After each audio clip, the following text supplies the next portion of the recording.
You can run, but you can't hide. You can run, but you can't hide.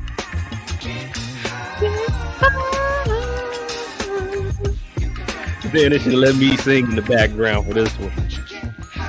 Hit that like button, hit that subscribe button if you're new. We're gonna get started in a minute. I'm just loading up some of the clips that we got for this week. Rate the episode. We rewatched it today, and there were some things we didn't see yesterday. We're gonna talk about it. Also, y'all know this is a little bit different. If you want the recap, we drop the recap. On the lives, we don't go in order. Whoever we want to talk about, we gonna talk about. Shout out to Brillo, the big review. We were just on his channel doing Big Factor of Hell. No, so if you new, swing over to his channel. Go back and watch that. This is BMF episode 1 of season 2. After rewatching it, I give it an 8.5 to 9.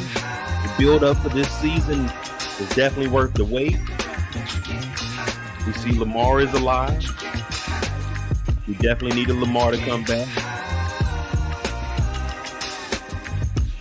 What up, Eric? That's my dog over there.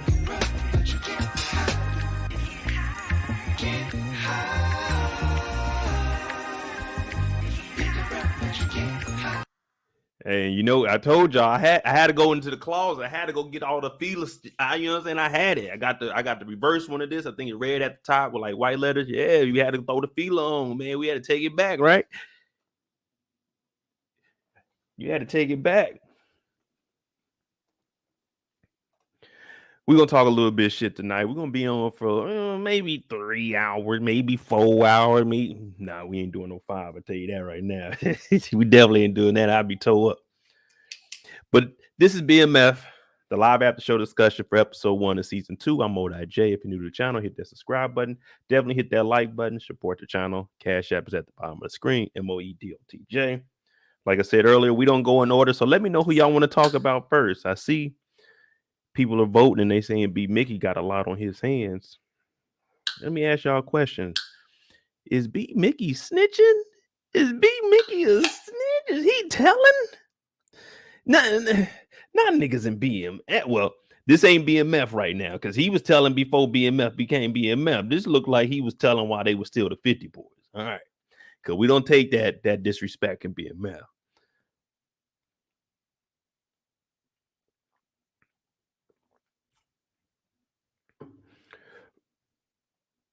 Oh, thank you, Kendall. Thank you, Kendall. The homie talking about Fila wasn't in the 80s. Well, damn, I didn't know that. I mean, everybody in the show was wearing Fila, so I figured I'm gonna wear Fila. Because it said Fila was founded in 1911. That's what they telling me. Fila was founded in 1911. So you're right, it wasn't in the 80s. That motherfucker was in the 1900s. The Hunduns.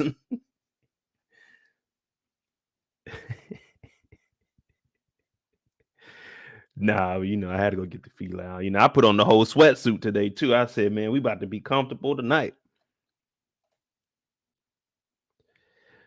One hot lady said I look like I'm part of the cast. Okay, that's what I'm trying to hear. That's what I'm trying to hear. Let me be Kanon's right hand man. We go ahead, knock Kanon off, and now I run his organization up under BMF. That's what I would do. But we can start with B-Mickie since we want to know about the controversy behind the young man. But it looks like he's been giving Detective Brian a lot of information that we weren't aware of.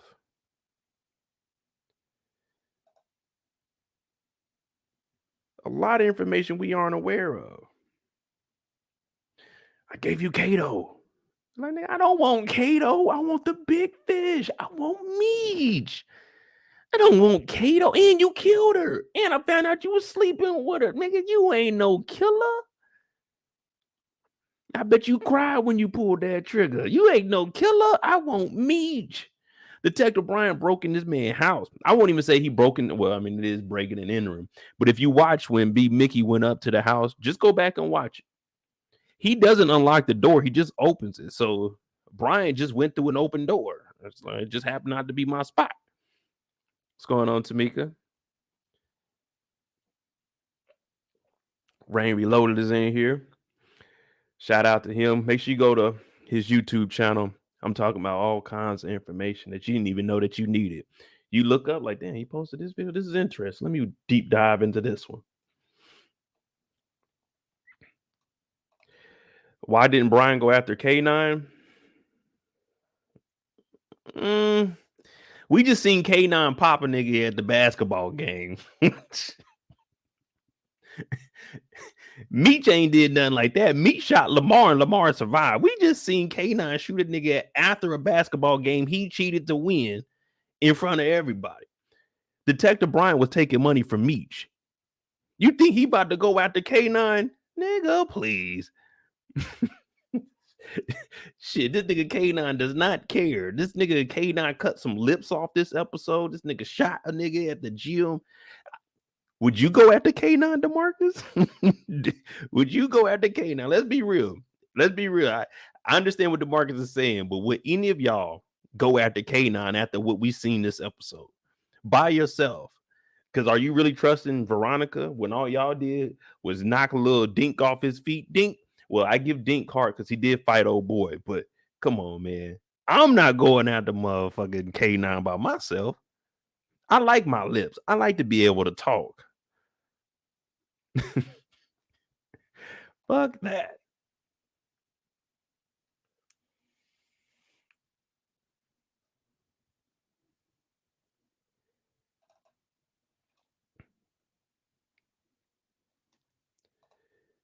She said, nah, K9 is good. We good, cousin. I'm not fucking with K9. Where's, oh, that's Terry. My bad.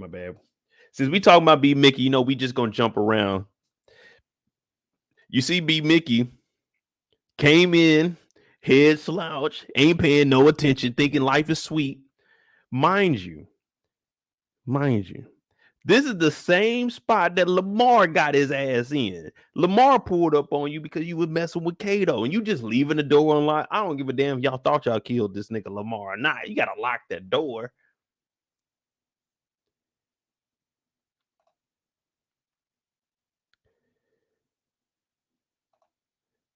Who's scarier, K9 or the money from the money was man, I'm scared of K9. It ain't too many niggas that put fear in my heart, but I'm not fucking with K9. Now, I definitely would have been at that basketball game. I probably would have been on the side of the court. I mean, on the side of the gym also chilling and shit, because that's what we did when we was about 18 years old. So I definitely would have probably been around there, but man, I ain't fucking with K9. This nigga told the Colombians, get the fuck out my face. Dog, this nigga K9 is on a whole nother level of savagery. What's going on, Renee?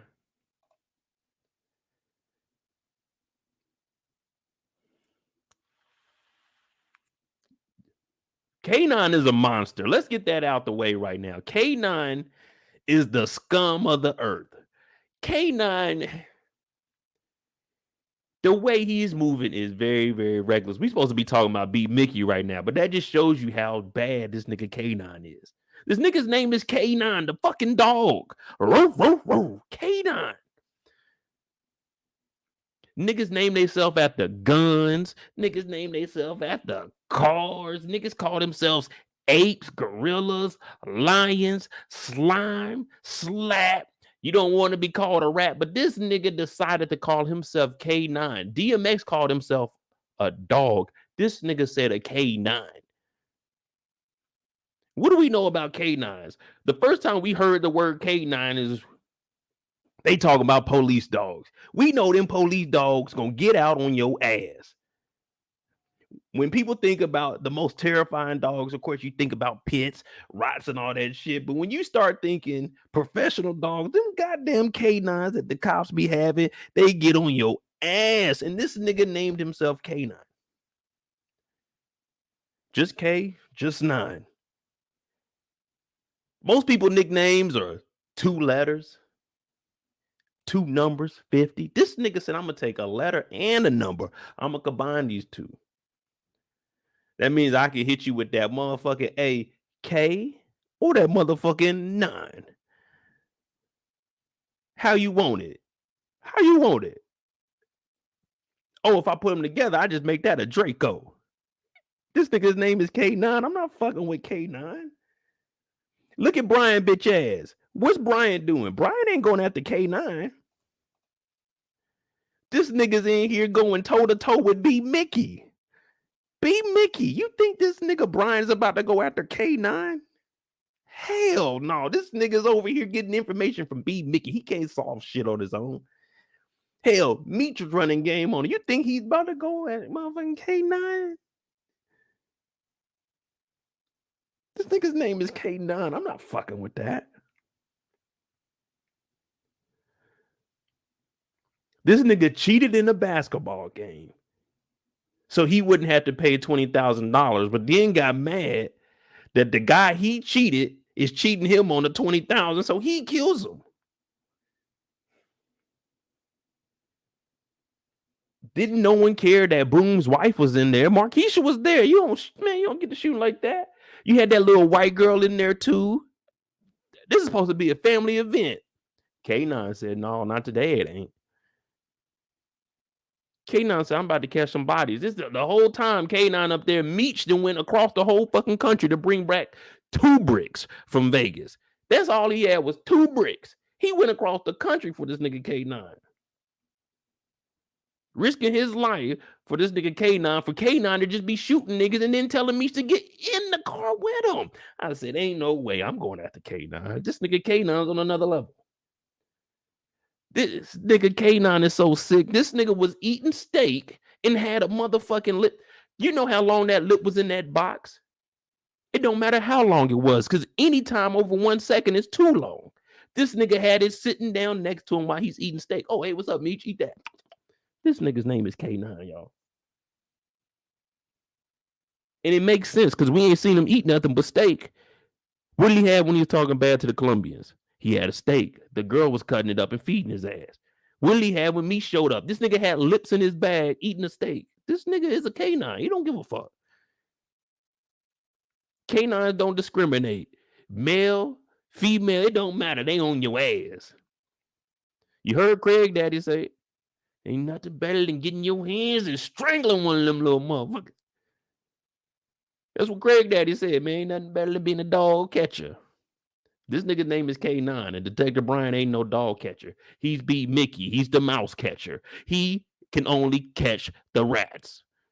He ain't no dog.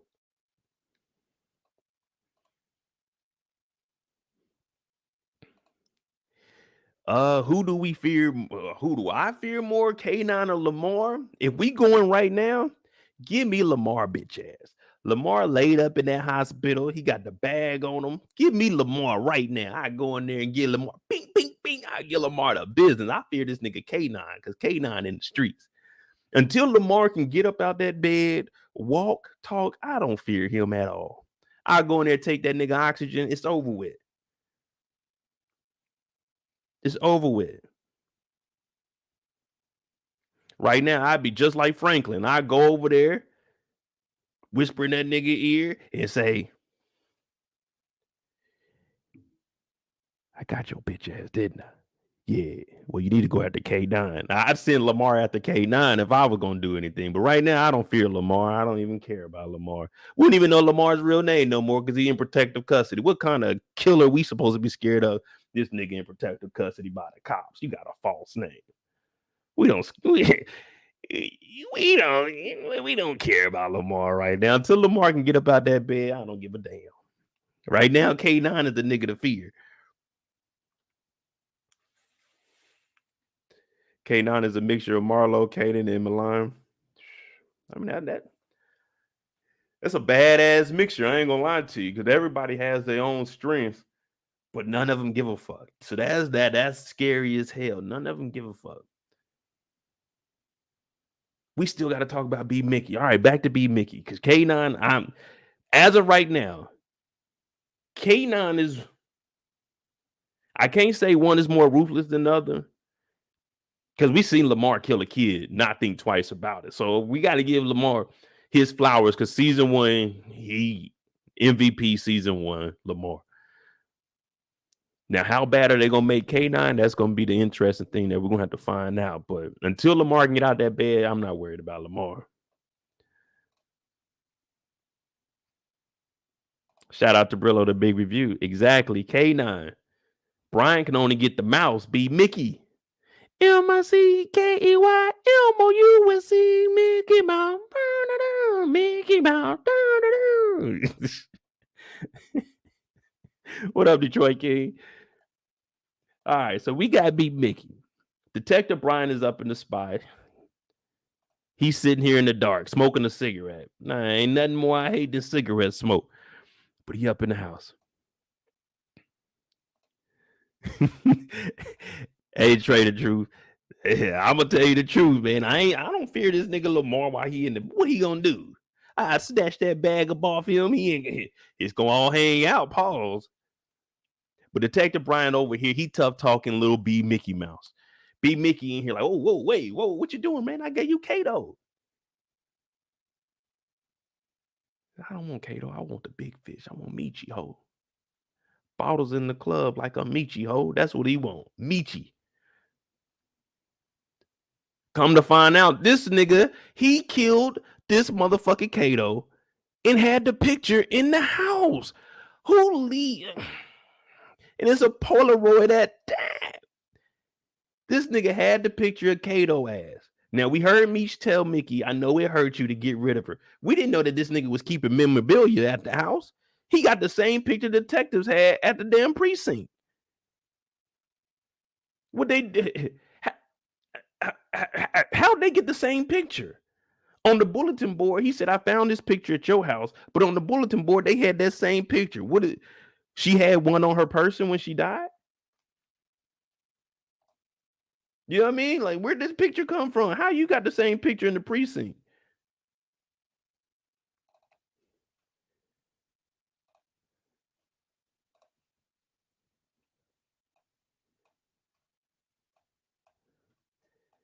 Right there. They got the same picture that the precinct got.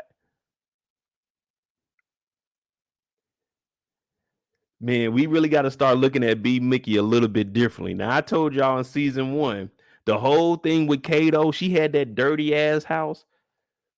That house was filthy. And he was just letting her come through. Remember, she wasn't taking showers. She came over to the spot. She stayed there several days, didn't change clothes. Yeah, y'all remember we were talking about it. This nigga kept a picture of her. So every morning he wakes up, he looks at this picture, he probably sheds a tear, kisses it, and then goes out and always tells himself, I shouldn't have did that, man. She was the one for me. Why does B-Mickie have this picture in his house?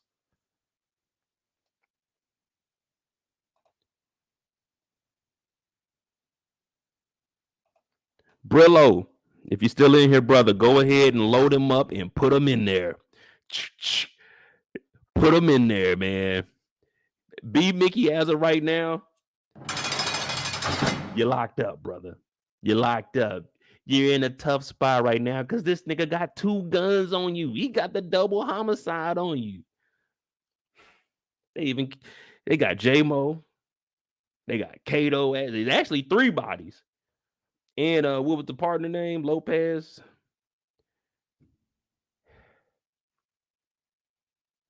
He said, man, what do you want from me? I gave you everything. He said, no, I want Meech. He said, man, Terry ain't in the game no more. What? I didn't ask about Terry. This nigga just throwing everybody name. Terry ain't in the game no more, man. Don't go after Terry. But Meech, on the other hand, Meech's doing it all by himself.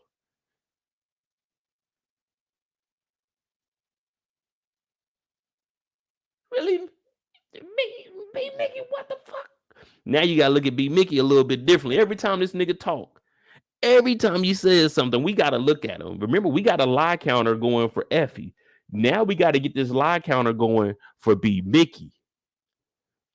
We need to hold B-Mickie Mouse accountable for all this shit that he's doing. So what he got? He gave up Kato. He just gave up Meech, and he got the 2 bodies on him, so he got to tell for everything. He keep telling Meech he got to check on his mama. DeMarcus said we need to go ahead and check and dig a little deeper to see if B-Mickie is the one that set up Dink. Because it is making a little bit of sense now. You already know you got to give information to him. Detective Brian didn't chase you because he knew how to get an access to your house to come and talk to you directly. Dink got hit with the money. And you got 2 bodies unaccounted for that could potentially put you up under. So did you set up Dink? That's interesting. I haven't looked at the trailer for episode 2, but that's interesting. We're going to have to do a little digging. Oh yeah, it was Kato that killed Lopez with the pole. They showed the pole at the precinct. See, I be getting stuff mixed up. That's why y'all here to remind me. And then at the house, he got the other. This nigga got the evidence bag with the gun in it. Come on, man. There's people that do some dumb shit. There's some people that do some dumb shit. We just had we owned the city where these niggas were doing the dumbest of shit. From the highest to the lowest.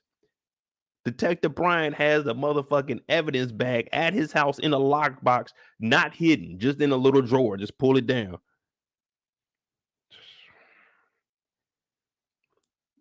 And the thing about the BMF Power series, we always know that there's one cop that's going to do their job, and then there's one cop that isn't.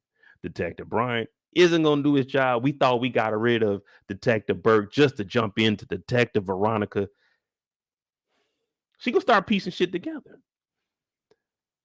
And we know that she's going to do that because we seen her looking in the rear view the first time we seen B-Mickie walking. So this is the second occasion that they ran into B-Mickie.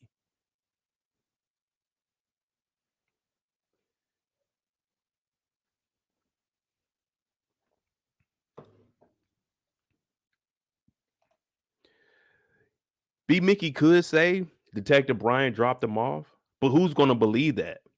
Because he's still going to have to say, I killed him. So whether he dropped him off or not, you still killed a man. You see what I'm saying? You still killed him. And if he say he didn't do it, the only other person there was Meech. They said, Gunner, were you there when Young Thug got pulled over with that gun and them drugs in the car? Yes, ma'am. Were those guns and drugs yours, Gunner? No, ma'am. Nigga, there's only one other person. So if it ain't Gunners and it ain't B-Mickie that did the killing, who did it? It looks like fingers are pointing at Meech and Young Thug, so he can't do no talking. What's he gonna do? Yeah, Detective Brian dropped him off. Okay, he dropped him off, and what did y'all do? Oh, we killed him. Oh yeah, nigga, you going to jail? And all Detective Brian has to do is say, why would I do that? Why would I drop him off?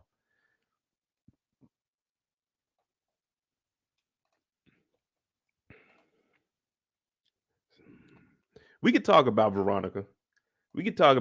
I don't know if she has a past, but she's interesting, man. I know I talked about it a little bit where she was talking about, ooh, I love the smell of the streets. She wanted to get back out here. Could she be internal affairs? I don't know. Because I still want to know before we talk about her, I still want to know what went on for us to get to this point. Hold on. Let me see.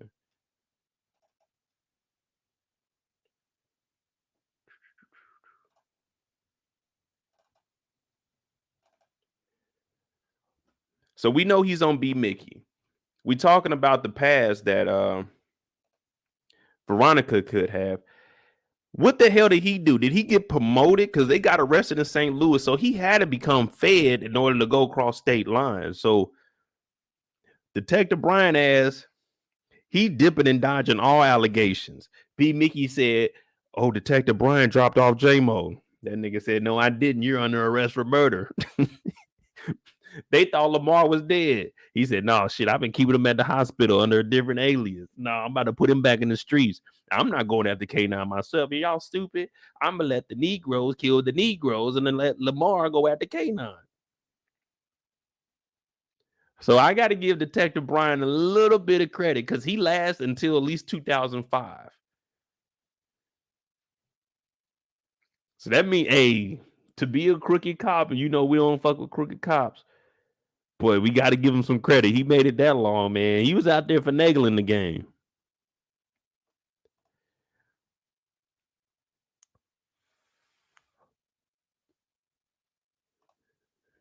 Eric said, I think she was undercover at her old department.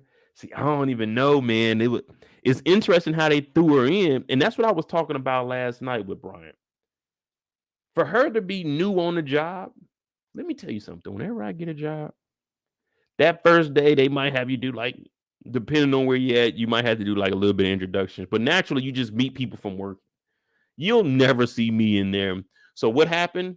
Okay, you mean to tell me, okay, Lamar dead, Kato's dead, and then the 12 and 50, they're beefing, but no one's talking? Okay, you're not going to hear that from me. I'm about to listen to everything that's going on here, and I'm just going, you know what I'm saying, coast until I get my, you know what I'm saying, hey, get my feet up under me.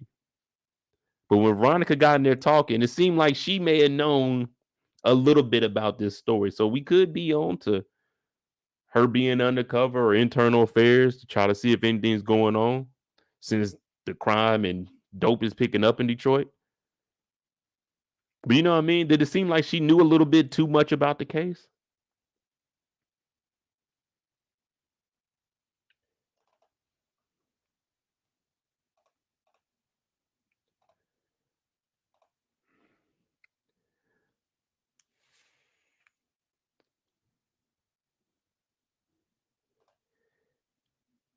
Trader Truth said, I mean, think about it. She just up and shows up.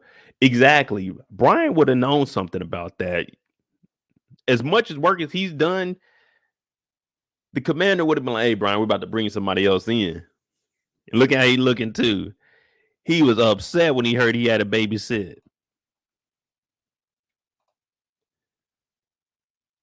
Exactly, Cheryl. First day, they out and about. She whipping the whip.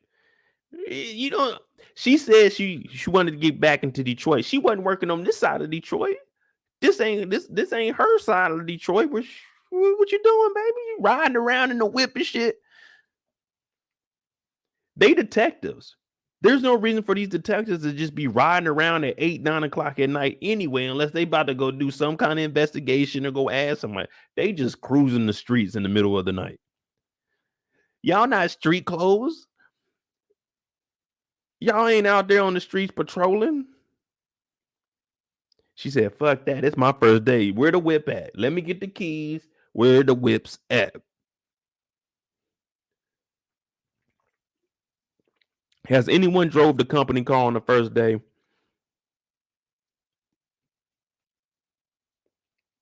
Have any of you ever went to a job and on the first day just got the keys to the car and just, you know, saying hit the block? I think the only first day I worked at the Applebee's headquarters before I joined the military also. The only thing I had keys and access to was this golf cart to ride around the headquarters, but that was it. This motherfucker got the police car, put the Buddha in there. She kicking it too. The radio station that changed. She trying to solve the case on the first day. So she like, all right, Lamar and Kato is dead. Cialis or Salas, whatever Lamar's last name is. All right. So we got a beef between the 50 boys. Demetrius Flennory, Meech, leader, founder of the 50 boys, affiliated with Pat. We're gonna, instead of having this say this WB a with, we're gonna say affiliated was with Pat. Went to Southwest High School. He's a dropout. Arrested previously on drug charges. Terry Flennory, co-founder, enrolled at Southwest High School. Shot in the right eye. They should put in parentheses unknown shooter. And I can't see nothing else what that says. Something with the 50 boys. Now, here we go. We get some information on Henry Wells Boom, affiliated with Pat, previously arrested on drug charges. So here go Boom down here. They got him up on the board. Now, I didn't know Boom was under the 50 boys. I guess they just saying that Meech and Terry was moving so much, they passed Pat up.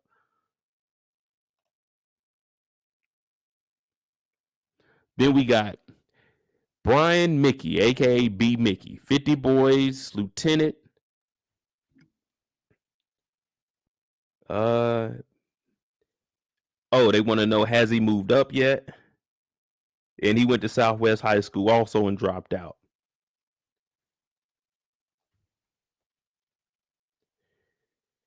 Then we got Pat, affiliated with Meech and Boom. It has still in the game, question mark. So I don't know, man. They got this up on the board, man. Let's see what the 12th Street boys got going on.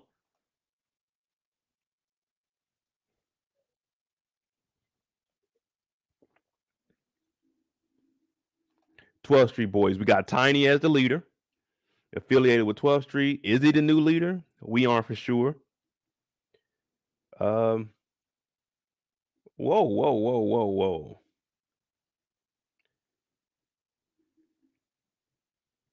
Oh, first, I don't know what that says.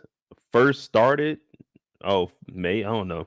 First started with 12th Street, 1986. Seen with Meech. I thought it said first spooked. I mean, yeah, either spook or spoke.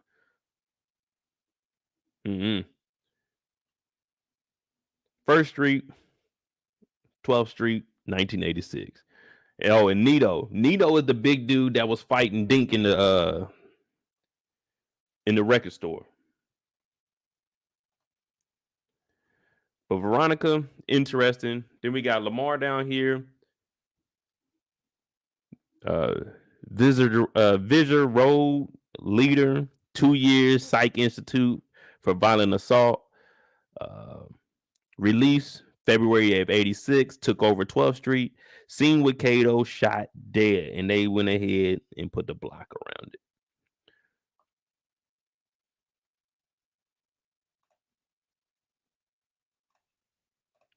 You know, DeMarcus, I didn't even think about that when he showed her Lamar on the first day. No one knew that Lamar was alive.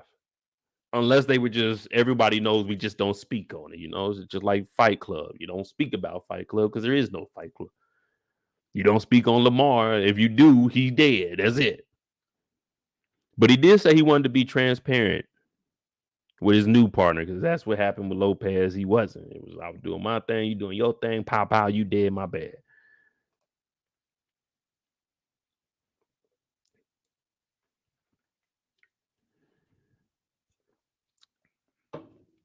Said BMF is renewed for season 3. Oh shit, I ain't even seen nothing on it. I'll look it up in a minute. We're gonna talk about Brian and Veronica a little bit more. Detective Bryant, I want to say we're seeing some growth in him. Pause. He come in cracking jokes. Old boy's suit was trash. But I think we're seeing some growth in him. We've seen that he's being a father at the house. He's even being more transparent with his partner. He's even giving B-Mickie a second and third chance. You know what I mean? He's giving B-Mickie chances. He snuck into his house and he's giving them chances. Oh man, don't worry about it, B-Mickie. I just want Meech. That's all I want.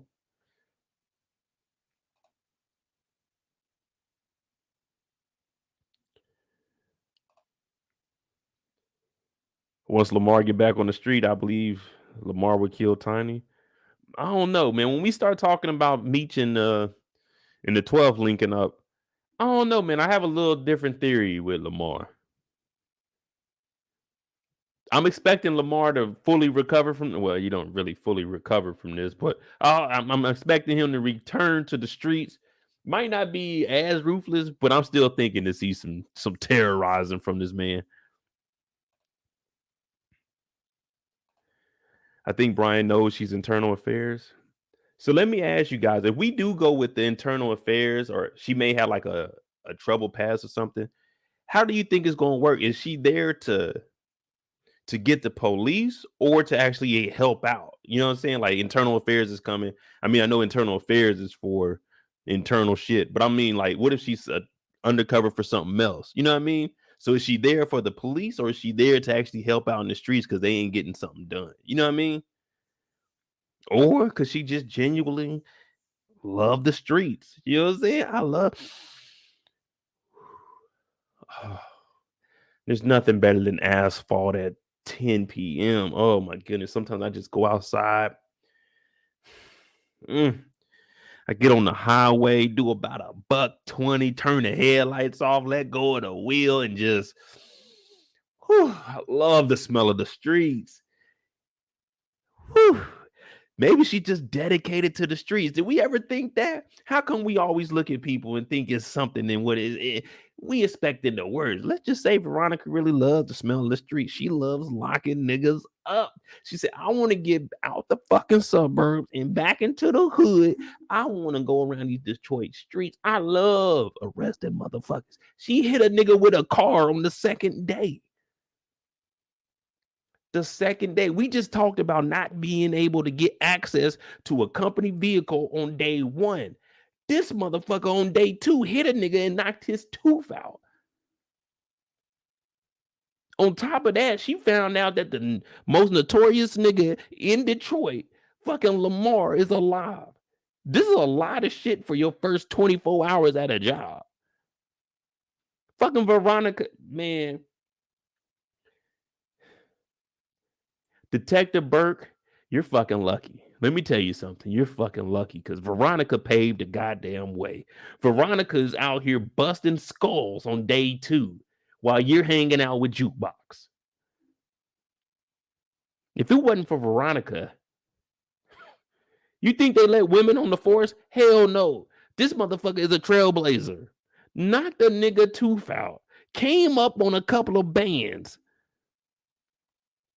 Found out that the nigga that killed a kid is alive. This is what Veronica does. Day two. Oh, DeMarcus, there's no question. Veronica's going after anybody. She didn't even know why they were chasing B-Mickie and fucking Dink. He just said, I'm gonna go get the tall one.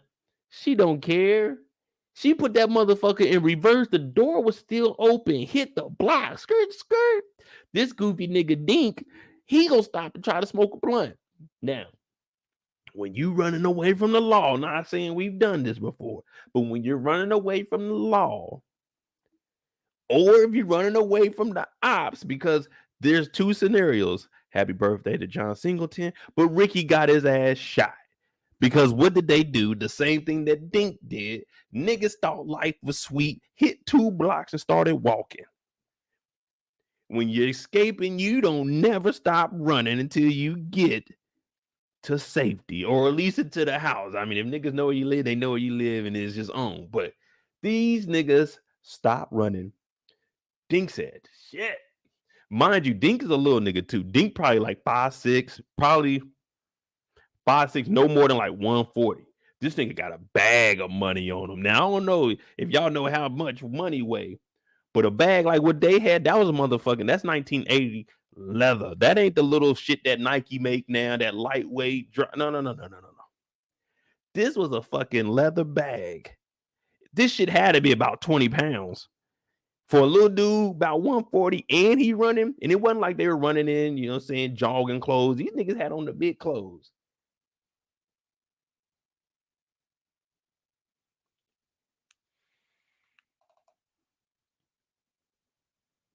They got Buddha in there. Yeah, you better pray to Buddha that Veronica don't get you.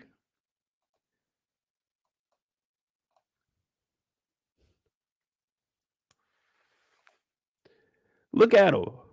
He wasn't ready at all. Any with this nigga B-Mickie? Come on, man. Dink ain't stand a chance.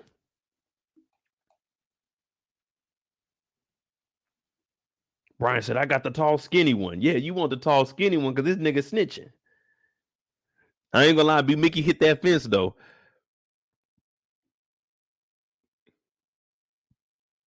Shit, even he smoked a cigarette. Look at Veronica. Let me tell y'all something. If I'm a cop and the nigga hitting like that on the block, I don't know what we chasing these dudes for. If he ain't catch nobody, guess what? Mo ain't catch nobody.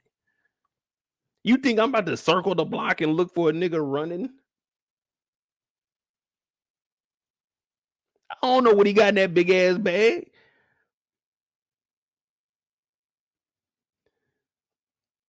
Now, I was just praising Brian for us seeing some growth, right? If Brian is funny. He just told her that he's going to be more transparent. Well, he didn't tell her at this point, but he's like, I'm going to be more transparent than he shows her Lamar. Whole time, he was able to go and talk directly to B-Mickie. We don't need to chase these fools. Let's just go talk to them. What did you do all this? You knew damn well when we seen Brian hop out, we knew he wasn't catching nothing. As soon as I seen him hop out, I knew it. If he chases down any one of these young men, both of these niggas, y'all need to just stop selling drugs because there ain't no way a nigga like Detective Brian should be hawking you down. Even at this age, I'm getting low on Detective Brian. I'm hitting the block, fence, fence, fence. And I definitely ain't going home. He knew that was Brian that hopped out on him. Police know, oh, no, you don't go home after that. No, you got to stay out on the block. You got to hit up Meech. Hey, Meech. You know what I'm saying? Like, hey, they got that nigga Dink. I need to lay low a little bit. Fucking Brian, man. You got to let Meech know. We just heard B-Mickie bum ass crying earlier, didn't we? Meech, you got to let me know what's going on so I could be prepared. Nigga, tell Meech that y'all got jammed up. This nigga waited to have a goddamn private meeting. No, tell that that's the first person you need to go to, Meech. They got that nigga Dink in the money. You need to let Meech know what's going on. He walking over there, yeah, Meech, you know, they got Dink, but he ain't gonna talk. But I will. I'm gonna tell. Yeah. Veronica over here to knock this nigga Dink out. Dink the realest one in the crew. Dink didn't know what was going on. Ain't no one tell Dink that the 12th Street boys was coming over. Dink was like, fuck it, we fighting on sight. This is whatever, nigga.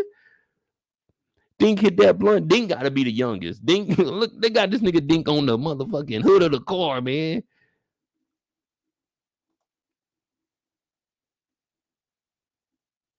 Look where Dink's head is, man. Oh man, they got his ass. I told y'all that door open. Look, the lights on the inside. Veronica don't give a fuck. And it wasn't like she hit him going 10, 15 miles. She was bent in the corner. She was bent in the corner.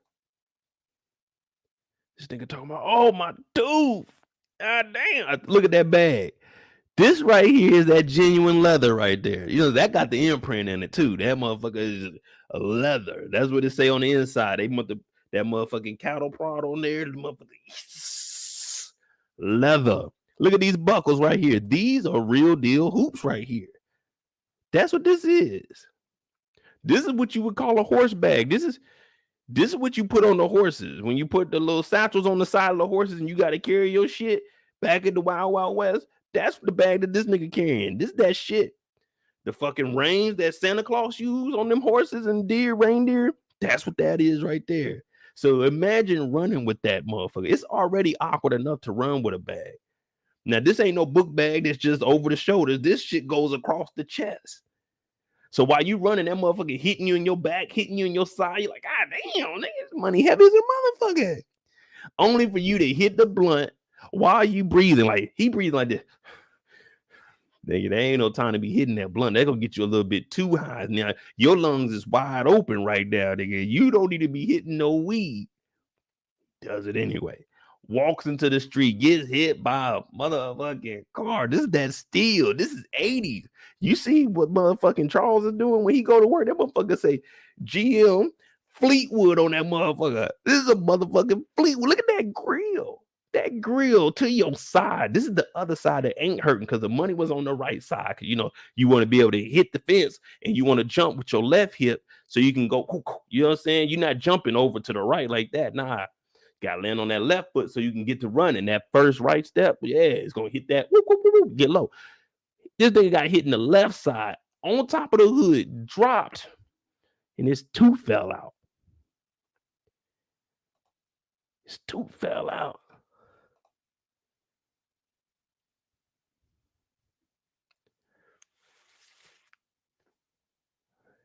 I ain't never lost no tooth unless I was young and they were just falling out. But I can only imagine a goddamn tooth just falling out.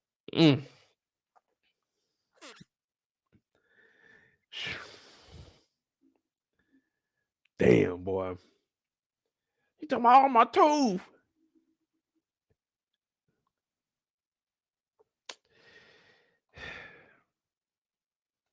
Yeah, Kendall, that's that real leather right there. That's that cowhide. She said, you don't ever buy me nothing. I'm going to buy you something. I'm going to get you that leather purse. That real leather purse. Tooth on the ground, bag full of money next to him, and Veronica on his back talking about, I thought you said something. And I don't know if y'all, what do y'all watch y'all's on the Stars app or like through your TV company? Where do y'all watch y'all BMF and like all y'all power stuff? Like on the Stars app? Well, I guess it would be the Stars app because y'all watch it early. Well, I don't know where y'all watch y'all's at, but they must have sent me the director's cut because what I heard when she got on his back and arrested him, she said, I thought you said something. He was like, oh, my fucking tooth. On the version I watched, she whispered in that nigga ear and said, shut the fuck up, nigga. Shut the fuck up, nigga. This nigga Dink got fucked up, man. This nigga Dink been getting his ass whooped the whole goddamn episode. This nigga Dink lost a fucking tooth. His side is fucked up. Dog. When he was fighting fucking Nudo, whatever his name is in the record store, that nigga was getting his ass whooped. He got the first punch. But did you see that nigga Nudo pick up the record player and hit that nigga on the back of his head? I said, damn, nigga. Fucking Dink. This nigga's like 5'5", man. They been whooping this little dude's ass. They whooped that nigga ass so much his box turned into that motherfucking Bobby Brown. Half of that motherfucker stomped, man. They was on that nigga's ass. Oh, damn. Veronica don't give a fuck. She said, shut up, nigga.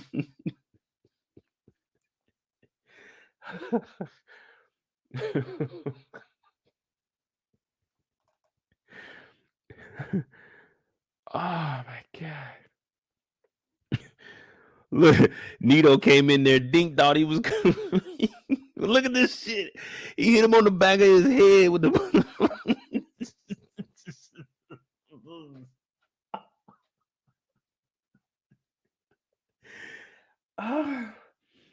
Dog, he was beating the shit out of this nigga Dink, man. Watch this shit. Watch this shit. So he whooping his ass. B-Mickie had to pull the gun out talking about, nah, it's one-on-one. Nah, your bitch ass need to be jumping in, nigga. This is the second time you just set this nigga Dink up, bro.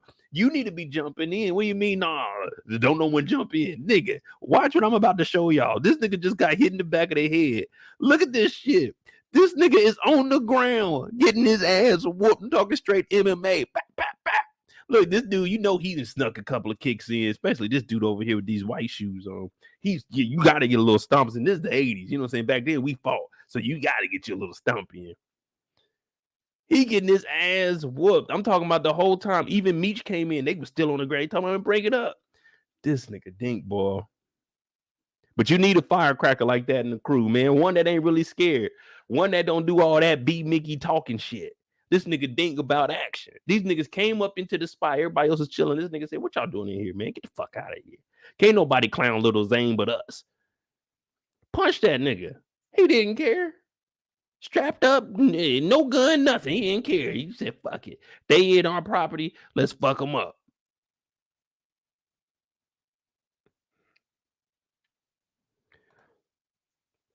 What up, Savannah?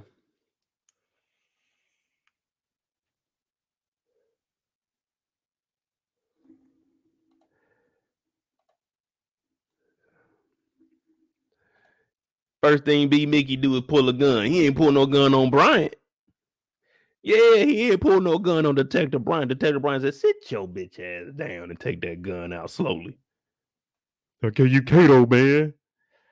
Damn, B-Mickie, you getting exposed, man. It's only been one episode. It's only been one episode. We looking at B-Mickie like, nigga, you kind of soft, bro. You can't be turning on Meechie like that. You can't be turning on Meech like that. You let Dink get whooped on. People are saying, look, I don't know if it's true or not, but people are saying you may have set Dink up because how would they know where y'all was at with the money? Why were y'all just walking down the street anyway? Kendall said y'all getting too much money. Y'all should be in cars and stuff. Right?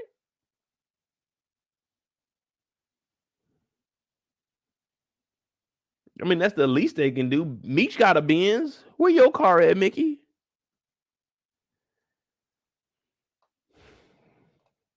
Kendall, it ain't no redeeming himself, man. This is a different time. This is a different era. This ain't the Tariq St. Patrick era. Back then, it wasn't no redeeming yourself. As the famous poet Ye would say, in too deep like Bakai Fife.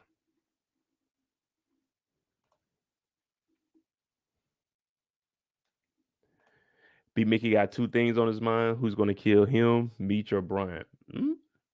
I don't know, man. I want to see how they do B-Mickie's character.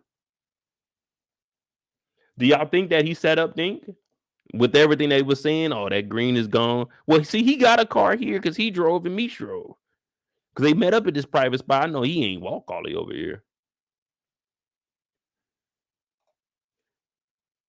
B-Mickie is still mourning over Kato's death. Damn. I mean, yeah, we did find out he still had the picture in the house. So he was hurting. When Meech exposed that she was working with Lamar, he was hurting.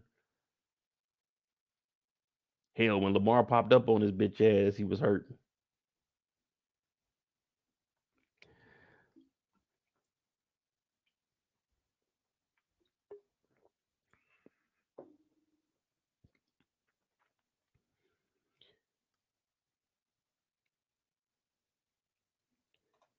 Well, B-Mickie is supposed to be D Meeks, but this character, like D Meeks in real life, was Meech's best friend, and he didn't do no shit like this. He's still cool with all of them. So they just fabricating the story, just like we see at the beginning of it. It tells you like a lot of this stuff is fabricated. They just making a story up because you got to have the storyline and bring in that entertainment factor for us. Exactly, the market. He got a car, so there's no reason for them to be walking with all the dope money just down the street, not hidden alleys. They were in a residential neighborhood. They were just walking down the regular street, la-di-di, la-di-da. We don't care. We got dope money on us.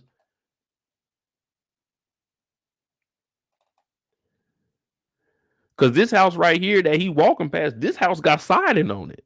Now, in 1980, a lot of people didn't have siding on their house. Well, I mean, this is the late 80s, but they got siding on the house. Yeah. They got a little bit of money out here. This ain't your typical neighborhood. This ain't where Meech and them live. This ain't over in that area. No, that ain't where they at. Excuse me.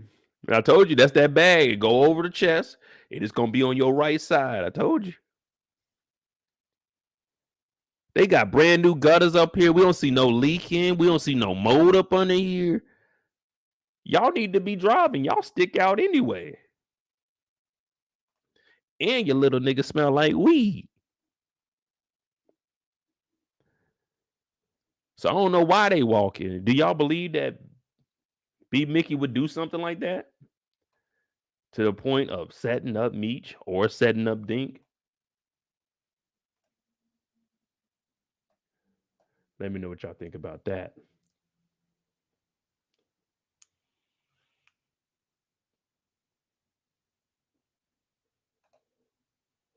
Where we go? Oh, he's over here. Hold on.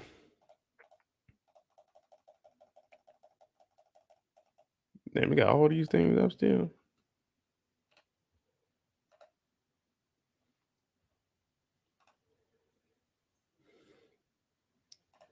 B-Mickie had a Mustang last season. He probably got rid of that because every time he started it up, he thought of Kato.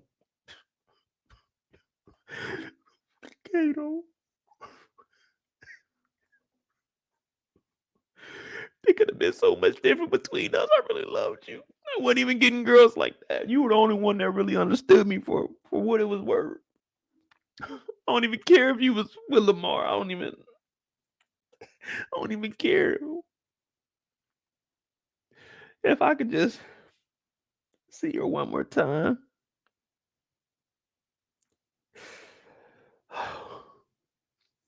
I'd turn this nigga Meech in if I could see Kato one more time.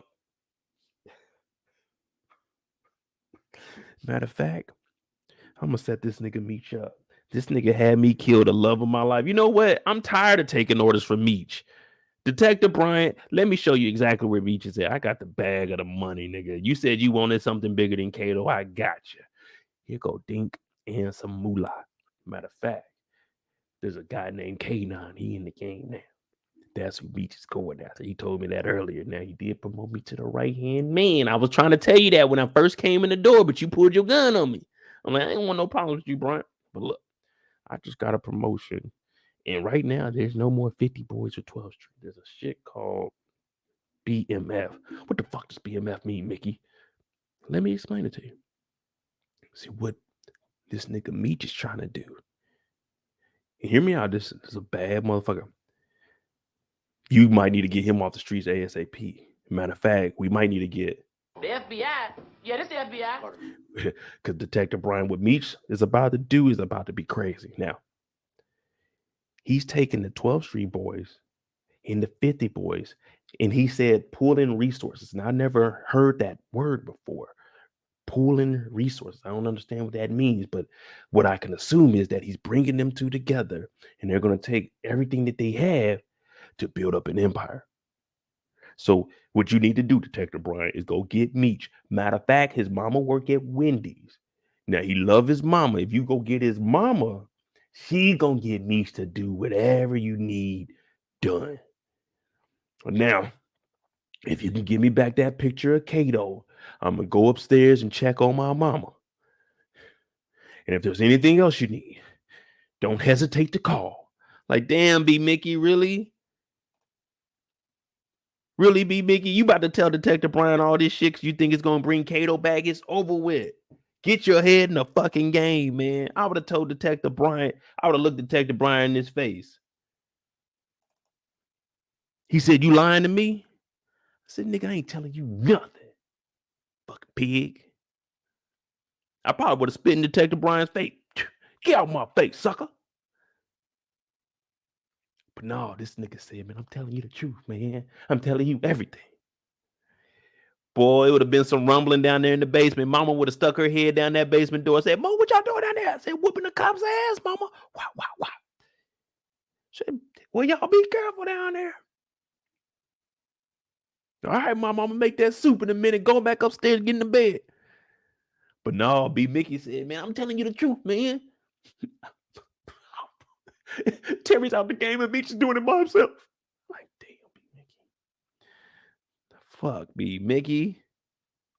Kendall, this is G4 classified information that B-Mickie is giving motherfucking Detective Brian right now. Now, we just dropped an hour. If you're new to the channel, hit that subscribe button. Hit that like button. That's a little bit about B-Mickie. We're gonna time in a little bit more with Meech when we get there. But who y'all want next? Meech, Terry. Terry has an interesting story. Actually, both of them do. Both of them got an interesting storyline. I want to see how they go into their own paths, bring this back together. I mean, I have my theories when we talk about Terry. We could talk about Charles and Lucille. K9 got his own little segment, man. But let me know who y'all want to talk about. Hit that subscribe button, hit that like button.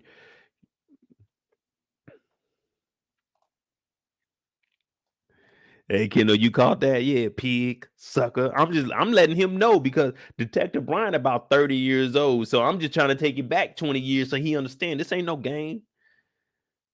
This ain't no game. Charles and Lucille. All right, we can talk about them, man. That shit. We're gonna do some research with them too, man. I got some stuff to look up. This has been on my mind, man. I've been pondering all day.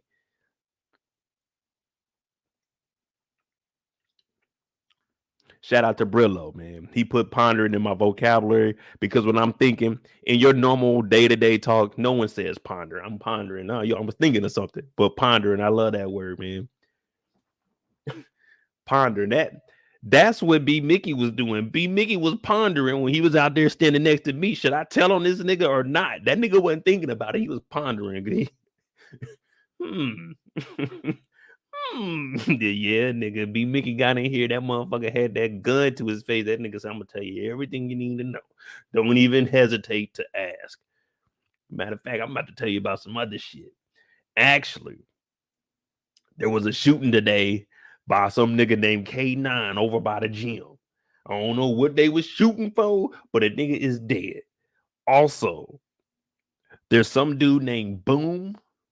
I mean, I heard of him a little bit. He introduced us to, I forgot who it was, because it really wasn't my, you know what I'm saying? That's back when we were the 50 Boys. You know, the 50 Boys is different. Man, I miss Kato, but that's different. But there was a shooting today. I'm hearing the word on the streets.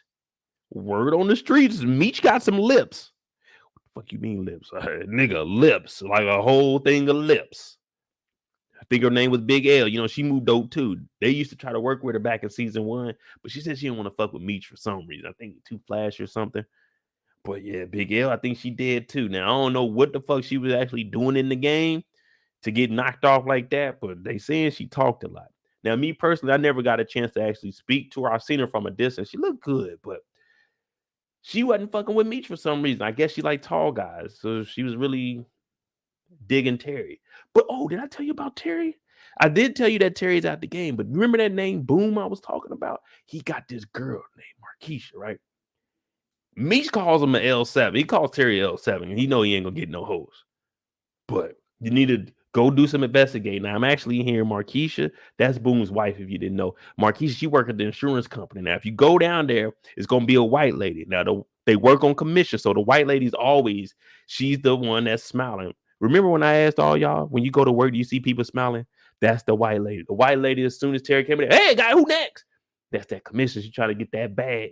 See, Markisha, she needed Terry to bring in more customers because she ain't in there smiling and telling the customers to come on over. The white lady was like, oh, hey, come on in.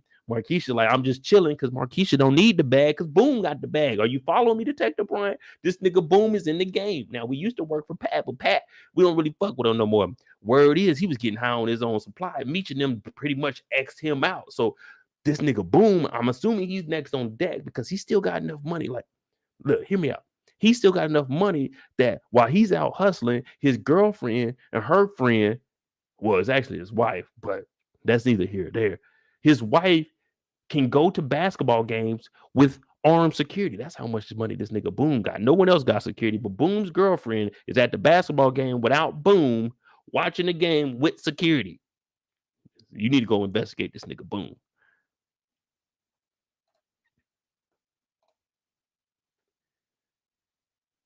Miss Mabel. Man, why was Miss Mabel at the house?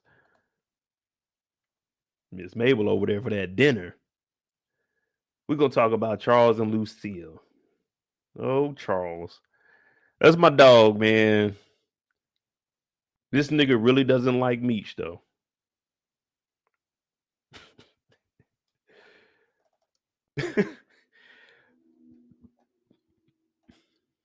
All right. Hey, before we get started, I need everyone to comment. What size TV do you think that this nigga Charles has on layaway? He's getting the whole console. That's the TV that's enclosed with all this extra shit on it that isn't going to be used. The big back to it, but it's all in case. What size console do you think he's getting?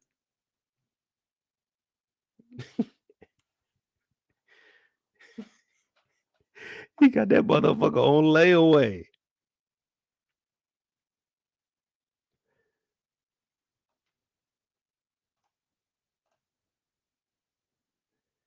$19, $25, $20. Now, yeah, you got to remember, this is the late 80s. A big screen is only about 30 inches. A 30-inch TV is a big screen back then.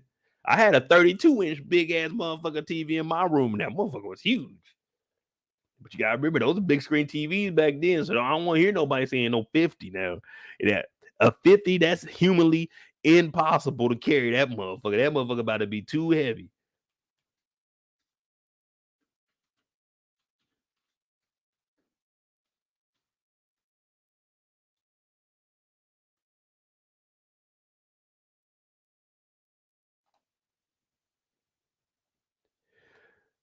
$24, $25, $27, $19, $20. Yeah, I'm thinking, man.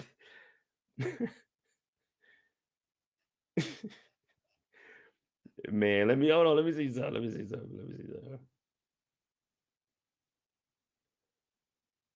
All right, here we go. Let's see.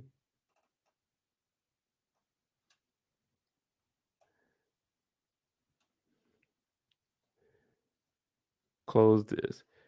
TV technology and prices then and now. Now, this is from 2019. I just wanted to look this up, man. This is on my mind all damn day. How much did this TV cost? That motherfucker. Look at this shit, man. Look at this goddamn TV console. Them big ass speakers. That motherfucking TV wasn't loud at all. This is what Charles got on layaway, y'all. In the early 1970s, a good 21-inch console color television might cost you $500. Today, it would be $3,300. Let me see what they got for the 80s.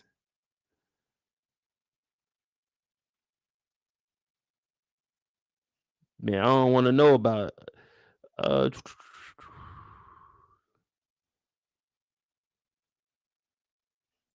then they ain't got no 80s prices. Because if this TV, if they saying in the 70s, a 21-inch console was $500. Shit, 1989, it was probably about $700, $800 for this shit right here. Now, on top of this, you could put pictures. They gonna put flowers. It's gonna be books. You might have like an ashtray at the end that you put your keys in. You know in those houses they got those old crystal little, not vases, but like I guess you would say you could use them for ashtrays, but they're gonna be like crystal. It's gonna be some bullshit on there. You could put everything on top of this motherfucker. You could pour water on the top of it. It don't matter because that's that solid oak wood. It ain't getting through there. These speakers never blew out. No matter how loud you played them, how long you played them, they just never blew out. Even when the TV stopped working, you could just turn this motherfucker around and use the back and make it just, hey, it's just a stand, man. We just put shit on it, man. So this thing had multiple features. Now, we had a console at my dad's house. Well, it wasn't a console. He actually had an 8-track that was look something like this, but you could open up the hood of it. And then you could go in there, you could play all the shit and stuff. We never used it. My dad bought it from, actually, it was a garage sale at the end of our street. Because our street go like this, and it's like a T section. That's the same, like the house he got the little record player from is the same house I landed in when I cracked my skull open. And nigga went down there for a garage sale and bought that.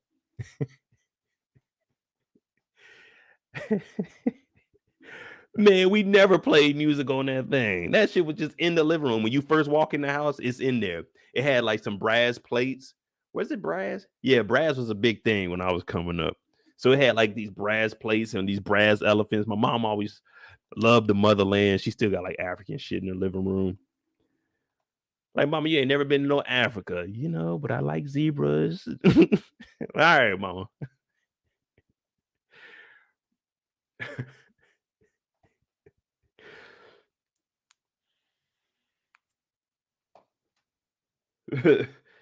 Yeah, man, this just brought me back. I like, man, we had this motherfucker. Matter of fact, I'm gonna find a picture tonight. I'm gonna try to see if I got a picture of it. But we had a big one like this too. Now, in the 90s, my dad did give us like it had to be about a 32-inch, and that motherfucker had like these, it wasn't drawers at the bottom, but it had like handles on there like it was a drawer. So I used to watch TV. I'd be sitting up under the TV, and I have my feet on the little drawer things, kicking the handles. Like, my dad used to come and stop that shit, boy. I'm like, damn, dad, nigga can't even have fun watching cartoons on a Saturday. They make us get up, get the Windex. We got to wipe down all the living room windows. Man, shit was so goddamn boring. Vacuum, and we got to go outside, sweep the porch off. As a kid, I used to, why we got to sweep the porch off, man? The wind to blow this shit away. Shit. Good times, man. Good times.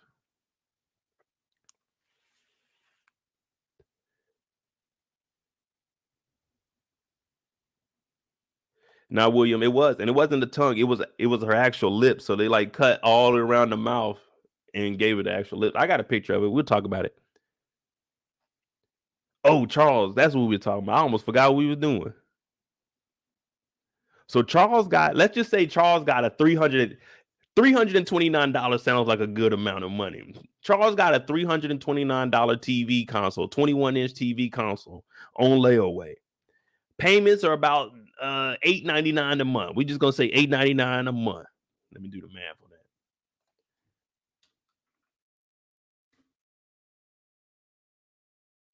$329.99. How many months you think they got it on layaway? Is it a 12-month layaway, 24? I'm trying to figure this. You know me, I gotta do a little bit of diving. You know, they gotta dive in there and figure it out.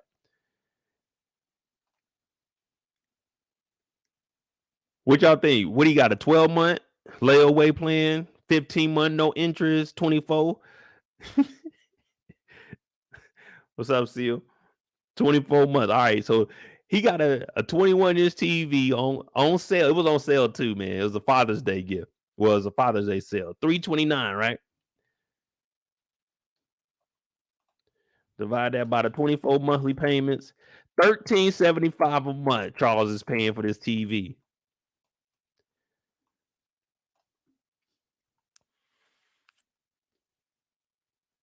Charles got this motherfucking 24-month layaway plan, making $13 a month, right?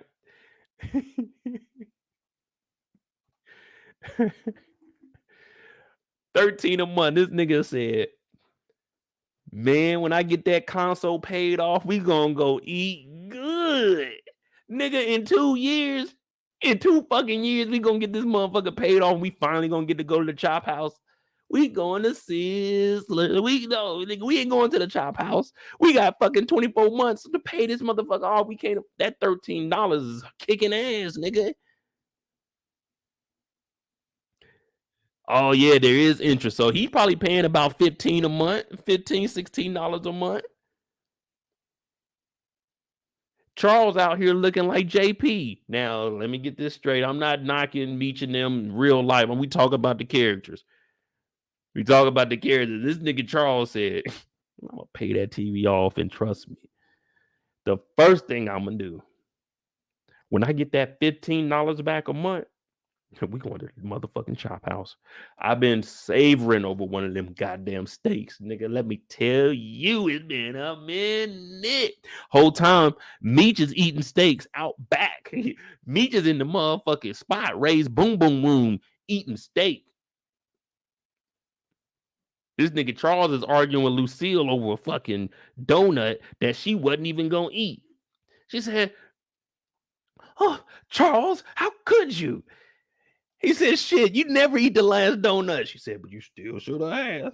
Shit, I would have been smacking on that motherfucking donut.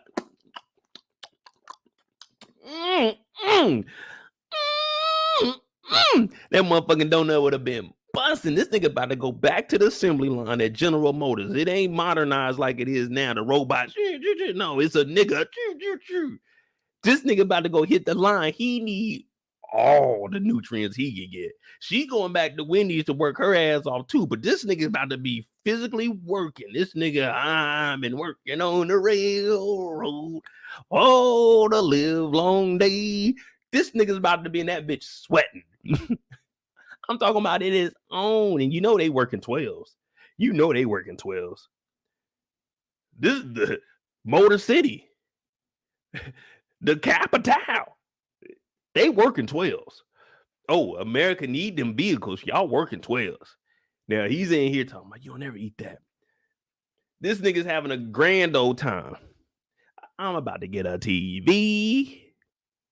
I got the last donut, and Lucille said that was supposed to be us. Laughing, joking, holding hands while we eating. I don't know about y'all, but I got two hands. Now, when I eat, I ain't about to just be eating with one hand and the plate moving all around. No. I can't eat with one hand. Now you're supposed to keep your other hand up under the table when you eat, you know, boom, boom, boom, boom. But I'm not holding a motherfucking hand while I'm eating. I'm about to eat my food. This is our lunch. I got to go back to work. You see what I'm saying? So I'm going to enjoy my meal, enjoy the company with you, but I got to get back to work. I can't be sweaty hand and trying to eat. You smiling in my face? I can't smile. I got food all in my teeth. No, come on, baby. This is going to be me right here. I'm back here eating by myself. I'm eating my lunch. I don't want to hear Lucille talking about what we could have been, what we should have been on our lunch break. I just told you when I get this TV paid off, we're going to go eat at the motherfucking Chop House. We're going to go eat at the Chop House.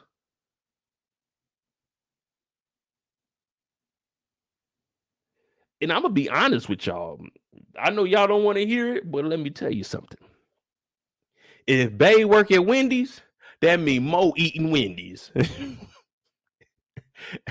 I can't afford to go spend money here when I got that $15 TV payment I gotta make. We about to get that free Wendy's. That's what we about to do. Let me get that motherfucking Dave's Classic, a Dave's double with cheese, baby. Some fries. Y'all got lemonade? Y'all take a lemonade too, because it's gonna be hot in that motherfucking factory when I get back up in there. Oh, Charles, this is what we could have been. Now Charles is like, all right, cool, all right. All right, Lucille, we could have been that. Did you give Nikki that money? She said, yeah, but it wasn't enough. Damn. Why we out eating? Why we out eating if we ain't got enough to give the kid?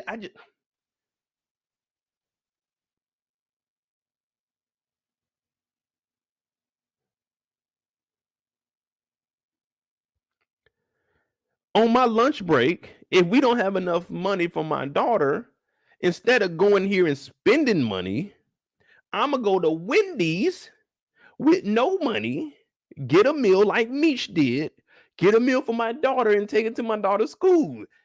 Look how much money we just saved. All we had to do was pay for gas, but we fed 3 motherfuckers.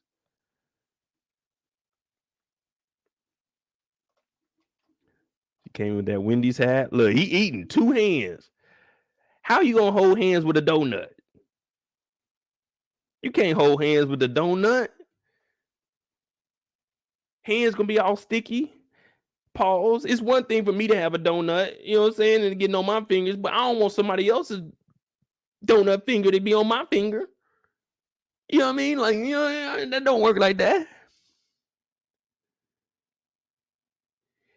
You eating chocolate, you know, a baby will come up to you. They been eating chocolate. They trying to give it to you now. They got these little chocolatey hands. I don't want your chocolate on me.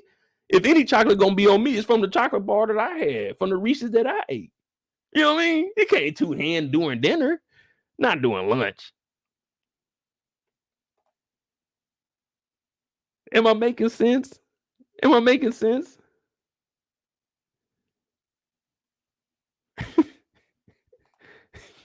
I can't. Come on now.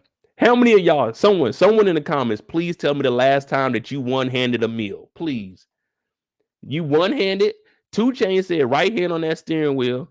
No, he said left hand on that steering wheel, right hand on that. I ain't never heard no one say right hand on the knife, left hand holding hands.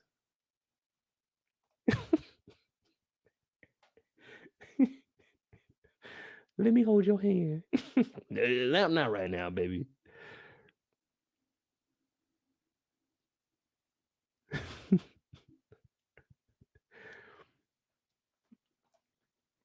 Not right now, baby. I'm eating this donut, the motherfucking glazed donut, about to go back to work. He like, you'll never eat the donut, baby. Lucille was on his head, man. She was on his head.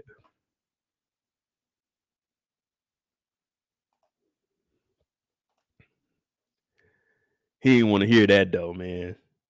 She basically said, not Meech, but Charles, fuck that console, man. See, everyone is saying never.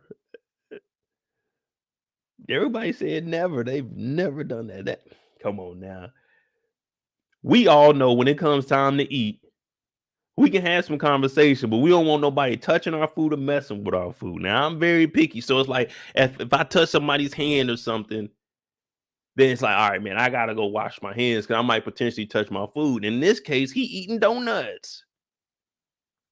That's straight hand to mouth.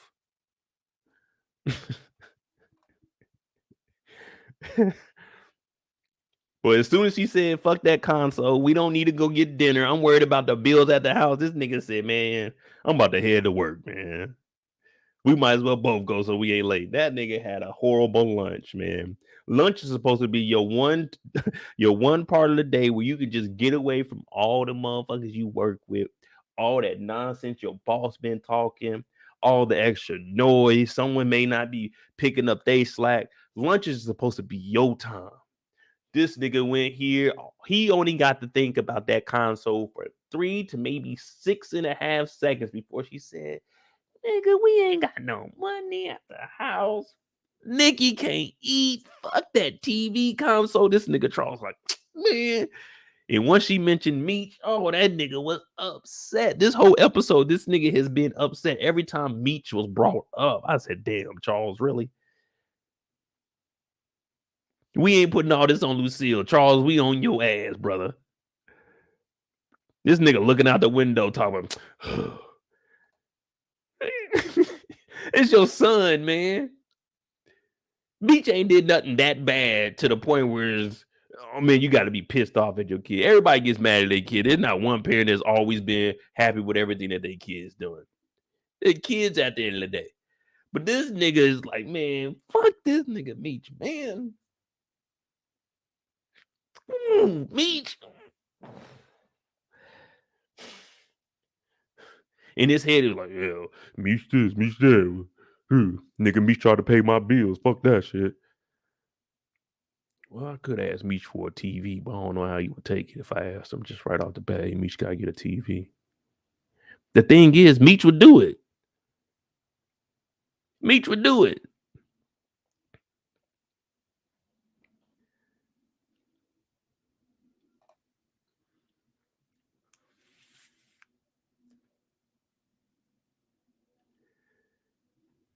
Shoot. Hey, man, y'all still talking about that damn donut, man? She said, you still could have asked. What am I asking for if I know the answer? Alexa, what's 2 plus 2? Is it 4? 2 plus 2 is 4. Oh, shit. I ain't even need to ask you. I was right.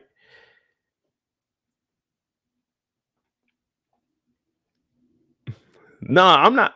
I'm just giving y'all Charles's perspective. I'm telling y'all what he's thinking about right now. She'll never let me talk about my console. She always want to talk about me. What about me and Terry? What about the sedan business, Lucille? We about to be making some money. Ooh, when that sedan business get up and running, nigga. This Charles was thinking they about to be millionaires like in the first week or two. He said, we going to motherfucking the chop house. I'm getting a TV console. He doing everything. The walls ain't painted in the house. He said, I don't give a fuck. Nigga, we getting a console and we going to eat.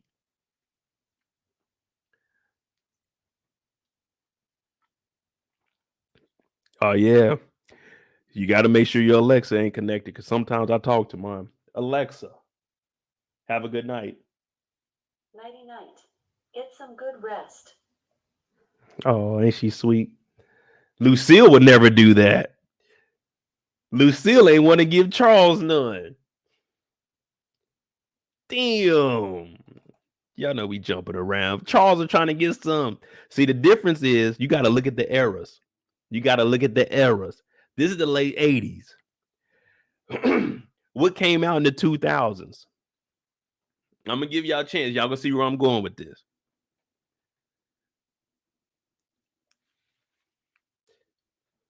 This is the late 80s. What song came out in the 2000s that I'm going to relate to this being 3 in the morning? Y'all probably not going to get it, but Charles was trying to get some at 3 in the morning. Charles ain't here with Bay. See, in the 2000s, a song came out and it was like, it's 5 in the morning and I'm up talking dirty to you. Charles is different. Charles in the bed with it. Charles is like, nigga, we ain't on the phone, baby. Let's get freaky tonight. He over there, he started taking the blouse down. You're like, oh shit, Charles about to get some. She rolled over and looked at that nigga like, not tonight. She really told this nigga, I'm gonna get you back another day. She told this nigga, we not gonna do it tonight. I'm gonna get you another day. She said, oh, Charles, it's 3 in the morning. That nigga Charles was like, I know it's 3 in the morning. I gotta go to work at fucking 5:30. You gotta go at 5. I'm trying to get some. It's been a while. It's been 3 weeks. It's been 3 weeks. This sedan business ain't going how you want it. Them motherfucking $15 payments is hurting that pocket. He gotta hear this nigga Meech's name every day. He's like, look, let me relieve some of this stress. She already tried to hold his hand while eating a donut. He like, nah, Lucille, you know what I'm saying? It's been 3 weeks, you know what I'm saying? What's up? What's up? She said, no, not tonight, Charles. I got work in the morning. He was like, I do too. I'll get you in a couple of days. So this nigga's in the bed like, God damn it. Look at him. He mad too. This nigga rolled over and said, man, you know what? Terry told me he got his license today. We gonna get that motherfucking car on the road nonstop. Yeah, she gonna be wanting to give me some, boy. When I get this TV, yeah, you got me another night. Well, when I'm watching the TV, my console, don't come down there and ask for none. Lucille, no. I'm watching the television. I'll get you another night. Yeah, when I get my TV, I'm about to be turned up in this house. Damn what Lucille talking about. It's 3 in the morning. Now the nigga wide awake because he woke up for that. He woke up. He like, all right, cool. I'm about to get this, go back to sleep for like this last 2 hours. But he didn't get that. Now he just awoke. You hearing everything outside. Now you mad because you hear people outside moving around, getting ready for work, and you just up and in the bed. Damn, Lucille ain't give me none. Whole time she ain't even sleep. She just didn't want to give you none.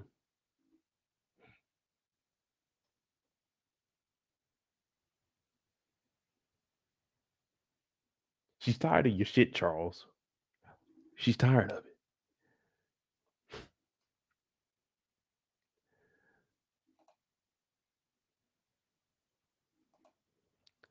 She over here scratching her head too, like this nigga still trying to get this console. Fucking Charles. Fucking Charles.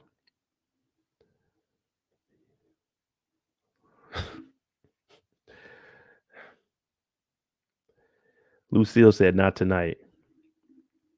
Not tonight. Got the hair rolled up.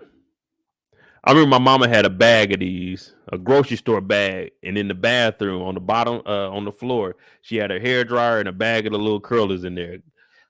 Joyce, go get them curlers. Like, damn, mom, all the way downstairs. Our downstairs is only 5 stairs. It was an old garage that we converted into a room, but go get them. Mom be in the kitchen, that loud ass blow dryer. My sister used to get up under it. And when my sisters would get up under there, we turn it on high off of medium so to burn their neck. Yeah, got your ass. But that's just how all of us were. And Lucille's looking like, man, fucking Charles.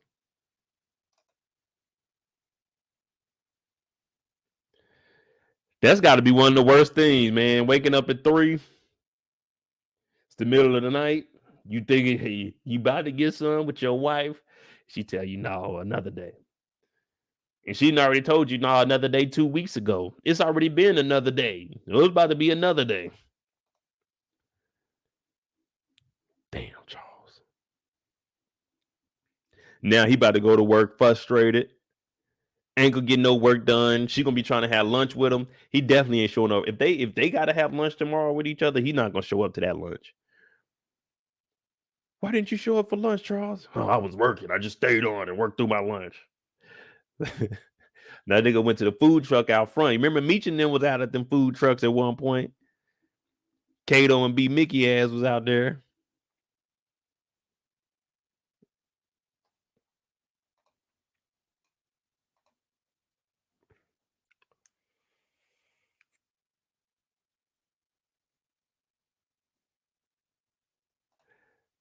Miss Abel said her body is able.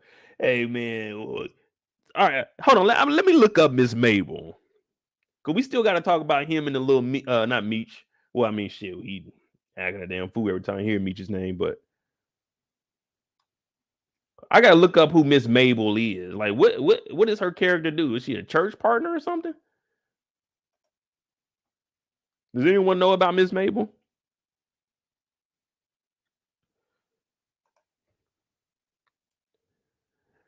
Yeah, sure. Said it's been 3 weeks, man. 3 weeks.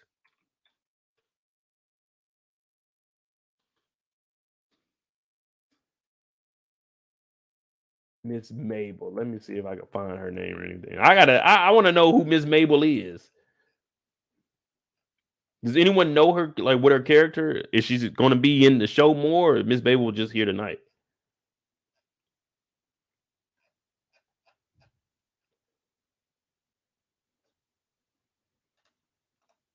Christine Horn. So Miss Mabel's only here for one episode, from what I see. Miss Mabel. My bad. I was calling her Miss Mabel. Yeah, here she go right here. She only gonna be there, say, one episode.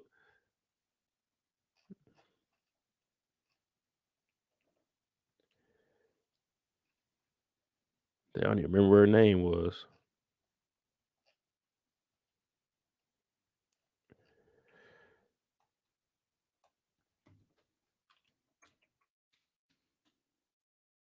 Oh, here we go. Christine Horn. Mabel Jones. One episode. Well, I guess Mabel ain't important. That's why Nikki didn't say nothing to her. Girl, you see Miss Mabel there. I'm like, why is Miss Mabel here? That's what I would ask my mama. Why? What is Miss Mabel doing here? We about to have family dinner. You said Meech was coming. The hell is Mabel doing here, mama?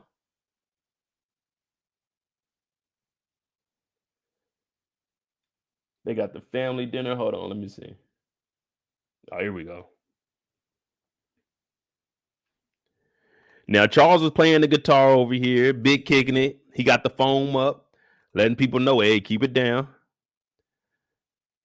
Trey says she's recurring.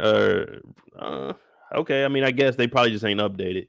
I'm gonna make me an account on IMDb. I'm about to be filling in the blanks on some of this stuff. That's what they need. They need me to go in there and tie up some loose ends. Oh, she's an actress, producer, and a director. Okay, Christine Horn, I see you. Shout out to Miss Mabel, y'all. Shout out to Miss Mabel, aka Miss Christine Horn. All right, now. You seen what Lucille is capable of, slapping fire out of people. Miss Mabel don't play around. That's Meechie mama. Yeah, that's Meechie and Terry mama. Don't fuck around with her.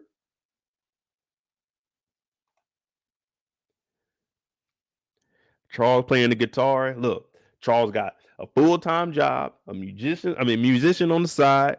He got the sedan company. Shit, man. Charles is trying to get that TV, man. Charles may have been at the damn club playing in the band at Jazz when Meech met up with K9 the first time. So Charles over here playing the guitar. Charles over here, he in the background, he going in, ain't he?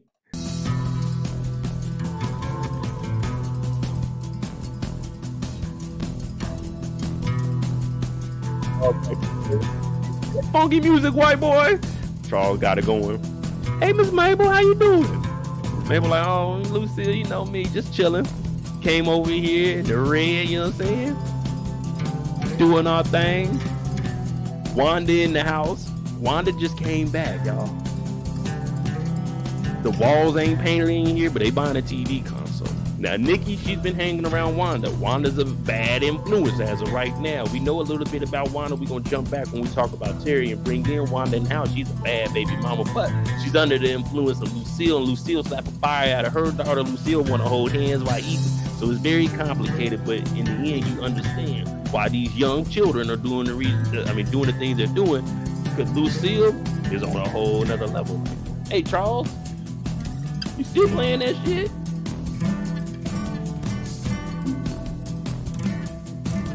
Now, Lucille, she's looking over at Nikki. Nikki, you see Miss Mabel? You better say what's up or something. Greet her or something. Hey, Miss Mabel. Yeah, you ain't want to talk to Miss Mabel. You don't never want to talk to the older people anyway. Look at Charles's face. She said, grab another chair. Meech is on the way. This nigga stopped playing. All you hear is music turned off.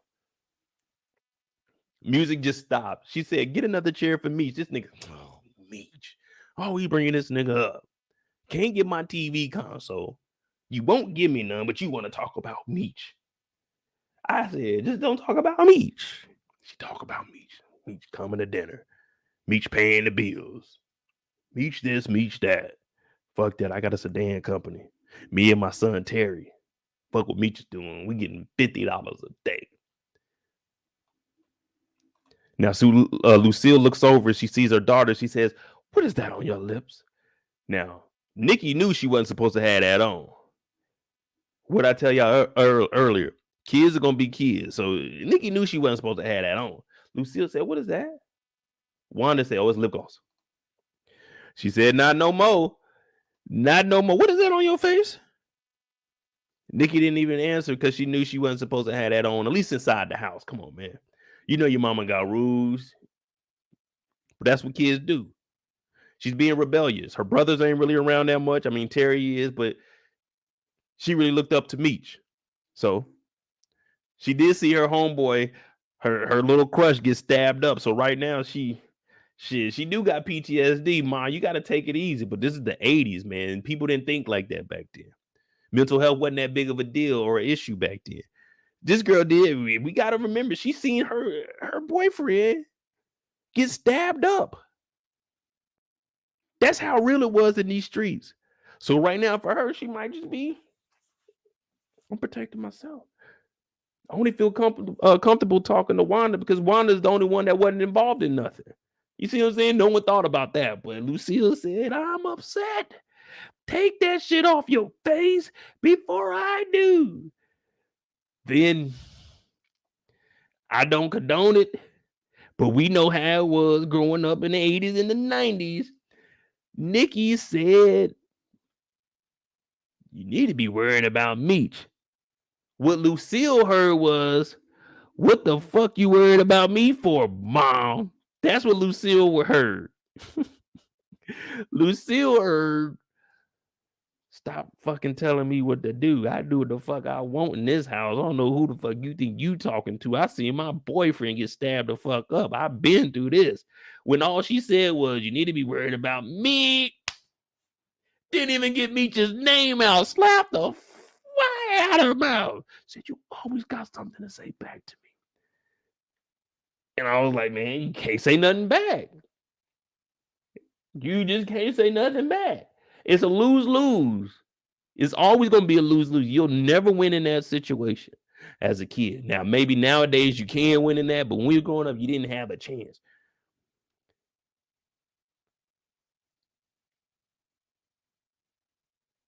Nikki went from my lip gloss is popping to lips drier than motherfucking Big L in that box.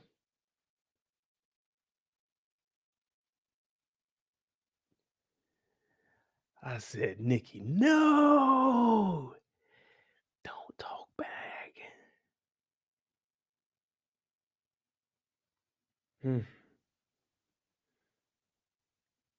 Y'all ever been around a friend? Have any of y'all been around a friend and got slapped by their parent? as a kid, it's fucked up. But after the parent leaves, you looking like, damn, nigga, they slapped the shit out of you. It's wild over here. It's the wild, wild west, man. Like, my parents wouldn't do that in front of nobody. We get a whooping and shit, but they ain't about to slap us in front of nobody, man. I had this whole boy. I think it was in what, 6th grade? It was 6th grade. We went over his spot because his mom and dad, they bought the pay-per-view for one of the wrestling events.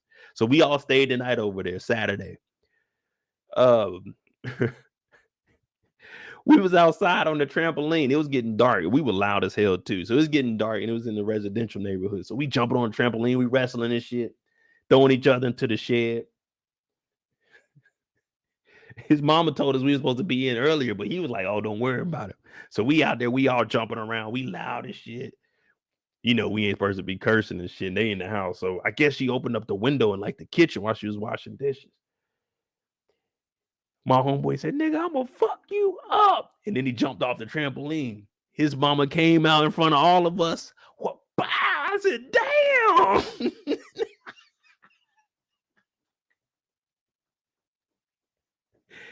Oh, shit.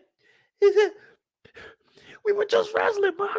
Pow! Slap the nigga again for talking back. I said, nigga, just stop. Throw in the towel. Mama, get off him. Please, let the boy breathe. Dog, I seen my boy get slapped twice in like 20 seconds. I said, damn. Oh. Dog, that was a tight ass weekend, man. That was a good ass weekend. After that, we all had to go into the house. We went down into the basement. We had like our little sleeping bag. Well, not so we ain't had no sleep. I didn't have a sleeping bag, nigga. They had to give me covers. My parents didn't buy us no sleeping bag, but they had to give me some covers of the pillow. So me and my other homeboys, it was 4 of us total. So me and the other 3, we were downstairs. This nigga mom made him wash the dishes, and then he could come downstairs with us. I was like, damn, bro. I put that in my notebook. Don't talk back to his parents.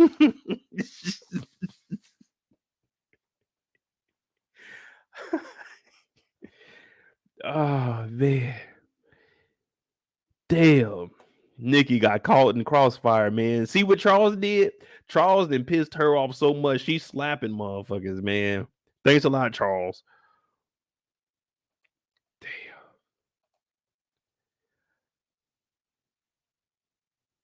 See, I got slapped in handcuffs. Like, you were in handcuffs and got slapped? Like, the police got you and slapped you? Or somebody put you in handcuffs and slapped you? Or you saying they slapped handcuffs on you? Like, I don't know where you going with the slapping in handcuffs.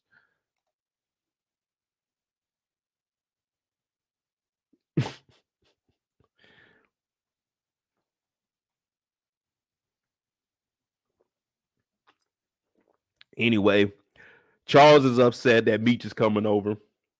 He ain't got his console. He ain't getting none last night. So he might not even be mad that it's Meech coming over. He might be mad that Lucille is just talking and she won't give him none. She got all that energy to slap somebody, but she ain't got that energy to throw that thing back a little bit, just a little bit. I don't really need much. It's early. We both got to get up for work. We don't need much. Maybe 5, a little 10. We could probably push 20 if necessary, but I'm pretty sure we can handle it in 10. So you know Charles definitely ain't getting none tonight. She didn't use all her energy. She went to work and she slapped Nikki. Oh yeah, it's over with. Another day. Another day. Y'all, we going on 4 weeks now. Episode 8, season 4. Charles still trying to get some. We 7 years down from the 3 weeks that she said no.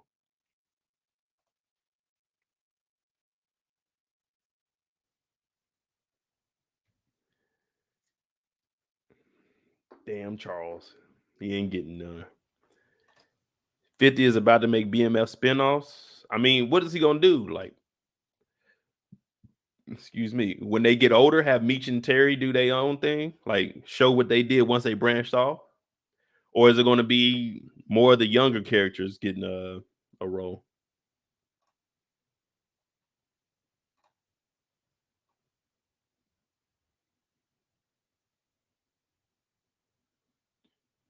What else did we have? Oh, they had the actual family dinner, but this is more about Terry. Terry came over and prayed. Hey, we're gonna talk about Terry. Terry might have player of the year. Well, I won't give player of the year, but he did pull some G shit, and we're gonna talk about it. But he came over, he prayed for everybody. Hey, look how Lucille's looking at Nikki. Yeah.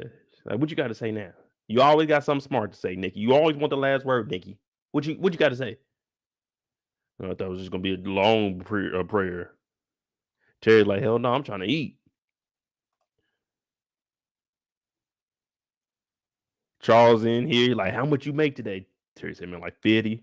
Nigga, we need to come up with a new plan. Lucille didn't want to hear that. So you know, as soon as Lucille said, oh, I don't want to talk about that business stuff right now, this nigga Charles was upset. I told you I'm gonna get this sedan business up and running. We gonna get that console, and then we gonna go to the chop house. We got to talk business, and I need to know because Terry is the one driving around while I'm at work. Lucille don't want to hear that shit.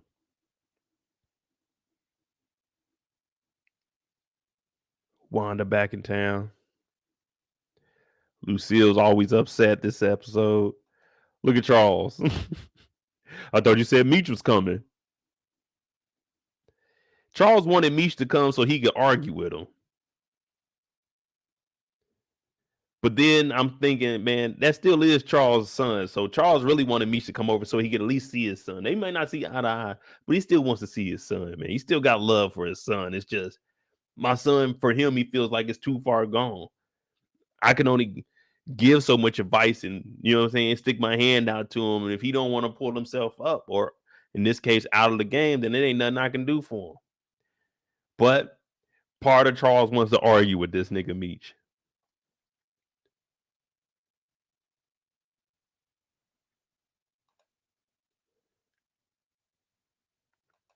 Meech's chair is empty.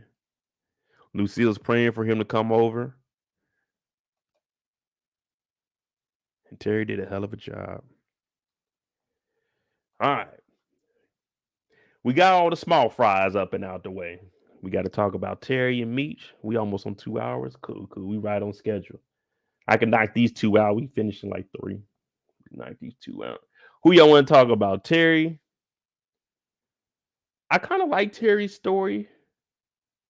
I like how he's playing out. I want to see how far it goes because Miss K was Brillo brought it up about will Lamar. What did he say? Oh, he was saying will there be some consequences that come out of Terry going after Boom's wife? Now that whole storyline, I want to see how that definitely plays out. That's going to be interesting, and I'm thinking that's what's going to draw Terry and Meech back together a little bit more. Now Meech is out there, he dangling that carrot like, hey, bro, I'm getting some money, you broke ass nigga.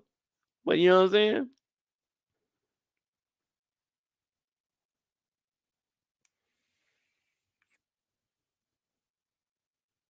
Oh, Yolanda, you noticed that too? Hey, that was kind of player though. I give him credit for that.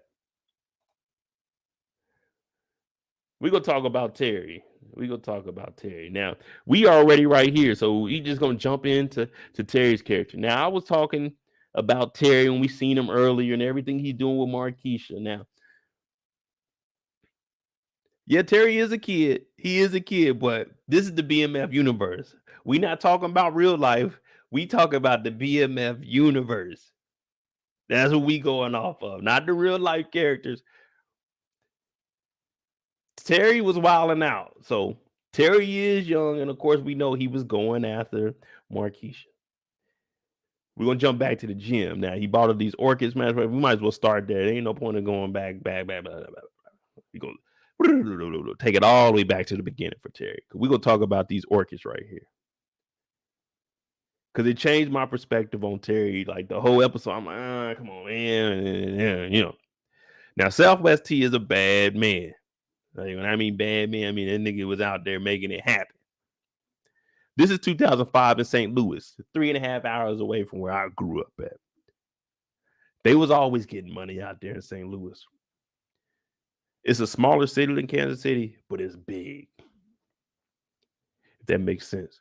Now they out there in St. Louis. Terry out here talking about we about to hit the border right now. You know what I'm saying? Got the picture of him and Markisha when he was younger. That means he still had Bay on his arm, or he had Bay on his mind. He looking at the good times. Now I didn't quite understand this part here. Hey, we about to dip out. We're gonna meet you at the border. But then they proceed to pack up all the bags just to go downstairs and have a family dinner. Now, where were they? 263? They got all the fixings. Chef Boyardee cooked this up. He said it, not me. But he's like, look, some of us, we ain't gonna talk to each other for a while. Now I understand we need to get together. It's gonna be the last time, but this should have been held prior to us leaving. You know what I'm saying? I know it's fictionalized for the TV show, but I'm just saying, like, come on, man. We're gonna cook up all this and then dip. No, man, we gotta have this shit going, man. We gotta get it back out of here.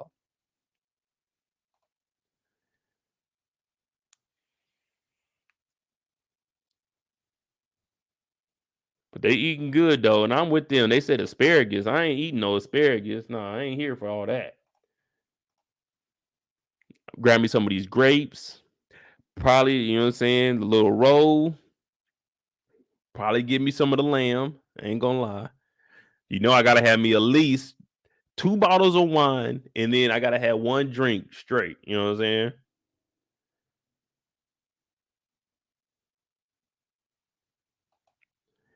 Now, Special Agent Chambers, she comes up in here, cracks a few jokes. Let these niggas know it's over with. Hands above your head. Don't say nothing. It's over. You going down. You going. Matter of fact, get your. I better see everybody's elbows locked. Hands above your fucking head. Everybody, even you, big boy. You can't get your hands up there high? Okay.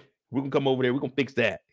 Yeah. You put the glass down. Yeah. So she came in and she's rounding them up. Of course, Detective Brian is here. Detective Brian been working his ass off since 81. They served that warrant. Tells him, you know the routine. Get your ass up, Terry. She came out and looked him in the eye and said, yeah, now you can have that family reunion with your brother that you've been asking for. That motherfucking Terry said, who is that bitch? Who the fuck is that? I don't like that. I don't like being talked to like that. No, who is that? Who is that? Threw our boy T in the damn back of the car, man. Brian, old dumbass, talking about, yeah, man, I know it was a good job. Like, damn, Brian.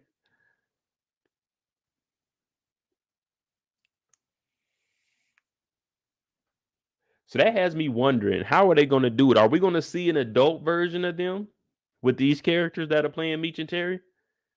Does anyone know that? Like, are we going to get to see them maybe like a season, 2 seasons of being adults?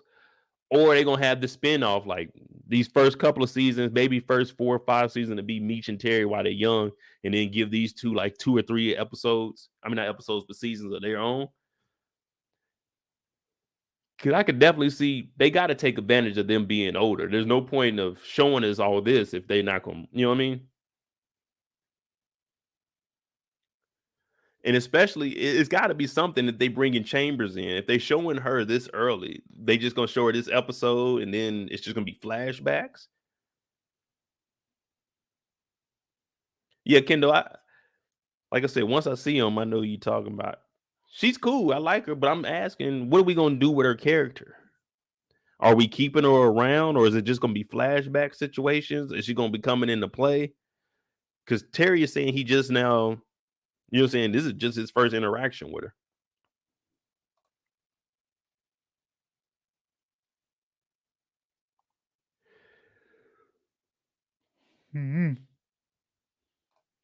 Probably when they do the time jumps. Yeah, I guess they could be introducing it, but are they hinting that next year is going to be one of the time jumps? Well, one of the spinoffs of them as an adult? And would they actually do that while this is going on? Like, what is this going to get 3 seasons and then they work on theirs? What's up, Dina girl? Christopher said, what up, Mo? I've been waiting for this to start back up. Yeah, definitely, man. It's a good season, man. I give this first episode 8.5, 9.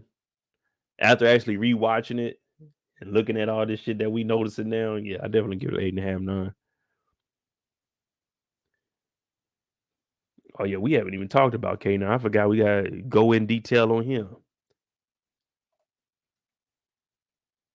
All right, so we talking about Terry. Now I was trying to see these DMV questions that Terry got. Now Terry's on question 34, and it looks like this is a 50 question test. Michigan DMV Class A CDL license examination. All right. I was trying to see what he was getting, but it looked like he just marking anything. He got a lot of B's on here. 1, 2, 3, 4, 5, 6, 7, 8, 9, 10. I mean, 10 out of 29. That ain't bad. Those tests got to have an even amount of each answer. Well, that's how it is in the Air Force. It's got to be 25% of each letter. So you can pretty much start guessing. So he in here, he doing his work, trying to get this damn license. And he's in here with his boy Roland. Now, Roland is 4 years older than him. So we saying not Meech, Terry is what, 16, 17? We'll just put him at 17. This Meek, he about 21, 22 years old. If Terry's supposed to be 16, we can just say he's 20. But either way, he in here, he finally getting his license too. So this is two people we know that they ain't got no car. They ain't got no license. But they ain't here joking around talking about $50 on it. He know damn well Roland ain't got that kind of money right now. T, you got all the ice on. I can see you shining.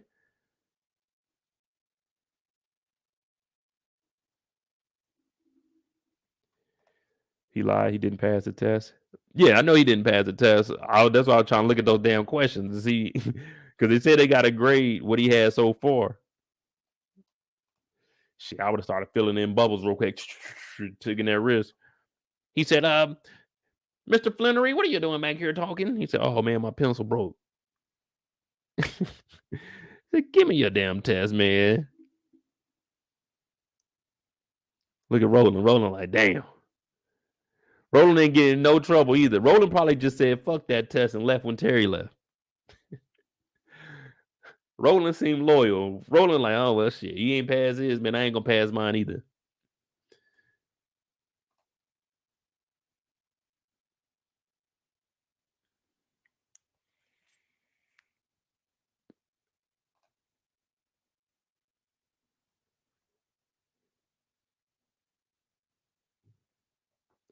Yeah, I can't read none of them damn questions. We're going to try to figure them out and see if we able to pass our driver's test.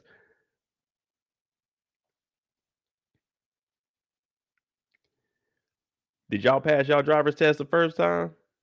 It took me 2 tries to get the permit, and then my driver's license, I got that the first time. And I ain't even parallel park. I just told them I couldn't do it, and I did good on everything else. Except for the only 2 things I had was I didn't parallel park. I just refused to do it. I said, I'm not going to do it. And I still I can parallel park, but back then I was like, I'm never going to parallel park my car because I wasn't ever going to places where I had to parallel, and I had rims on there. Nigga ain't had time to be doing no parallel parking. I had a park to be able to get up out of there, if you know what I mean. So I got dinged on not parallel parking, and when I turned into an intersection, I didn't accelerate. So I was still doing like 10. I was supposed to, once I got across, get up to the speed limit. But I got my driver's license first time. I was whipping my mama Camry too. Yeah. My mama had the sports edition. SC on the back of that motherfucker. It had the goddamn not the wing, but they had a spoiler on the back. I was whipping that thing, man. I was gonna ride my old school, but I'm not taking no driver test in no 72 Cutlass. Being there, that long ass hood trying to. It ain't. You can't just ease up off the brake on that. You got to tap the gas, and it's gonna give you a little jump. Damn, instructor like, all right, that's it. You're done. You can't get this license. Damn.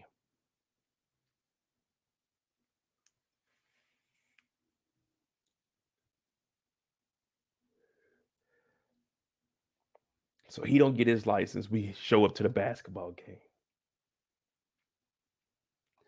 Detroit.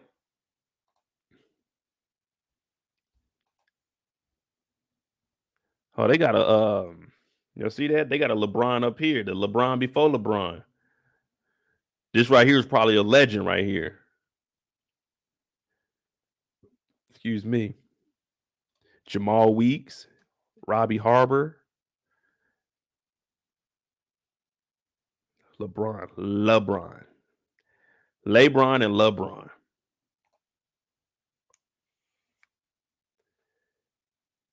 Oh, so everybody passing their test the first time. Look at y'all. Look at y'all.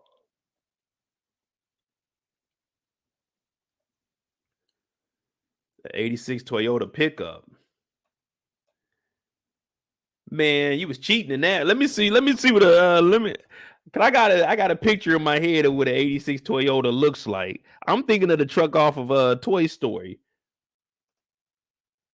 1986.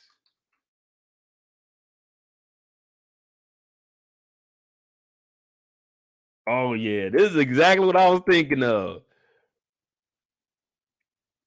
Did it look like this? Hold on. Oh, it's only 8,200. Okay, say less.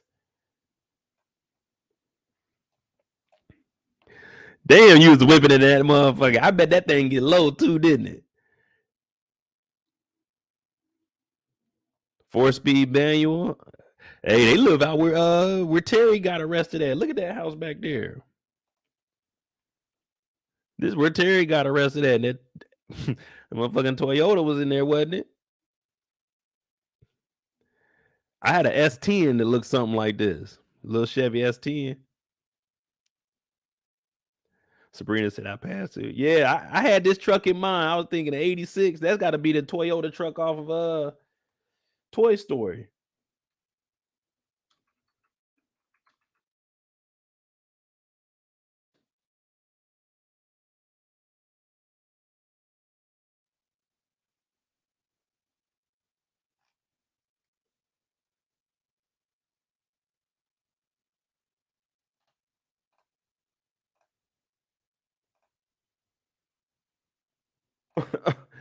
Hey man,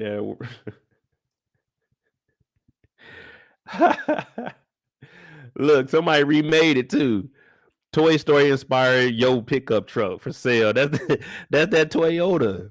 You drove a famous truck for your damn driver's test. Would you look at it? Look at it. 1986 Toyota truck, man. That's fucking crazy. I've never known anyone in real life to drive this. And now we know somebody. Look, y'all. Dina girl drove the Toyota tow truck. Damn, that's crazy. That's what's up, man. You a legend. You can hit them up right here. Michael H. I used to own one, 82 SR5 yellow short bed. Y'all can make a little truck club. A truck club. Shit, I might look into buying this 8600. It clean too. Look at that, y'all. You throw some 30s on this motherfucker. You could probably put some 26s on here with no rub. Oh yeah, let's get focused.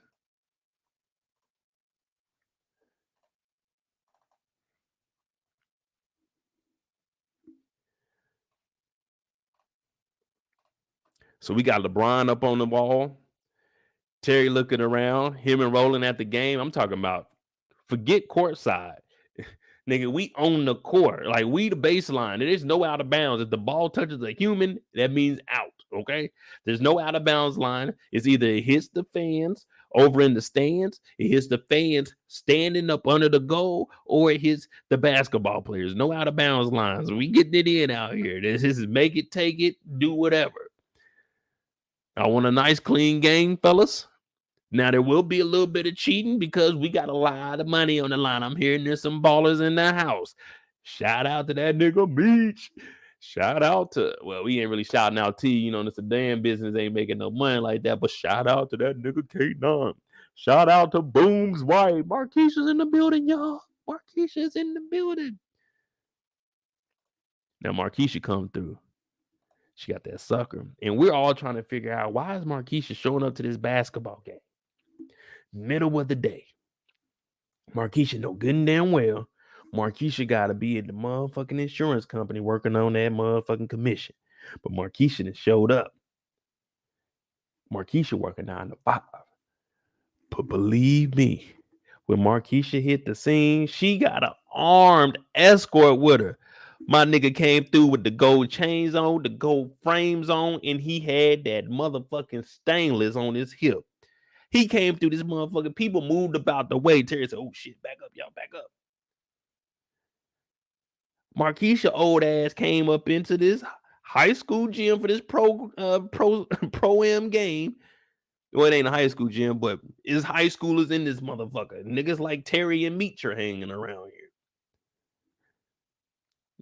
Meech is a dope boy, but you get what I'm saying. These are kids. The little white girl from the motherfucking auto shop at school is in here. These are kids here for this pro-am game. Markisha don't give a fuck.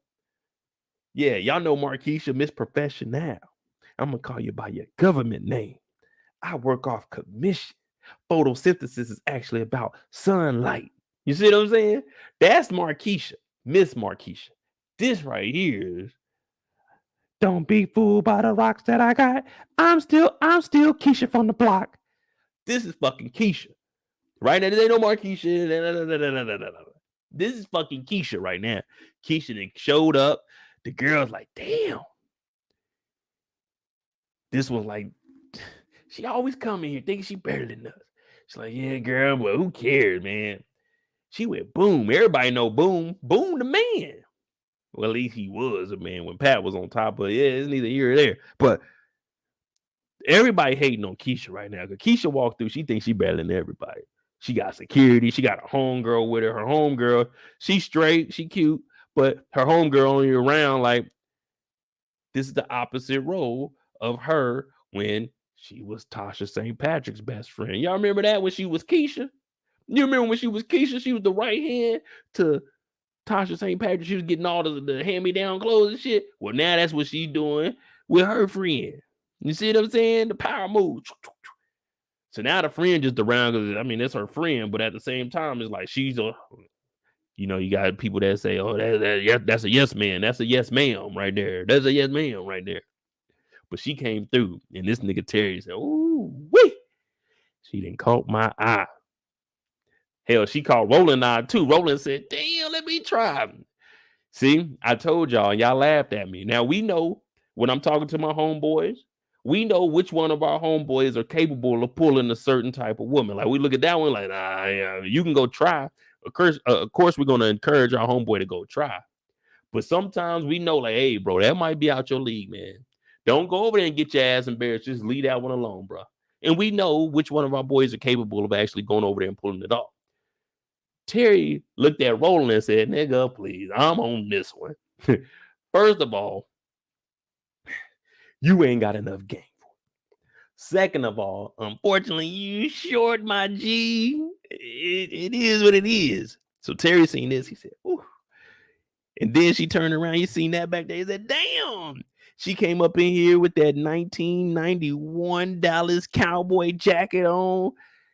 Yes, sir. Front row seats with the MCM bag. Yeah. She had the Dallas Cowboy outfit on. It's the middle of the summer. I won't say summer, but it's spring at least, or either it's fall. They came in, sat right on down in the front. That nigga Roland said, ooh, let me try to get at her. He said, hell no. And the reason he said hell no is because, look at Roland. Roland like, man, damn, Terry, I was going to try to holler at her. Look at Terry. This nigga just a smiling and grinning. Now, you want to try to get their attention. You want them to kind of look at you, but this nigga talking about, yes, sir. He got the chain now. He let her know my name T, baby. Yeah. See, that's the dead shit. That ain't gonna pull Markisha. No. You got to get in the game. You got to get in the game. Hold on, I'll be right back. You got to get in the game. But hey, when you got that chain out, man, it don't even matter.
All right, I'm back, man. My damn fan in the bathroom that went out, man. All I heard was that. Went in there, the light that went out, the fan didn't turn off. God damn it. Oh well. Being there with a little flashlight. But T over here looking. Now I'm telling you, that sedan business ain't enough money right now. That ain't no kind of money. Markisha got a 9 to 5 and fuck with Boom. So imagine what she gonna do fucking with you in that sedan company making $50 a day. It ain't gonna happen. You need to train with purpose. Because right now that ain't gonna work, T.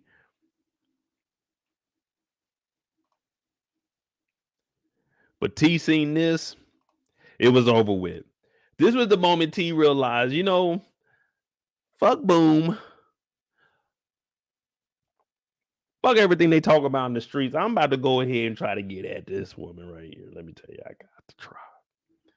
I got to try. Now, I commend him for trying. Would I've been trying to do it? Probably not, because she with Boom, and this is a different era. I know with Boom, like this nigga's name is Boom. Back then, your nickname meant something. We already discussed what K9 meant. That means just like a dog, he own your ass. A nigga's name is Boom. I'm not fucking with anything that Boom has in his possession. Now you seen her on the sucker. Now we used to have suckers when we were little, but we wasn't using suckers like that.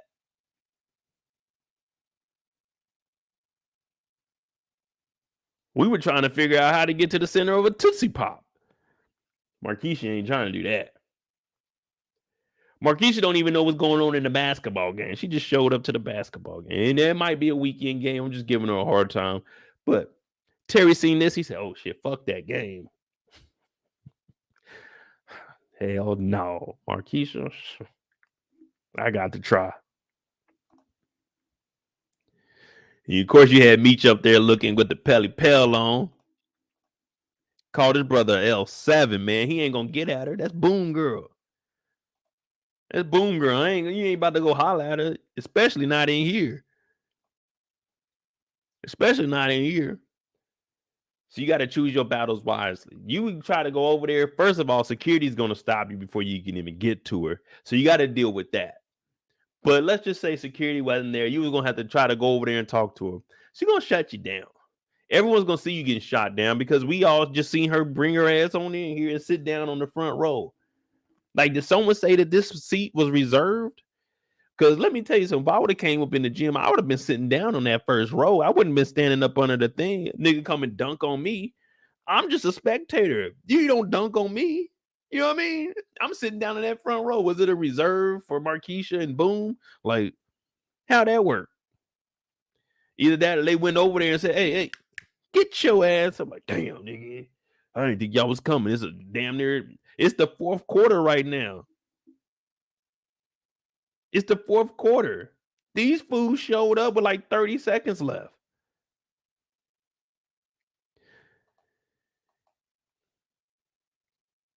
So Meech is talking about, man, my brother Lane, he ain't about to holler at her. Nigga, we need to find a new connect, nigga. I went and got 2 bricks, nigga. We about to make some shit happen.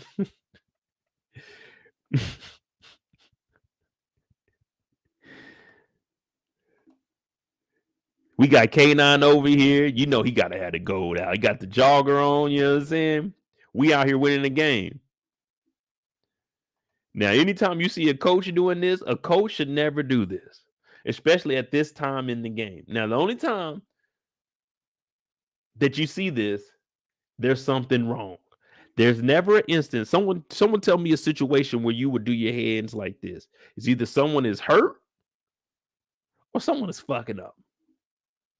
That's the only 2 times that you put your hand on your head like that. You go like this when you try to catch your breath. You go like this when you try to catch your breath. But when you have your hands like this, fuck. There's only 2 things. Someone is hurt or someone is fucking up. Now, it could be the refs fucking up. It could be your players missing shots. I don't know what it is, but somebody's fucking up.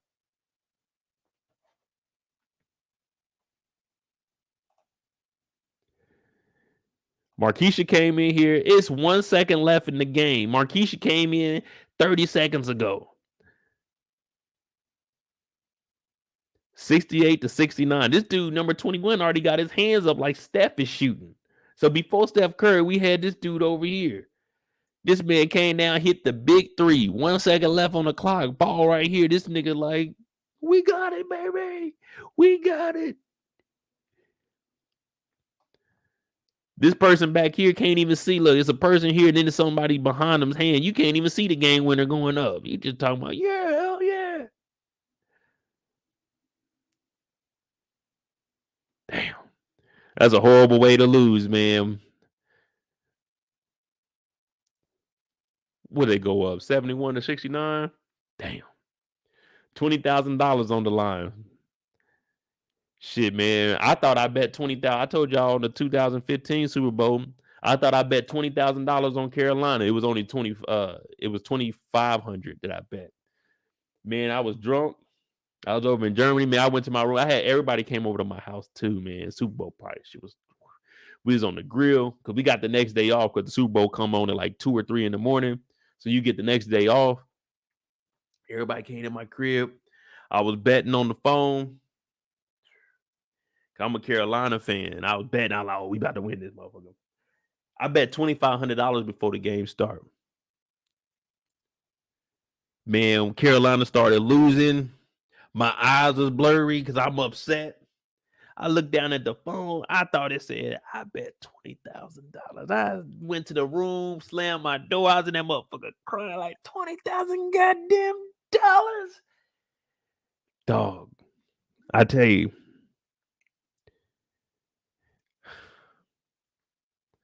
I almost lost it that night. That 20K would have hurt it if I actually bet 20,000. That thing would have depleted the savings account. Everything I worked for in life would have just went down the hole from there. Now I gotta be like Charles. All I got is big dreams that I cannot accomplish. That check they was giving me over there wasn't enough to get back to where I was. I was in the room like this. I thought I fucked up. $20,000. I thought it was 25,000. I said no. But then I wiped them tears away and looked and said 2,500. I said, thank you, Lord. I'll never gamble again. And to that day, I have never been on another gambling app a day in my life. I thought I lost $25,000. It was 2,500. I said, I will never gamble like that again. That shit was accessed straight to the bank, like ting, cashed out. No. Don't do that to me. I said, oh, let me. 2,500 is a good enough lesson for me. How to unlink this motherfucker? I'm over on Google on the computer. How to unlink a bank account from gambling app. Okay, just go to settings. Don't log out. Unlink. Close out. Okay, cool. Shit, never again. Never again. I'll go to the casino now. Don't let me get on some roulette. I'll go play some roulette. I'll play like poker with my homeboys and stuff. Kind of like, you know what I'm saying, they were doing over on the Best Man. But nah, I ain't going in there. I ain't shooting no dice. Nah, I'm not going to shoot no dice.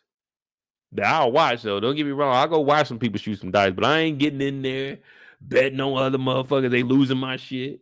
I'm in there thinking I'm hot. Lose my shit. Nah. Might play a little bit of blackjack. I know if I give my mama $20, I can give my mama $20. She can go to the casino and make that $20 stretch for like 2 hours. Like, Ma, how are you doing? I'm just playing the pennies. Like, damn, mama, you be in that casino, don't you? That's normally what I do. When I go home, I might give my mom $100, $200. She just gonna go sit in the casino with it for a little bit. You know what I'm saying? That's her getting away time. She get her a little drink. She be in there in the casino, just sitting at one spot. She'll see some people winning. She'll look over. If they wasn't winning nothing, she'll go get on their machine. can y'all spray this down for me? She get it, she get it wiped down. She get on their machine because she feel like, all right, they played enough times that they didn't win nothing. It's got to be a winning machine. Like, damn, mama, you got this stuff down, don't you? She said, yeah, I be on TikTok. Like, mama, get off of TikTok. Fucking TikTok, man. My mama be on TikTok a lot. She don't know nothing about YouTube, but she can tell you how to work a TikTok. She don't be doing no dancing on that. She don't even post on there, but she can. Yeah, I was up last night. I thought I was going to bed. It's about 8 o'clock. It's about 10. I rolled over, looked at the clock. About 10, I went to sleep. I said, Mama, get off of TikTok.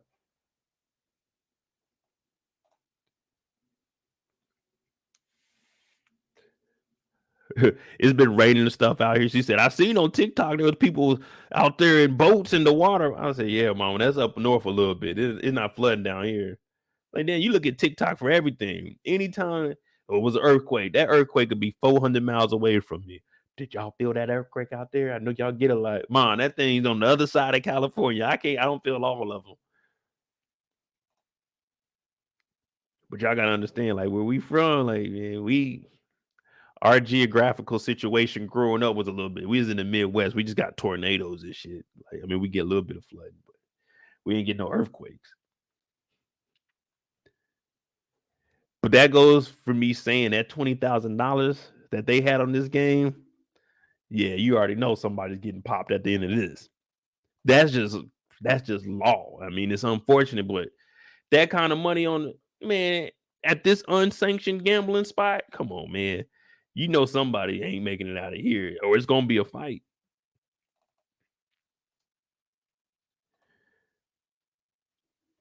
Now, Brillo said this is a legitimate spot out there in Detroit. The sports capital of Detroit, Sam Washington is the founder. Brillo, hey, make sure y'all go to Brillo the Big Review. He said he put up buckets over here. He said, hey, that's my dog. He ain't lied to me once, so I don't got no reason not to believe. He said he used to get buckets over here. Is someone in Detroit? Hey, let me find out. Brillo was out here putting up numbers. All right. St. Cecilia's Gym, the sports capital. Hey, Brillo the Big Review said he's getting buckets. We need to go back. We need to go back. Let me see something. While we playing around, Brillo name might be up on this wall. Brillo might be up on this wall somewhere. I gotta go back and watch the episode. I'm gonna try to pause it and we're gonna see a little bit higher. Matter of fact, let me see. I might have a picture of it. Let me see. I think I may have took one. Oh no, I ain't getting none. Oh, wait. We got another angle. Damn, Brillo might be on the top right. We don't know, man. But Brillo said he was getting buckets in here, so. Brillo, is your real name Purcell Evans?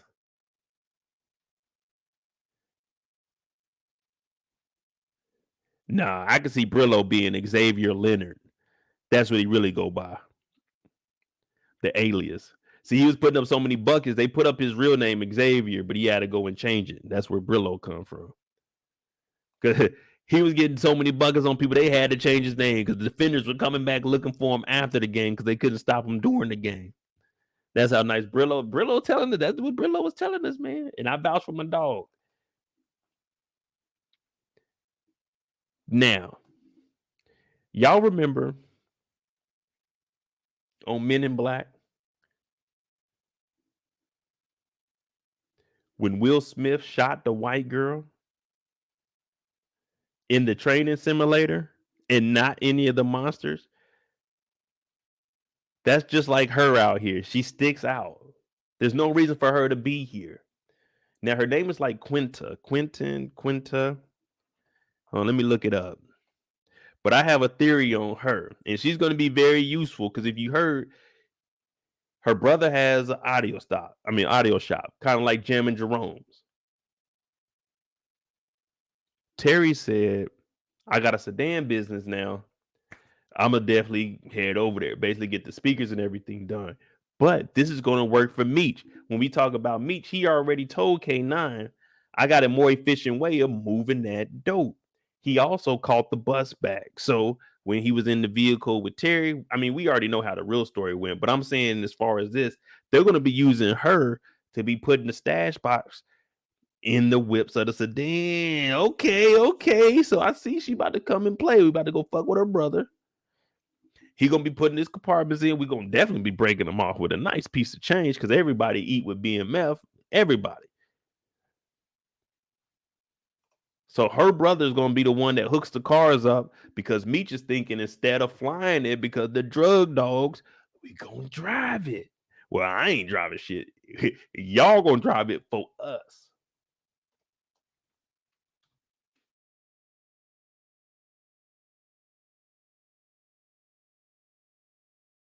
That's what I think they're going to do with her. You guys agree?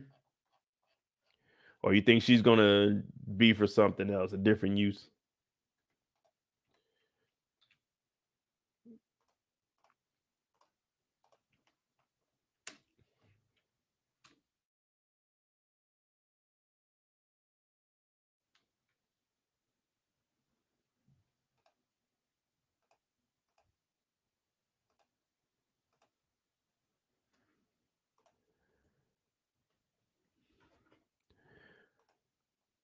I thought they said her name was like Quinn 10 or something like that. I wasn't for sure. I tried to turn the captions on, but I guess it's Quinn. I don't know. I'm trying to look up her name.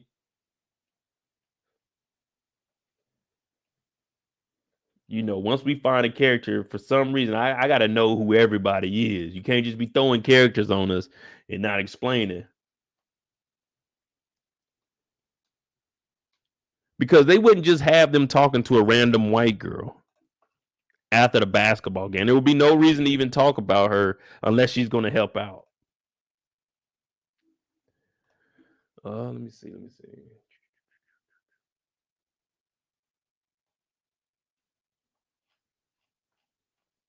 We had to go to these episodes. I don't know. Maybe she was. Oh, no.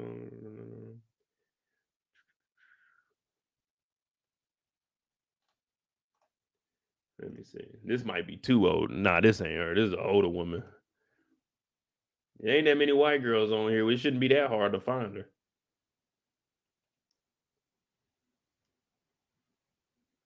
Uncredited. Oh, she might be. Oh no, she can't be one of the uncredited, man. I don't know. I'm gonna look her up though.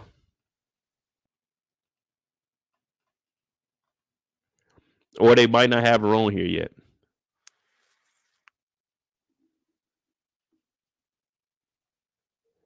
We'll go back and look.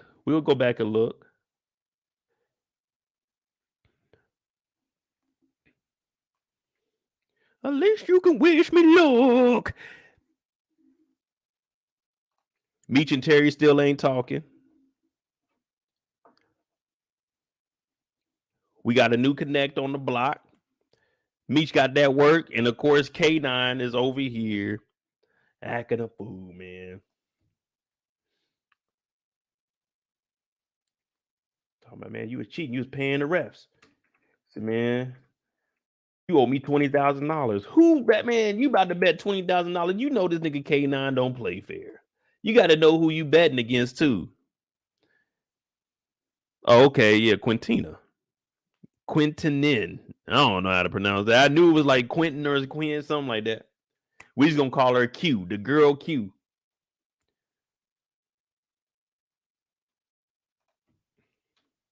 You know, I'm not good with pronouncing names. We always give people a nickname. Quinty?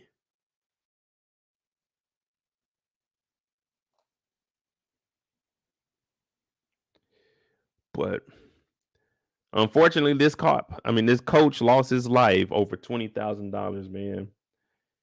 Would y'all bet at K9? Just from what we see right now, I know we went in depth on his nickname, but just from what you seen right now, you already knew K9 had a shaky past.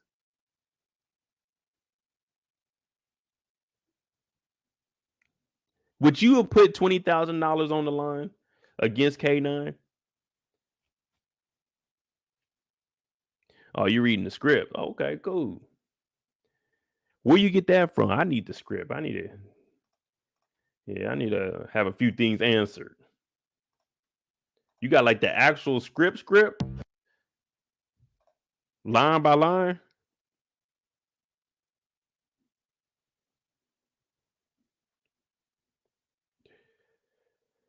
See, I need to get more into that.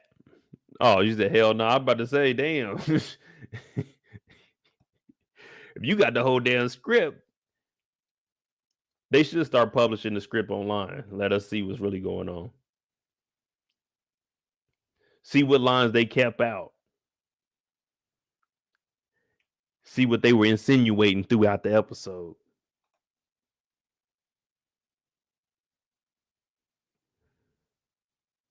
Line by line, send to your IG. Nah, don't send that. Well, yeah, send it to my IG. If you got it, send it to my IG. I'm gonna read that motherfucker. But I'm not betting K9, man. There's no reason.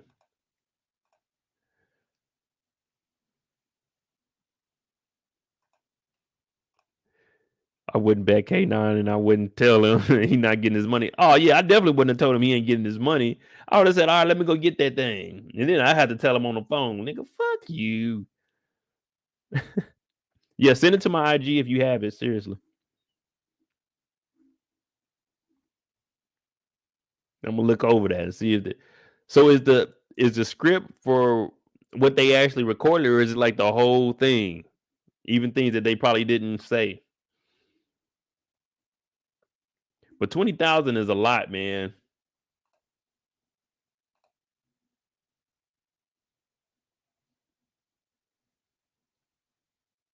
Trying to see if I see her name. Big L, Nicole Rowland, Saki, K9, Dink, Hoop, Older Terry, Mabel, Timmons, Kevin, Earl, Raisin,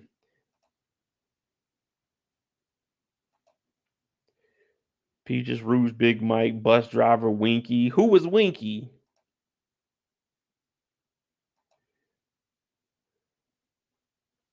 Oh, Quinn T. Rodriguez. Oh, I thought she was white. My bad. Zoe Neminsky.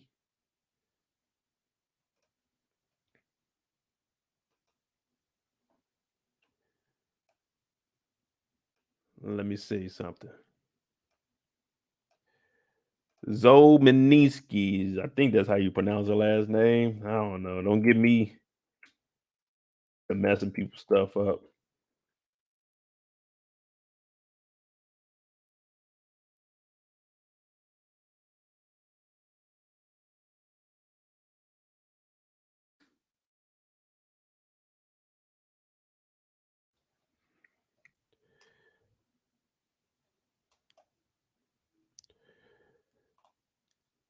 Oh, she was in Aquaman?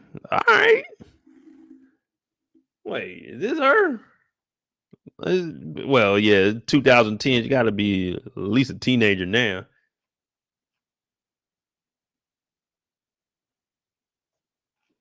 But that's who they saying player. Oh no, this one just might be old and outdated.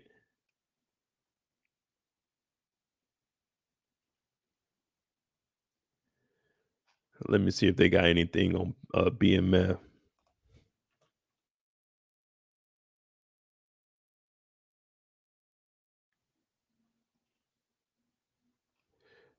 Nah, I ain't seeing nothing on even that name in BMF. They ain't got no articles on her. Interesting. They're trying to keep her a secret. And they ain't even got like no articles saying that was. What's up? Always lovely. I'm gonna be looking for her information. We're gonna find out a little bit about her, and I'm gonna do a who is for her. We probably see her in episode like 3, probably like 3 and 6.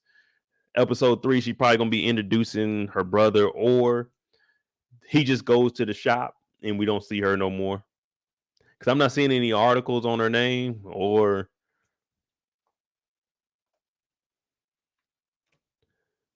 anything, man. Let me see BMF real name.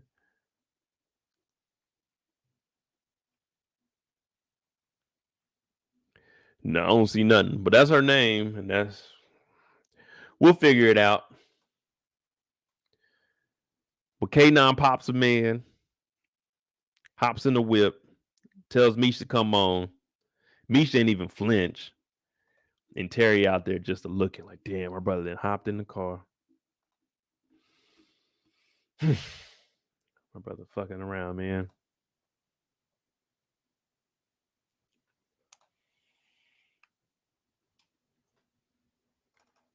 After the shooting, Terry heads to the house, and we find out that Wanda is back in town. LaWanda just been gone, dipped out with his son. We ain't even seen little Terry in months. Let's just say 2 months, maybe a month. We ain't even seen the baby. She done ran off. My boy Terry just now getting to the house. He's like, oh shit, you back? First thing Charles could think of, not, hey, you see your son, hey, you get that license? Because Charles got that TV on his mind. We got to get that console. Did you get your driver's license, Terry, so you can have a car on the road while I'm at work? Because we going to get another car, and then I'm going to be driving a car because I'm not about to be working at that. I'm not about to be working out there no more. And then I'm going to have you drive a car, and I drive a car. Terry's like, damn, I ain't seen my kid in a while, man. How you doing? She's like, yeah, well, I came back.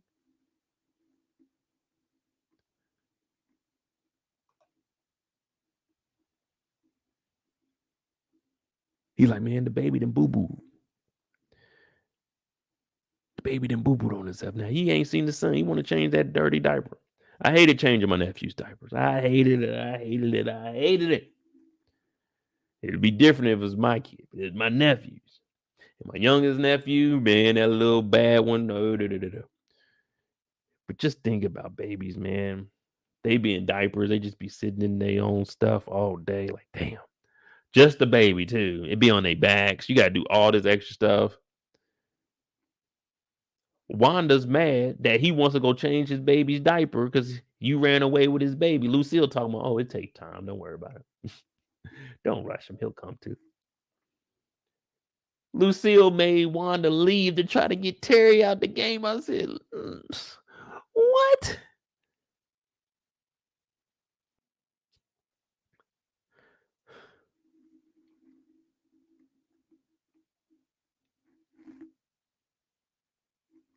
And Wanda sitting there acting like, damn, why is Terry acting like that? You took this man's kid.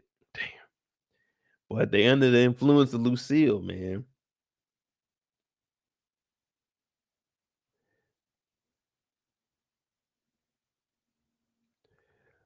Three weeks. I don't know how long it is. I know Terry, I mean, not Terry, but Charles ain't got none in 3 weeks. We know for sure that's been 3 weeks.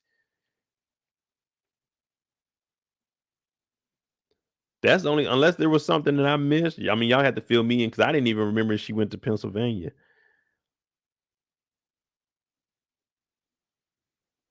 But Lucille's talking about, oh, don't worry. He'll come too eventually.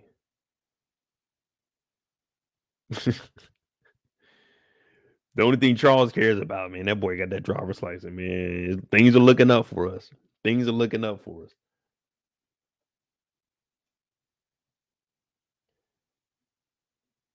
Oh, damn, we ain't even talk about Brian. Man, damn. All right, hold on. We're going to pick this up a little bit. Let me see.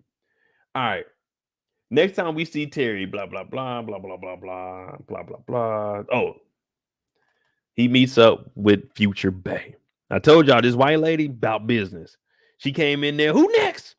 She got the Statue of Liberty right there.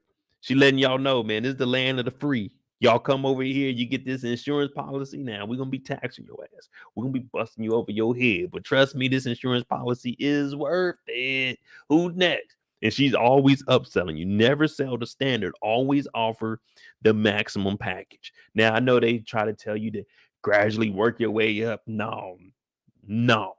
You take them straight to the top package. Y'all buying this or no? Straight to the top. No ifs, ands, or maybes about it. Yes, sir. Straight to the top package. That's what she's saying. Come on, who next? Come on, who next? Because if you ain't getting the top package, consider it a knockoff. Consider it a knockoff. If it ain't the top packages, go ahead, consider it a knockoff. Because we all rich nowadays. That's what I see. Every time I look around, niggas talking about what they do and what they got. All right, get the top package. Top package. Go get the top insurance.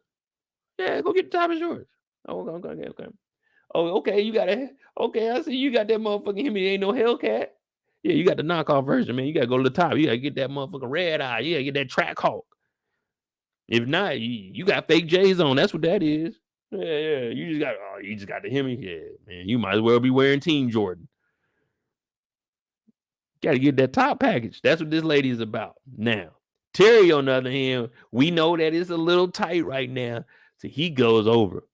He sees the white lady. What did I just tell you? You already know she's going for the top package because she knows that you're probably not going to be paying attention and you're going to go ahead and just agree with anything because most people, they're afraid to speak up for themselves. Not saying that they're afraid, they just don't do it and they don't ask questions about stuff. So they're not going to ask anything. She's just going to say, hey, this is the best package for you. For what you want, this is what you want to do. That's going to give you all this coverage. You ain't going to need $500,000 worth of coverage when y'all doing $50,000 worth of work. You see what I'm saying? So I could have went to her and I would have told her no on that top package. But a lot of people that just did that shit. But Terry seen her. He knew that they didn't have that kind of money. And it just happened that Markisha is working here. Not Keisha, Markisha. Now, he told the lady behind, oh, go ahead. I see something over here. She's like, okay, man, help you? He said, yeah, I got this sedan business. I'm trying to get insurance on. She said, okay. He said, nah, my name is Terry. You can call me T. I met you a while back, you know what I'm saying? I'm one of Pat's top earners, you know what I'm saying? Also, I seen you at the game. Yeah, you know, she don't want nobody to hear that she was at that game because that's in the hood. She don't want the white folk to know that she be in the hood. She don't want the white folk to know that she be showing off that booty on the weekends. You see what she got? She all covered up at work. She don't want the white folk to know what she do, and they don't need to know what she do on her free time. But she's like, nigga, if you don't shut the fuck up with that, I was a dope dealer shit in here. This is my business, nigga. And that's why you'll never holler at them at work. You let work be work. And then if you catch him somewhere else, all right, holler at him then. But so he ain't just talking. Yeah, man, I was one of Pat's top earners. I got a sedan business now. She's like, okay, well, fill out these forms. She's like, damn, you had a rough night. Because, I think I remember seeing you, kid. Because you got to remember, Terry is a kid. But this is the Power Universe, BMF Universe. We talking about the show. So I don't know how old they got her as, but technically he's supposed to be a kid. So he don't really know the game, but he's still trying anyway. And she know the young boys, they out there getting money. You said you used to work for Pat, so that means you got to at least at the minimum have a Lexus. Maybe an Acura. Maybe not the Lexus, you might have the Acura or something. You know what I'm saying? So she know what go on. This is Boom's wife, y'all. So she be at the basketball game solo dolo with security. So she know what go on in the streets. She's like, all right, look, fill this shit out. And did you have a long night? He's like, nah, man, it's just hard to look at you, sunshine. I'm like, oh, I mean, this is the 80s. He is a kid, so we got to come a little bit slack. But, nigga, fill out the paperwork. You got to get up out of here. I commend you for trying, but this ain't the time or the place. Now, you played it cool with leaving, but that's typically you're going to get turned down. Well, as long as you just call me, and she's not going to call you. She's not gonna call you. You're gonna have to holler at her. You're gonna have to get that number from her. She's gonna have to physically give you the number because she's not gonna be checking in on you. Now you gotta over pursue. But right now, this is just stop one. We don't know too much about what's going on. Now, I will say that our boy T paying attention to details. He noticed that the orchid was dead. He said, that's dead. Next time I come up here. I got her. Now, before he left, you see what he did? He tried to flex some of his money and some of his connects. Now, sometimes you're able to do that and it's good to pull it off, but sometimes you look lame for mentioning who you know, your connections and shit like that. In this case, that's one of those, yeah, I'm going to send you some, some clientele, baby. Yeah, you try to make yourself seem like you big time. Yeah, I got you. I'm gonna send you some clientele. Hey, I was a top seller. I got all the connects. So it could work, but it looks like Markisha is a little bit smarter than we were thinking she was. See, we only see her on the weekend. We didn't get to see the intellectual side. It's kind of like Nunu. Nunu wasn't from the hood, but Nunu was in the hood because her daddy was from the hood. You see what I'm saying? When Nunu went home, Nunu was lonely. See, when Keisha go out, she Keisha. Now, when she go into work, Markisha, yes. You see what I'm saying? So she understands what's going on, but the difference between her and Nunu is she knows the game. She's been in the game for a while. But Terry, he was noticing, he said, okay, the flower dead. Now, this is where things start to get interesting. We see Terry laid up in the bed, and what is he thinking about? He thinking about Markisha. He ain't thinking about Keisha right now. You just seen her. You seen her at the game. Now you see him. Everywhere I look, I see her first. It's like, I can't get her out of my head. Now he in here, he fantasized about him and Markisha getting it on. I'm talking about the best thing ever. He talking about, Terry, look at me. He's looking too. Normally he don't look nobody now, but he looking too. Imagine you having the fantasy of your life. This is the best fantasy you ever had. The best dream. If you don't have fantasy, just say it's the best dream. This dream is going the best for you. And you fucking roll over and your baby mama is there in your ear. Do you not know what I was just dreaming of? I was dreaming of better days. I had Markisha in this bed. Oh my goodness, it was lovely, and you woke me the fuck up. Oh my God. Imagine your baby mama ruining your favorite dream. That had to be the worst thing that happened to Terry. Terry said, oh, girl. Fucking Wanda, you're still here? Damn. Now in his head, he's thinking, I got to get Markisha.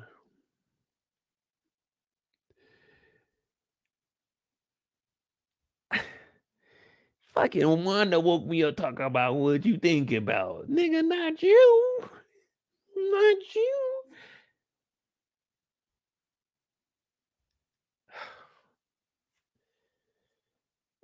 My heart just stopped. Just imagine you being there. Markisha.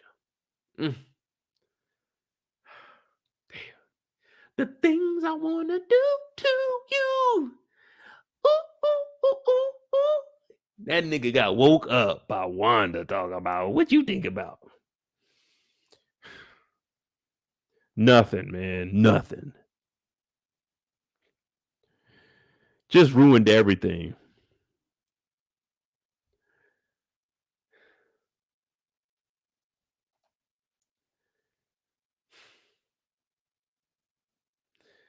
We've all almost been there one time. That's probably what Lucille was doing in there. Charles was trying to get something. She was thinking about something else. She was thinking about Pastor Swift. Oh.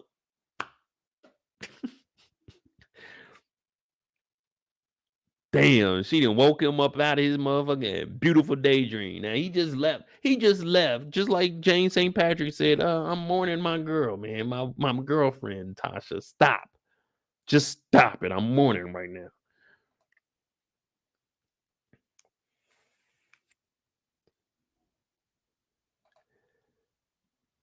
She talking about, so what are we doing? Are we starting all over? What? What do you mean, are we starting over? You goddamn right we are. You just dipped out with my son. I didn't even know what the fuck was going on. I'm out here driving motherfucking sedans every day, wondering where the hell is my kid. I didn't know where you was at. She talking about where we got to start over. Yeah, yeah, we definitely got to start over. Matter of fact, we ain't about to start nothing. I don't know about you, but there's a woman named Markisha that wants to be in my life, and I see bigger and better things going on with her.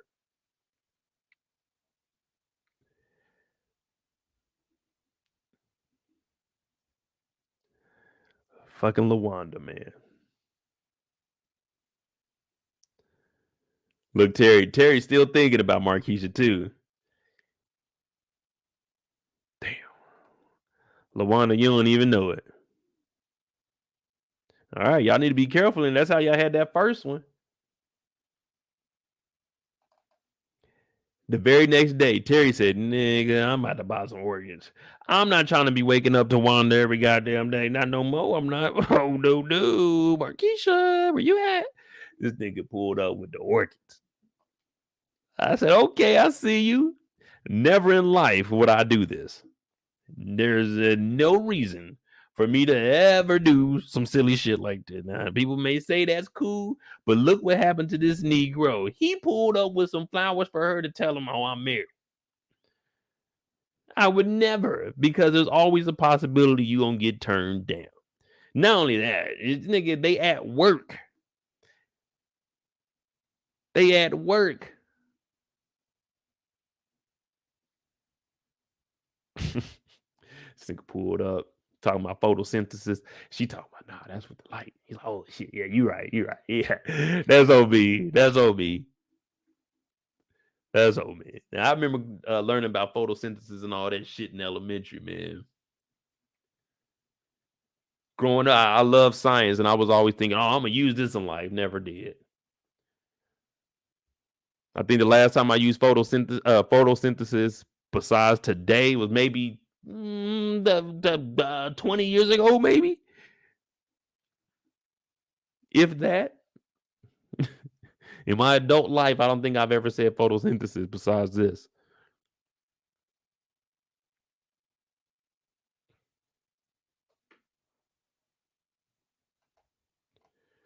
DeMarcus said Wanda pulled a Robin from the best man on Terry. Oh, yeah, man. Robin ass over in Ghana kicking it right now. Robin in Ghana just kicking it. She sent the baby back home. Man, she really getting to know herself out there now. Now, she ends up telling them. Well, she don't tell them. She just points at her ring and says, well, she didn't tell me she was married. She just showed me a ring. She just showed me a ring. I can go into the safe. I can pull me out a ring too. They don't mean I'm married or nothing. I got a ring too. You know what I'm saying?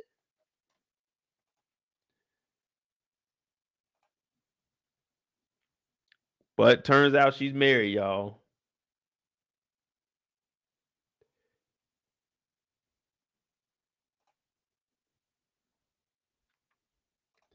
So my dog took the flowers, man. He took the flowers and went back home with it. Shit. She ain't want the flowers. You know what?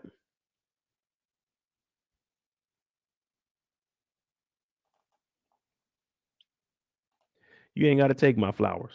I'm going to give my flowers to Wanda. Man, I said, yeah, he redeemed himself on that. That was player, man. That was player right there. That's how you do it. That's how you get back at Wanda ass. Now, Wanda don't know that them flowers were going to Markisha, the lady of his dreams. All she knows is she got some flowers, so she thinking they on good terms. I said, damn, Terry, you playing the game the correct way. You got Wanda thinking, hey, it could potentially be something still there. We start fresh. But yeah, I commend him because he didn't waste the flowers. He bought the flowers. Markisha didn't want them. He gave them to Wanda. Wanda took them. At least those flowers have a home. Now, these flowers are living creatures. We need flowers. We need them. And the flowers have a nice home with Wanda now. So we can't really get mad at Terry for bringing these flowers home. At least the flowers have a home. Someone that's going to, just like dogs.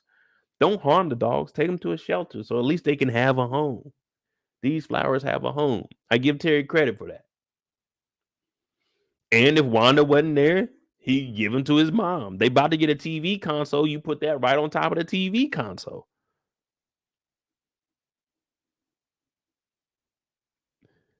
So Terry, he did the right thing. He gave him to Wanda. Because what this symbolized by giving these flowers to Wanda is like, I want something to be there with you, but I got to gain back your trust. I got to gain back your trust before I can fully go out there and get something specifically for you.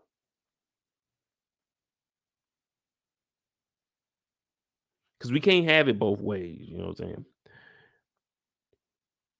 Big Alex rocks, exactly. Too many homeless flowers. Too many flowers just over at the plant gardens, just dying because no one's buying them. If you don't have a plant in your home, a flower in your home, I encourage you to get up tomorrow, go down to the nearest nursery and get you a couple of flowers and bring them home.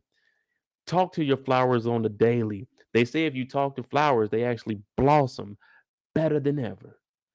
Comfort your flowers. Go get them alkaline water. Don't give them water out the tap. Go get them that alkaline water.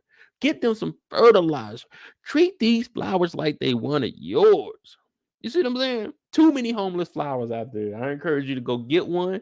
I might go get a cactus. And hopefully a flower grows out of the cactus.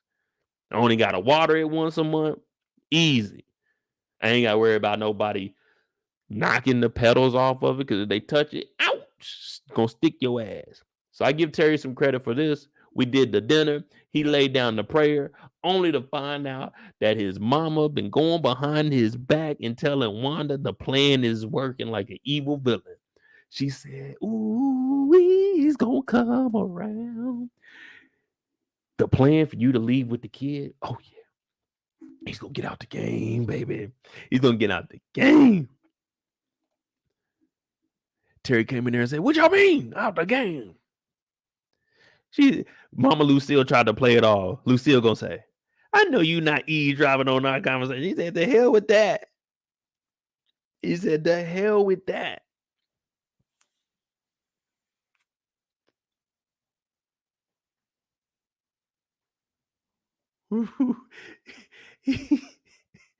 He said, the hell with that plan. I don't know who to trust.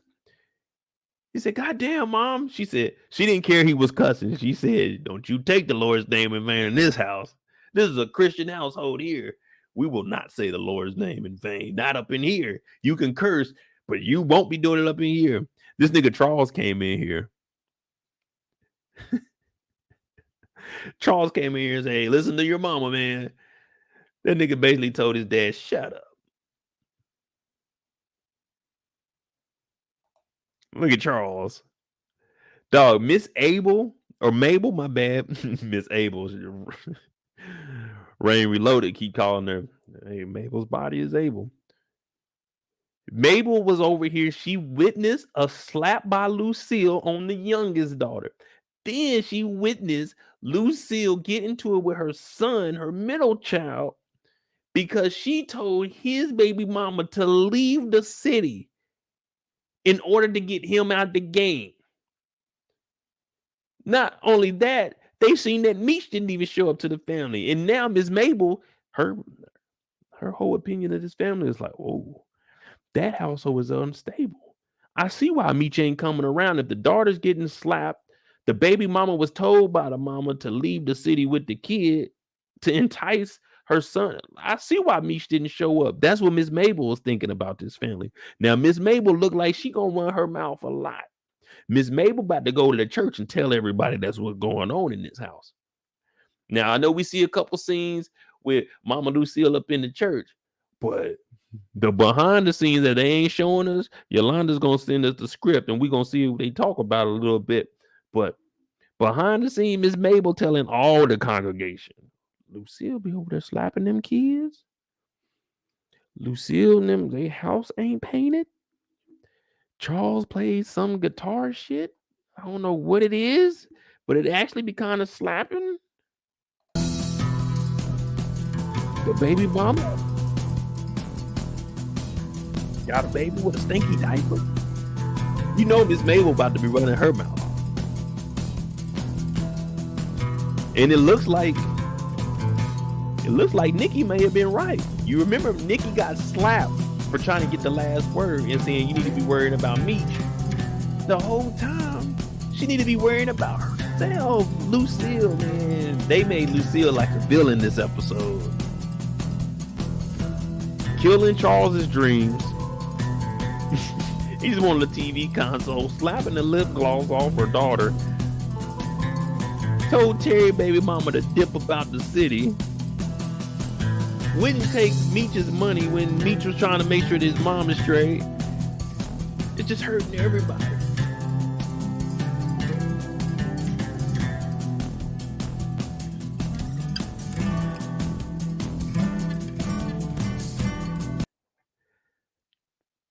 So Terry's upset. Terry gets the hell up out the house now. Terry looking at his dad like, shut up, Charles. And he ain't even say nothing, man. He ain't even say nothing.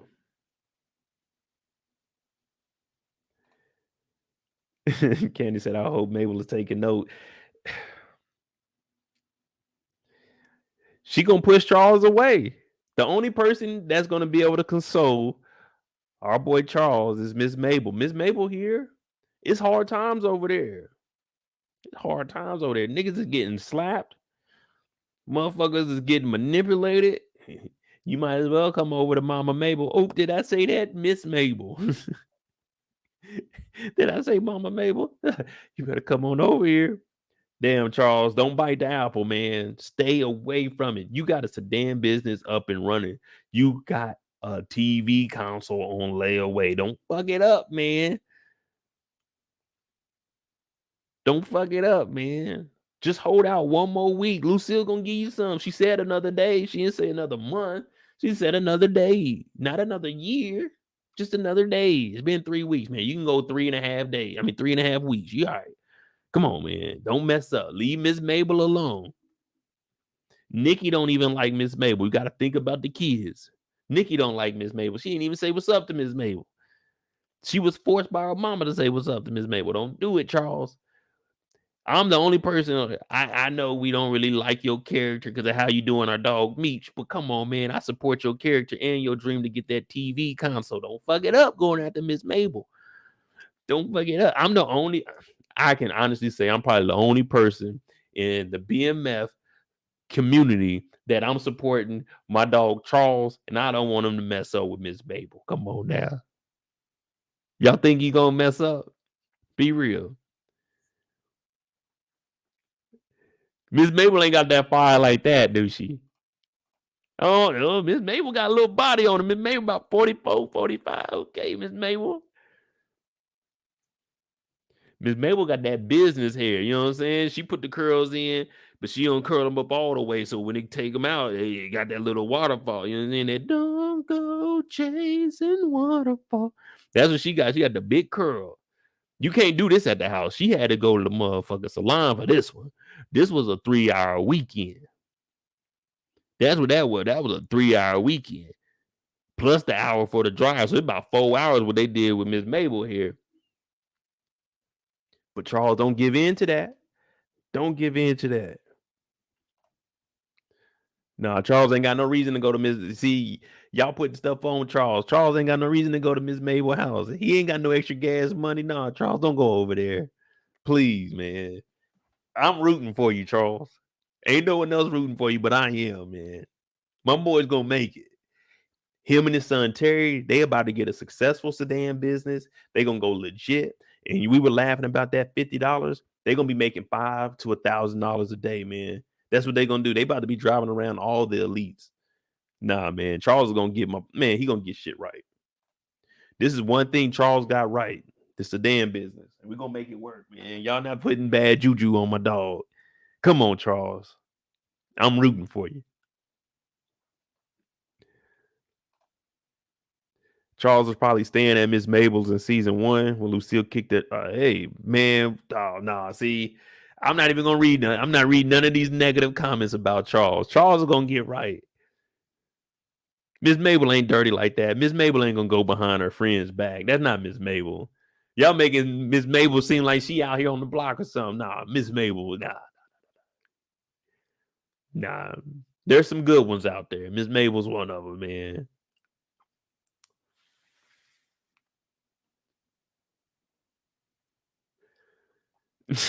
Candy said, strumming my pain with his fingers.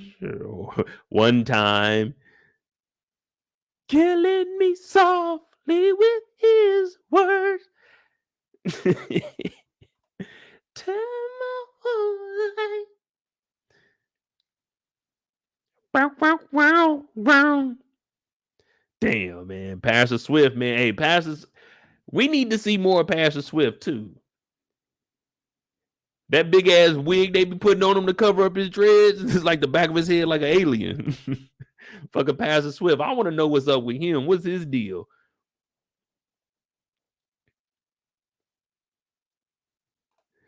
Mabel, she may run her mouth. I don't think she's giving up the good. Yeah, I don't think Miss Mabel getting down like that, man. Come on now. We gotta have some respect for the elders.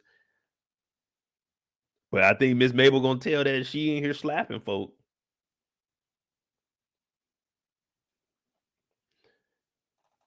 And the last thing we see about Terry after he storms up out the house, he goes outside and he's by himself, and we hear him talking about wolves traveling in packs. So it's harder to be caught. But when a wolf is on his own, man, it ain't no wolf pack no more. That lone wolf, it gets cold out there. It get cold out there. It's cold in the D. Real cold, especially if your name is B-Mickie. You know, mice, they trying to be inside in the wintertime. When it's cold outside, it's time to hide. Now we got Meech. We got Detective Bryant. I'm going to go ahead and wrap this up. We got Meech, Bryant. We talked a little bit about K9. We're going to mix all of them in together. We're going to run this because we got 3 hours. Yeah. We're not going to be on this all night. We might get, we're going to take our time. Where y'all got to go tomorrow? There's only one right answer for where y'all got to be tomorrow. And if I don't see one, we're going to wait until y'all figure it out. There's only one place y'all need to be tomorrow, or at least stopping by and making some time to go in there.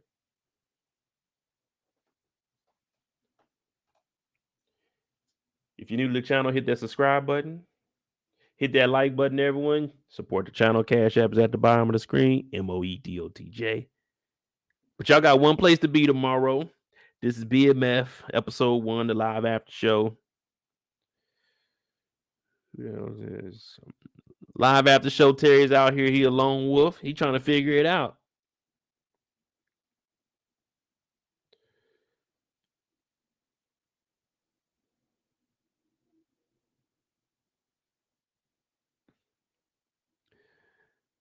Rick James said Miss Mabel house. Kendall said spin class and a massage. Nah, y'all got to go to the nursery. We just talked about that. Come on, man. The nursery. Every flower needs a home. That's what we doing in 2023. If I got to do something, I'm gonna get a couple flowers. I gotta get something that what they call it? Come around that's seasonal. So it'll just die out and it'll grow back when it needs to. A seasonal flower. But that's what we doing, man. So make sure y'all go get y'all a flower. I want to check in on y'all. Sharon Davis, thank you for the cash app, the $20. Thank you. Kendall, thank you for the 20. Hey, Kendall she be looking out for your boy, man. January 18th, we get to reapply. I'll probably be just deleting a whole bunch. I'll probably just keep up all my lives and we just gonna start fresh for 2023 because I don't know what they talking about is reused content on my channel when every video is I'm on it. I'm in every video. But oh well, we'll figure that out January 18th. Hopefully it goes through this time. Terry's a lone wolf and Meech is out here grinding.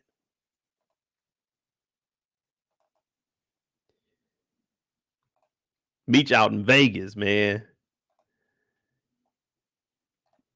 Boy, Vegas used to be my stomping ground. You know what I'm saying? Show up to Vegas, hit the pool party, shirts off, drinking nonstop, sun up to sundown, getting clean, hit the club. Woo-wee. Vegas was a good time. Now, I wasn't doing nothing like this. I wasn't taping nothing to the gut.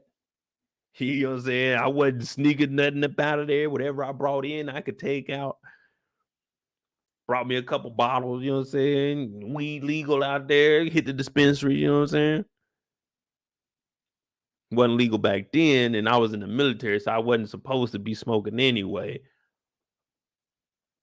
Wink, wink.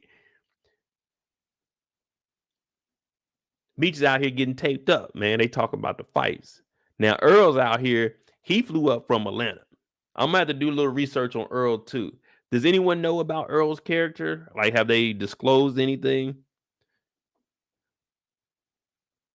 But he's basically schooling Meech on the bigger level, not the local city level, the big level, the national stage.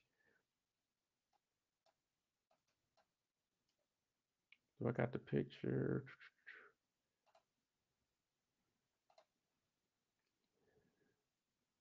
DeMarcus said early death predictions: K9, B-Mickie, Tiny.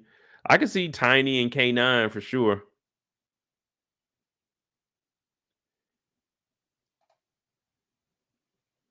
Earl be on Country Wayne skits. I mean, I'm gonna look him up. I'm gonna see who he is. Well, mainly was for the character. I wanted to see what connection is he supposed to have with Meech, because I know Meech is eventually. Well, he could be the guy that introduces Meech to Goldie. Whenever they start showing Goldie, because you know they're gonna be going to Atlanta. They got it on the little board, the little poster for it. And Earl tells him, when you get down to Atlanta, hit me up. So he could be the guy that's going to put Meech in touch with Goldie. That could be his storyline.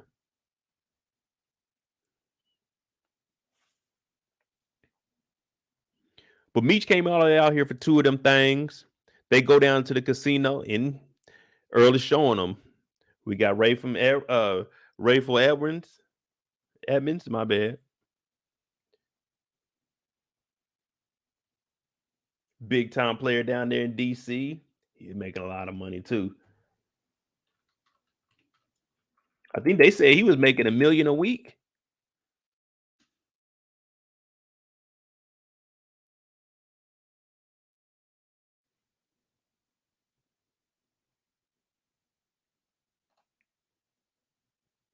Yeah, let me see. I think he was making blah blah blah blah.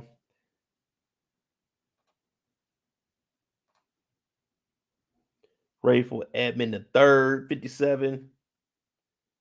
Shit.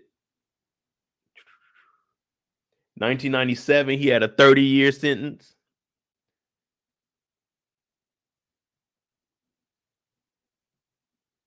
And then he had it cut to 27 years.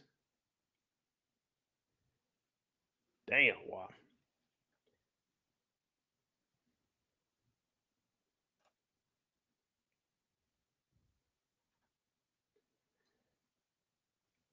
Shit, they said Rayful was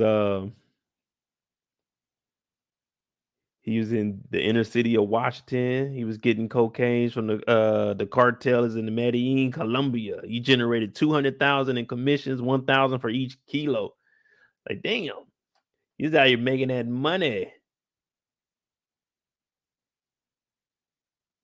Whoa, whoa, whoa, whoa, whoa, whoa, whoa, whoa, whoa. Whoa, whoa, whoa, whoa, whoa, whoa, whoa.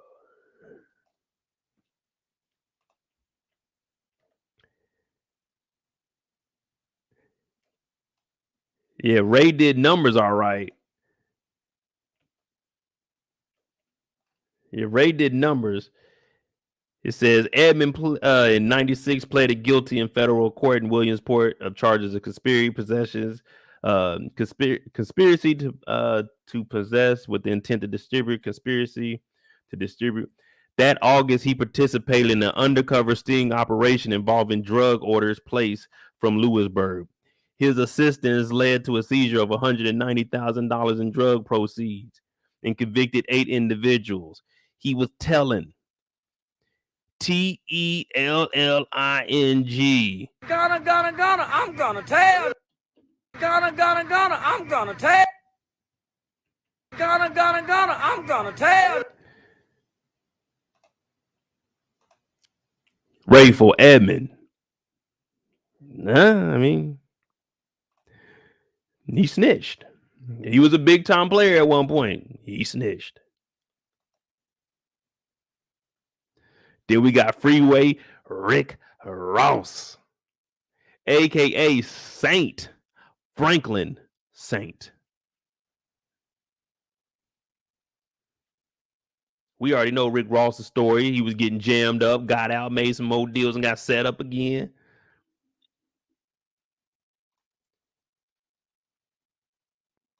Then you got the Shower Posse. Now, these group of individuals here, they were wild.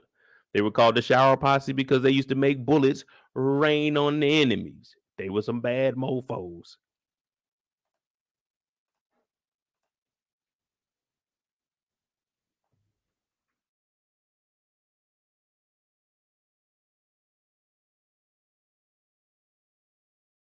The shower posse.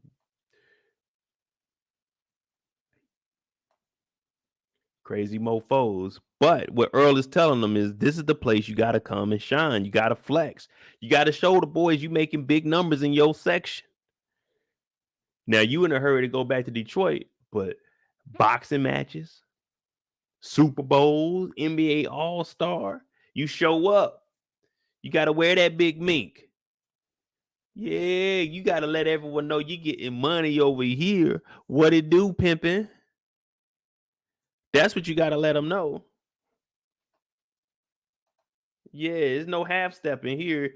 We play to win. You come on out here, everybody gonna see you. I see you shining, Playboy.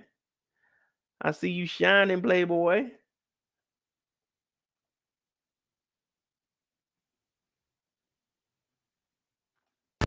You blowing money fast on this side. I think I'm Big Meech. You blowing money fast on this side. I think I'm Big Meech. That's how you got to come in there every single time. I think I'm Big Meech. When this song came out, I thought I was Big Meech for a second.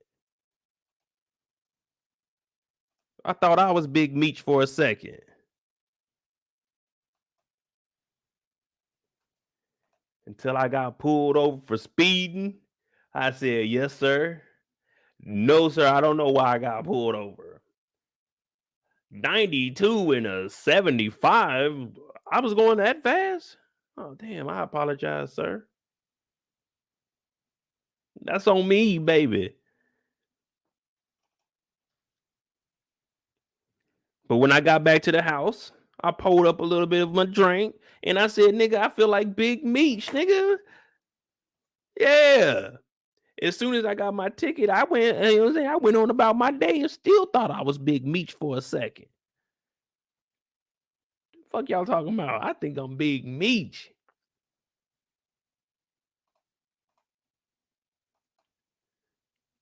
Now, Meech and Terry, we know they ain't talking. He called Terry a L7. He trying to meet up with K9 and get into the game. K9 ended up popping nigga. Now, he didn't plan on this, just like Ha David said. I ain't come here for all that. Hey, K9, I just wanted to give you these 2 bricks. Meech been walking around with these 2 bricks all damn day. Been on the bus the whole time.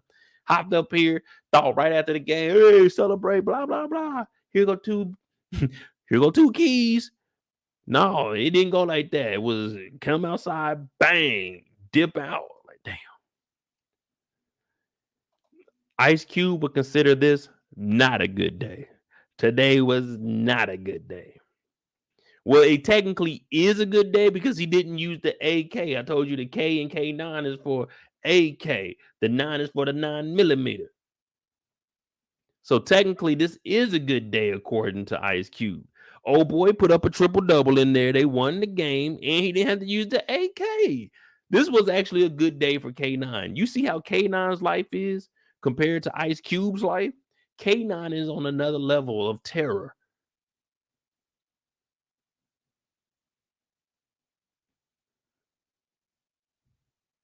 And Meech didn't even flinch. So that's showing you the level of Meech and where he's at. He's like, I really want this shit. Now, I just watched the interview. It was Meech and B-Mickie. Well, I think his name is Miles. But it was both of them in an interview. And Meech was saying his dad won't approve an episode if it got him looking soft in it. So y'all not going to see Meech bitching up or none of that shit. We about to see the real deal Meech.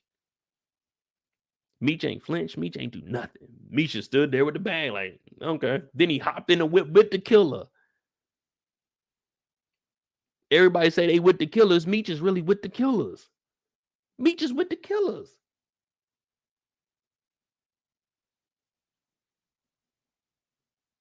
You see what I'm saying?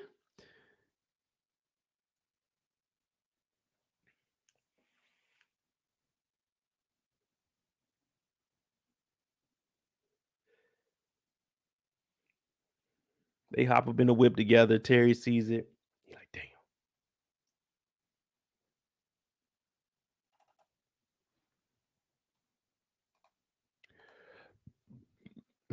Now, we spoke about K9 a little bit, so we already know how he's getting down with the Colombians. He talking bad to him. Now, I need help. I need y'all to help for me to figure this out. Okay.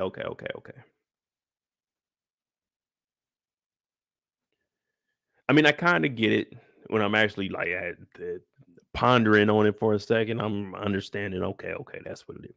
Now, the whole thing I was going to ask, it's irrelevant. The reason he sent Meech out there to get those 2 bricks just to see how good Meech is going to work. All of this is probation right now. It's just like you go to a job, you don't get no insurance for 60 days, 90 days. That's all this was for Meech to go out there and get those 2 bricks. And the reason I say that is because look how he's talking to the Colombians. He said, nigga, you stink. You be coming around here with that funky ass goddamn cologne, nigga. You're drenching yourself in it. Stop that shit. Matter of fact, get the fuck out my face. Adios. Vamonos. The fuck up out of here. His girl talking about, baby, you shouldn't talk to him like that. He like, nigga, fuck them. That's when I knew this nigga K9 was 1000% legit.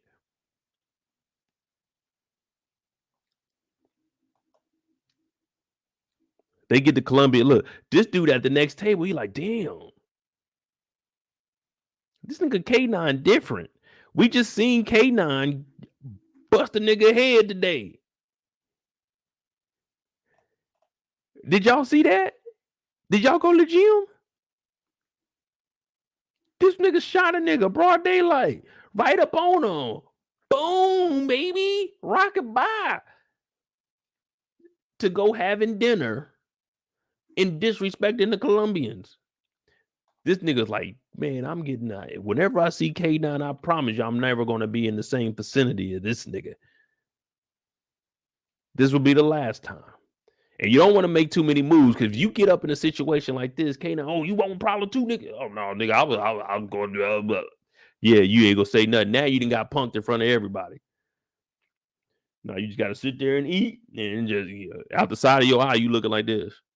Like cutting up your food and shit, but you ain't really eating. You just making sure, hey, if this nigga get to acting crazy, I know I can dip back this way and go through the kitchen. You know what I'm saying? You like, this nigga K9 ain't playing. I know he got his gun on him. And I just left the bat. I got on the jean jacket. I ain't even, you know what I'm saying? I ain't even got the thing on me today. It be that one day you ain't got it on you. You definitely gonna need it. But he ain't here eating. He like, damn, this nigga talking crazy. And he ain't quiet with either. It's a whole jazz band in here. This nigga's over the music. Shit, this nigga K9 about to shoot this whole motherfucker up. You talking to your boy, like, man. Like, what's he saying? Now you the closest. Now you trying to hear so you can hear exactly what's going on in case y'all need to get up out of there. Cause you don't never want to just be standing around and you hear niggas say, I'm gonna fuck everybody up. Like, whoa. What do you mean everybody? Everybody at y'all table, everybody that you came with, everybody with him, or everybody in the room. Cause I ain't got nothing to do with what y'all got going on. So you trying to hear what they saying and you repeating it, but you know you never really hear what they say. So you making up shit. He said, what? He said, he told him, man, you need to get the fuck out of here, nigga. I'm moving real things. You know, them breaks his mind, nigga. You stink. He said all that, man. Hell yeah. He said, nigga, wear a lot of, hold on. No, they speaking in Spanish right now. My Spanish ain't, oh, he said adios. So he's telling them bye. Yeah, I don't even know, bro. But hey, y'all just be ready in case some shit go down. Because I'm in my mind, I'm thinking I'm gonna flip the table over. He gonna get to shooting. I'm gonna take one of the chairs, throw it over. It's gonna hit this nigga K9. Now I'm gonna run up there, disarm him, and then I'm gonna have him on the ground. Like, everybody get down. And then police gonna come. They're gonna take the gun from me. I'm gonna become a hero. But we get this dude the fuck up out of here. He flips them off. He don't even care. Meech comes over, sits down, drops off 2 of them things. This nigga is getting his food fed to him, man. She was giving him a drink. He had a little can of pop with a straw in it. He drinking out the straw. I said, this is a unique individual.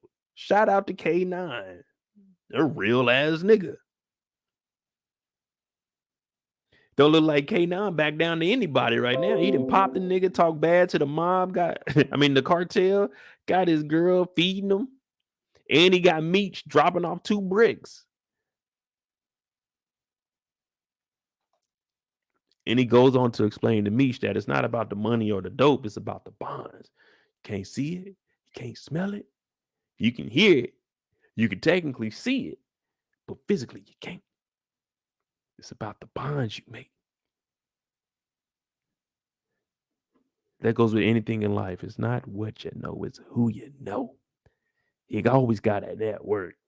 Depending on the situation, I'm with it. But Miss Mabel at the house, I ain't talking to her ass. I don't need the networking between Miss Mabel and me. It would be Miss Mabel and my mama, Miss Mabel and my dad. They would tell me what Miss Mabel said. I'm not having one-on-ones with Miss Mabel.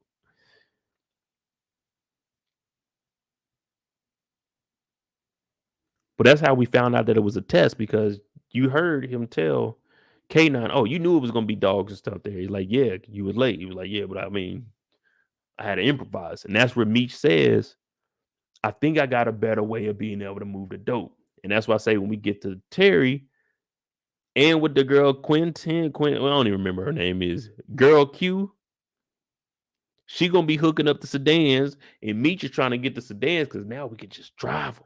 Boom, boom. I mean, we know that's how it happened in real life, but I'm thinking they're going to go through Q, the girl, to make this happen. And then in comes Big L.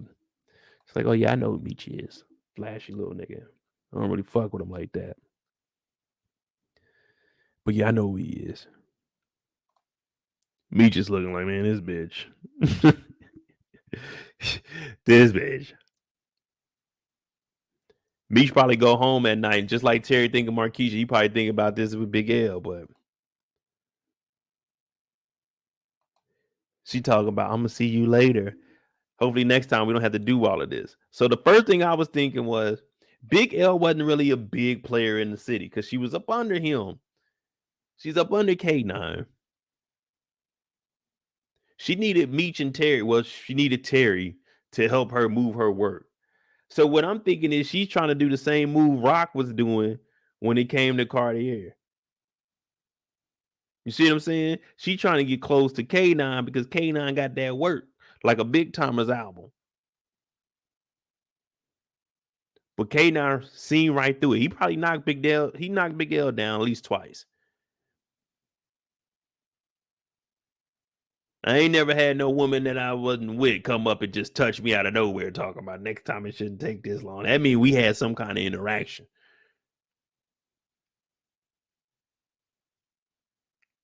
But K9, like, man, don't be touching me. I got my girl here feeding me food. I don't fuck with you like that, Big L. You ain't even making no money like that no more. Big L thought she was about to skate on through this because she looked good. This nigga, AK 47, 9, hey, he don't care. You ain't making no money for us. No. It ain't gonna be no more with us. And right now, Meech is bringing me bricks. I got bricks, but Meech is bringing me bricks. You ain't even bringing me no money. The only time me and Big L should be in the same area is when she bringing me some money from the work that I fronted her. She ain't bring no money. All she bought was that monkey. And he said, I don't want that monkey tonight, girl. I want the money. I want the dope. I want it all. But that does not include you.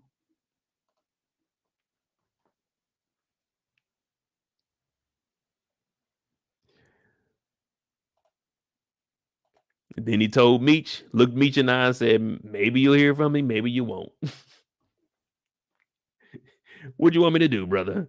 Maybe you will, maybe you don't. The 50 boys in 12th Street, they in here. Lil Zane over there. On the motherfucking 1s and 2s, trash as hell. B-Mickie in here smoking, knowing he a goddamn rat. B-Mickey Mouse. Damn, man, I hate it had to be him, bro. Talking to the police, man. You supposed to be holding it down. You got a promotion. You in the record store. Y'all chilling, bro. This is the life. You, your niggas, some weed. Y'all got some money in y'all pocket, man. This is the life. This is what we strive for. Ooh. If I could just get to that, man, that spot would be so sweet. Nigga, what we doing today? You going to school? No, nigga, I'm going to go kick it at Meech's. Motherfucking record store, man. We about to go kick it, nigga. Yo, got some drink over there, nigga. We got drink. Oh, nigga, I'm about to kick it, nigga. Woo, woo. They over here scratching it up. In come the 12 boys. 12th Street talking about what's going on in here. Stop playing that bullshit ass music. Of course, we know Dink got up in it. Bing, bing, bing, bing. Dink thinking he about to get him. No one's helping him at all. Big boy had other plans. Big boy took the record, bow on the back of his head, commenced to whooping his ass on the ground. I mean, I ain't seen an ass whooping like that in a while. We definitely needed to see that. I ain't never seen one like that. That was real lopsided right there. That's like some shit you see on Jackass. Wee Man and the big dude in the ring going at it. This nigga B-Mickie pulled a gun out. Talking about ain't nobody jumping in. Y'all need to jump in.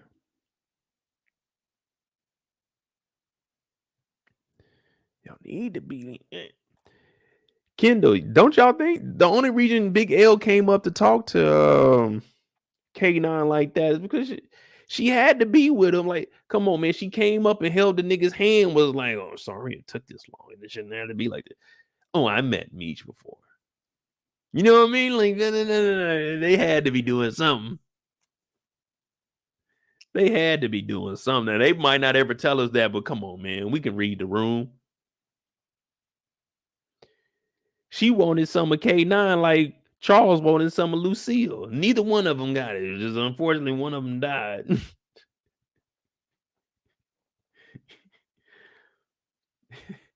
Mickey talking about ain't nobody jumping in, man. Y'all need to get Nuko, whatever his name is, up off of him. That's a big motherfucker. But Meech comes in. We know Meech is ahead of his time. He's telling the 12th Street boys, man, look, put them guns down. Ain't nobody shooting nobody. If y'all was gonna get the bucket, y'all would have already did that. Wouldn't have been no more talking, none of that. Now, Little Zane, I forgot what his name is. Winkle. Is it Winkle? It's something like that. Anyway, Little Zane over here talking about, ooh, nigga, that's your boy getting whooped on, man. You can't be saying, woo, you got to be trying to at least pull the big boy up off him. You got to break this fight. Like, come on, man. I always say, once somebody's down on the ground, it's over with, man. I hate seeing people kick people in the head. That shit ain't right, man. If you whoop their ass, you whoop their ass. They on the ground, it's over with. Big boy know good and goddamn well he can break this little boy Dink. Dink fighting back, though. I give Dink that. You got to respect it, but come on, man. Yeah, Saki, that's his name. My bad. Winkle is somebody else. Winkle, they said he only got like one episode or some shit like that. We're going to call this boy right here, this big boy right here, Winkle. Saki, Winkle, Tiny, B-Mickie, Dink, Nuko. Boy, they got some unique names, nigga. But Meech come in like, look, let's pull our resources. And Tiny's asking him, all right, that sound good, but you ain't got no work right now. He said, look, I'm going to get us a plug, man. Fuck with your boy. I'm going to get us a plug, man. Just be ready for it. He's like, all right, if it works, it works. But if not, then fuck it. It's for life. I'm talking about it's on site every time.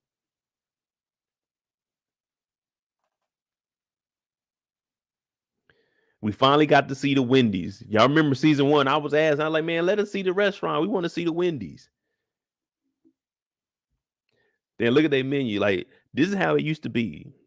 The menu is right here. You got to go out there and physically change all the shit with your hand.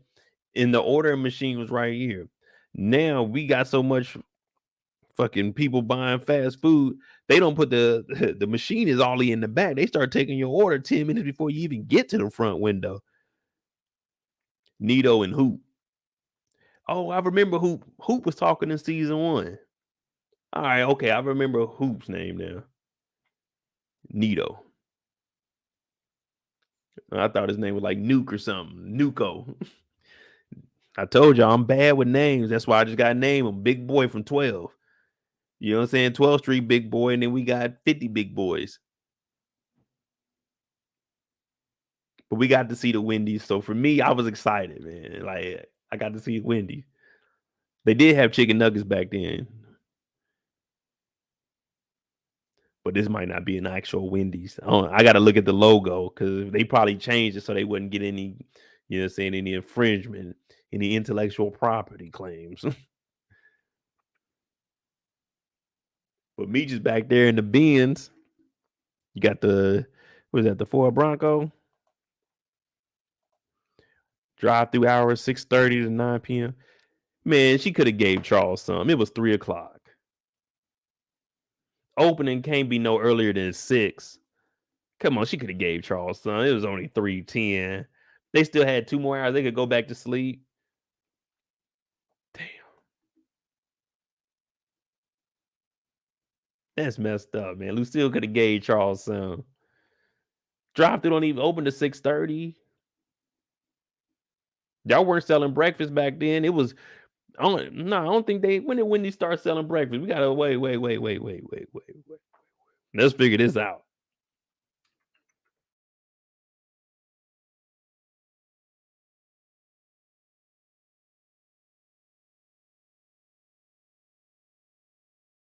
Okay, it says Wendy started breakfast back in 85.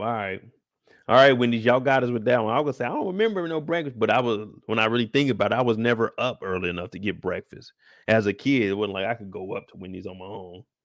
All right, cool. Okay, they were getting breakfast. I was about to say, nigga, I'm not buying no goddamn Wendy's double at 6:30 in the morning, nigga. I'm not eating no hamburger, especially a double hamburger early in the morning.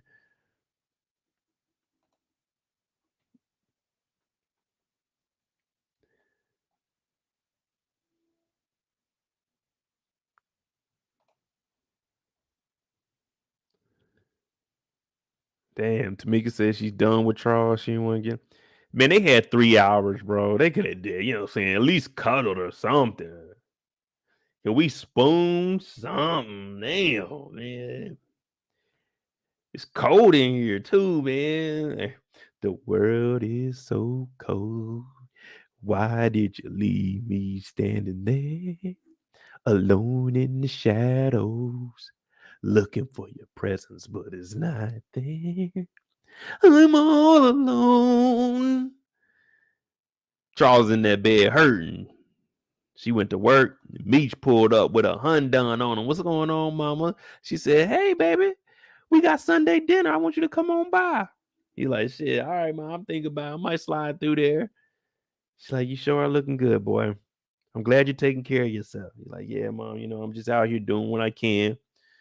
Pops be at the house tripping and shit, so I'm out here on my grind. I know season 1 was crazy. I know they was messing with Nikki and all that. I apologize for all that, but I'm doing what I can out here, you know. I'm keeping my head above water, mama. Because you don't never want to tell your mama exactly what you're doing, because, you know, she's going to have questions. In this case, we know what he doing, but, you know what I mean? You still keep some things away from him. You don't want your mama to be worried about that. So he comes and he's like, huh, mom, take this Hyundai. Take this Hyundai. She's like, oh, Meech, I can't take that money. I just want you to come to dinner. Now, they need that money, but this is strong-willed right here. She can't take that Hyundai because she know where that Hyundai come from. That Hyundai been in all the dope dealers' hand. That's where that Hyundai done been. Just come over for dinner, Meech. Sunday night. You're like, mom, take this 100. She said, I can't. And then she slides him a bag with that motherfucking Wendy's double with cheese. No drink. Straight burger, fries, no drink. Damn.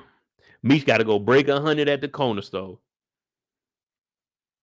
Well, as of right now, Lamar dead, so we ain't even worried about being out here. I just, you know what I'm saying? I got them 2 things to K9. I'm good. I just got the 50 boys and 12th Street boys together. I'm good. Right now, there ain't no issues out here on our block. And I got me a double cheeseburger. I'm headed to the store. Because you remember the last time they was at a corner store, that nigga Lamar was out there busting them shots off.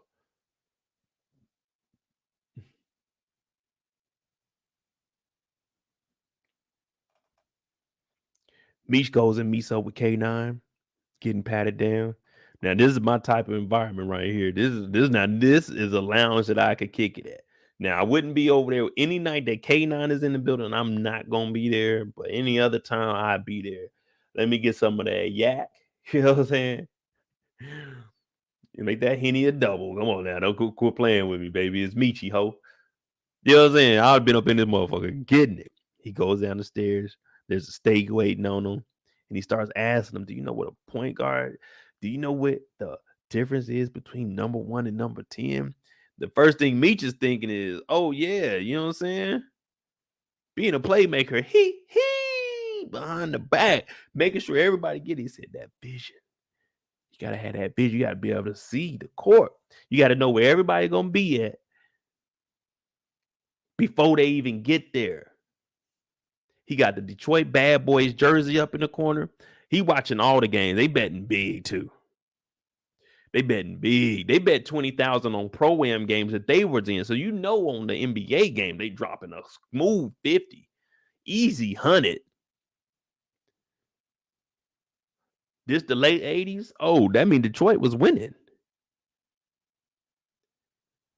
That means Detroit was winning at this time. So you know they betting big. Oh, back-to-back champions. Oh, yeah. Second finals. Oh, yeah. Let's go ahead. 100,000. Easy money. Detroit was on top of the world back then.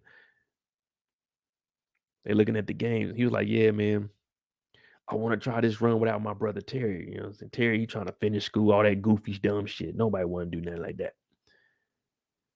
He's like, yeah, my brother was like that too. He thought he was going to go to the NBA. Until I got him right. I showed him some of this money. He was out on the block with your boy. He's like, but Meech, let me holler at you. Guess what, man? Big L said she ain't fuck with you. Why should I fuck with you? I said, man, you know I work harder than anybody, man. I told you earlier, before the police even know we got a package, that package gone. In and out like a fast food restaurant. Rock told him. Marvin reminded him. As soon as the dope hits the city, we move it. As soon as the money hits the hand, we count it, we move it. You can't sit on it ever. So that's what Meech is saying. That's what we do. We flip them pies. As soon as they come in, they going out. So can you front your brother 10? Meech said, nigga, can you give me 10 bricks, baby? Can you give me 10 off the top? 10 of them things? Let me hold 10, please. Come on. Give your boy 10. It's me, K9. 10 of them things. I don't need 2 bricks. I brought 2 bricks back. I need 10 of them hoes. Let me get 10 of them. This nigga said, oh, really? If you could do 10, you could do 20. I was like, whoa, wait a minute now. K9. Whew. Y'all getting hot? 20? Okay, now we got to pump the brakes on that one, big homie. Hey, big dog. Pump the brakes at K down. But you my dog, but hey, 20? No.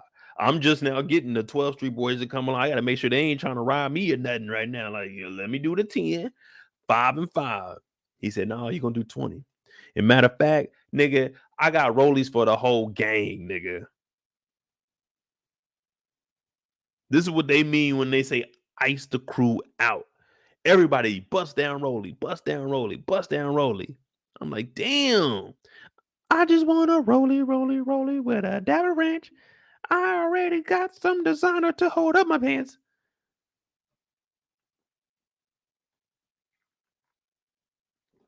So you know Meech is hype. Meech is hype. I ain't gonna lie, I'm low key hype thinking I'm about to get one. K9 like, yeah, man, gotta make sure everybody eat. He passing out rollies. I'm like, bet. Nigga, I'm about to, man, they gonna be mad at me because this sleeve gonna be like this all the time. You ain't, damn, nigga, your sleeve don't never go all the way down to your wrist. Nah, I got this motherfucker, man. What time is it? Shit, man.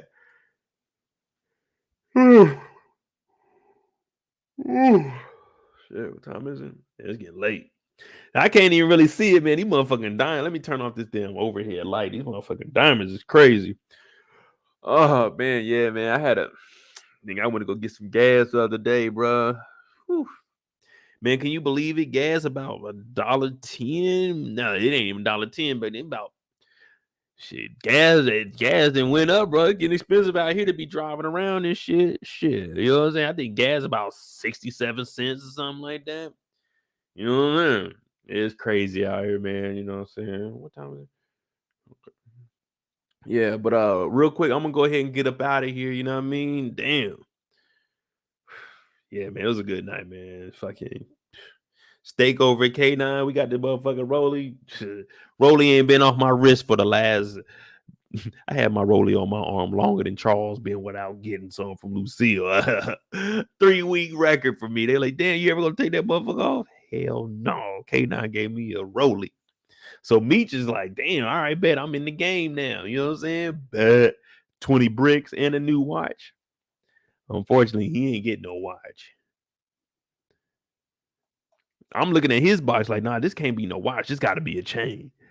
This got to be a chain. That motherfucker gonna say like K9 on it. We like, all right, we get the K9 crew. They get watches. Since I move that product better than everybody, I get me a chain.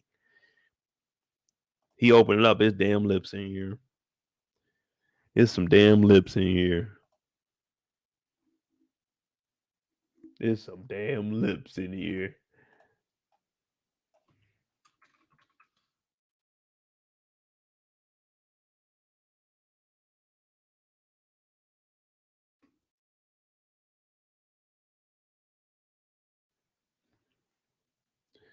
There's some lips in there, and I was off by 20 cents.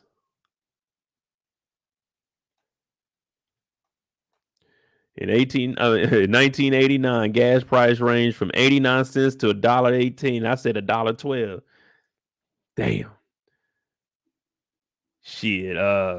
Where Dina girl at? Dina girl, you still in here? That motherfucking Toyota, you had about $8 to get that Toyota right. I ain't gonna lie to you. That sounds good as hell right about now.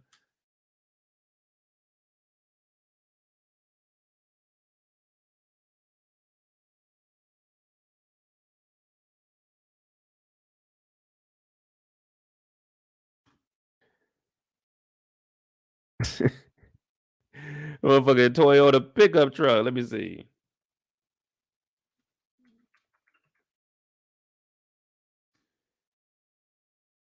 $13 gallons. Let's see.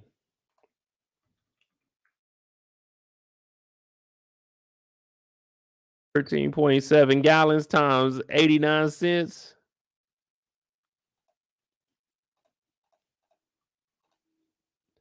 Shit, $12 to fill that motherfucker up. Boy, Dina girl, shit, yeah, that motherfucker $12 in that 4-cylinder about to last the whole month. The whole time Charles ain't been getting none, he could fill up that tank one time and he would have been all right, nigga.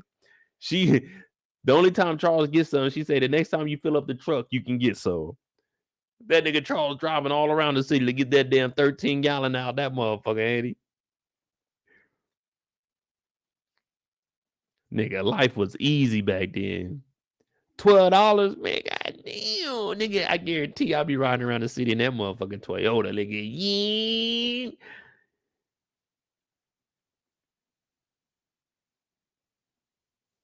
$13 gallons, nigga. $12, shit.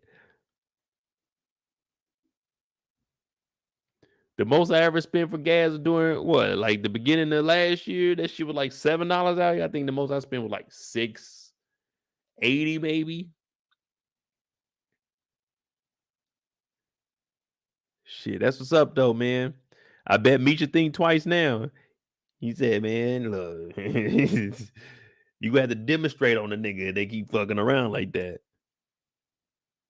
Then they cut like right up under the nose on her too. Look at that. There's a lot of space right there. I thought it was just the lip area, but no. They were getting nasty. I'm talking about they were going like they went to like around my beard right there. That's how much they cut off. Oh hell no. Damn. I wonder what she was talking about though. Like, are they saying she was just running her mouth about the operation to people, or she was talking to the police? What do y'all think she was saying? They said she had a big mouth, but from what we knew, Big L, she didn't do too much talking. So it must have been something else.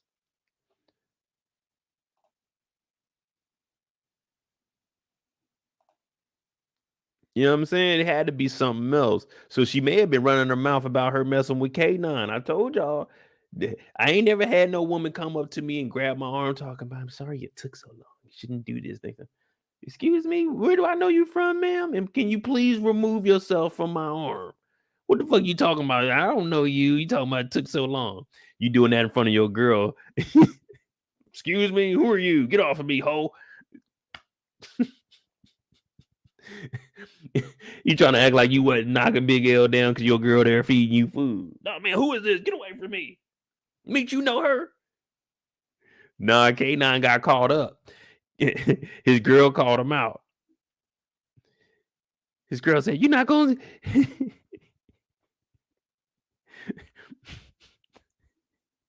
"You not going to do nothing? Huh? You just going to be messing with her? Okay." He said, "I got to get rid of Big L ass."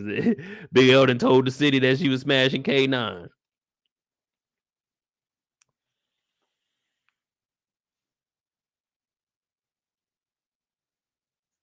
Yeah, see, we had to get on Big L. We don't know much about Big L's background. She didn't want to fuck with Meech because he was too loud as far as what he was wearing, his appearance. The whole time, she was the one running her mouth, though. I just want to know about what. I'm going to try to find the reason why they killed Big L off. Because I definitely thought we were going to see more Big L in this season, but we got an intro and an outro. The only thing is, she didn't leave the way she came.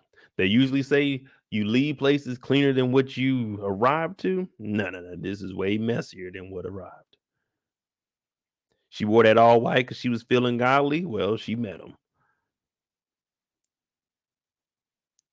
And he said, "You're not coming up here with no mouth. You got to go to the devil. You got to go straight down there because the stuff that you were doing on earth, I watched you." I said, "Oh, ain't no way she coming up here. Big L running her mouth. Oh, no. You're not coming up here, not with us." They say loose lips, they sink ships. No. Loose lips get your shit cut off.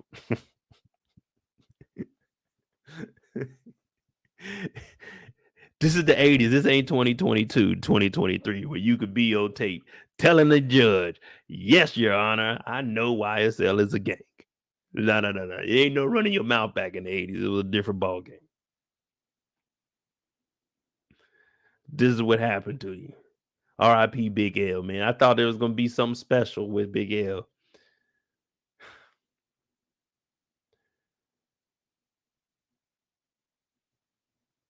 Damn. R.I.P. to Big L. Pay y'all respects now. Y'all just over in the chat laughing and stuff. Pay your respects to Big L. Please. When you go to the nursery tomorrow, dedicate that flower to Big L. Who was it? I think, was it Aretha Franklin? She said, "A rose is still a rose. Baby girl, you are a flower." Yeah. R.I.P. Big L. We lost another good one, y'all. Big L, man. She was a queen. We were supposed to protect her, man. We were supposed to protect her. We failed her. Wait a minute. What the fuck am I saying? This nigga K9 did it. I'm not fucking with K9. I told y'all the first 30 minutes we got on here, I'm not fucking with K9. This is what K9 does. Detective Bryant ain't coming at the fucking K9. This shit got Meech to think twice. Meech was in that motherfucker pondering. He opened up that damn box of lips. He got the pondering on this. This shit really something that I want to get into? Now, I'm no way calling Big Meech soft, but if this happened to anybody, it's got you double guessing what the fuck I'm about to get into. And that just shows you the bravery of Meech. He's like, "Man, fuck it. Whatever I got to go through to get where I'm going to get, I'm determined to be the biggest motherfucker." Tasha St. Patrick wanted this on James St. Patrick. James St. Patrick wasn't built like Meech. You see the difference between real life and TV? Big Meech really did this shit. Now, I don't know if it may have been some shit with some lips or something, or it may be a myth or fairy tale, but this is fictional. But they had to see some kind of killing or something on the way up. That rise is crazy.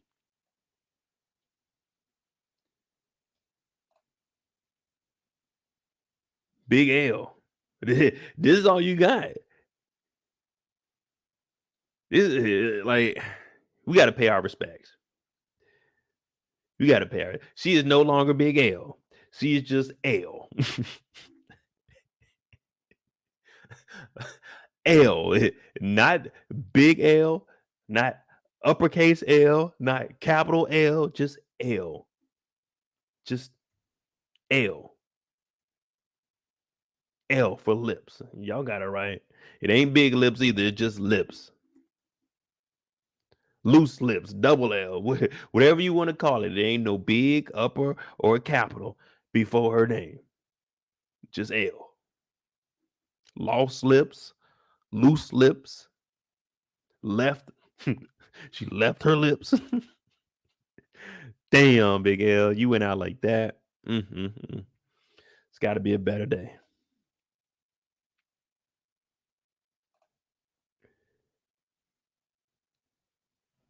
And he tells me straight up, nigga, I'll kill you, your family, and your homeboys if you don't do this. That nigga Meech double looked at them lips and was like, man, we're going to get this shit right. Meech hops in the back of the whip with his brother. Basically, you know what I'm saying? They got that love for each other. That's that brotherhood. It's never going to break. We may not talk. Like I said yesterday, I never had where I went weeks without talking to my brother. But whenever we do talk back to each other, it's like, hey, we start right back over. And that's how it is here. And Terry is hearing it. We already know what Terry's story was looking like. He ain't got his license. Wanda's fucking him over.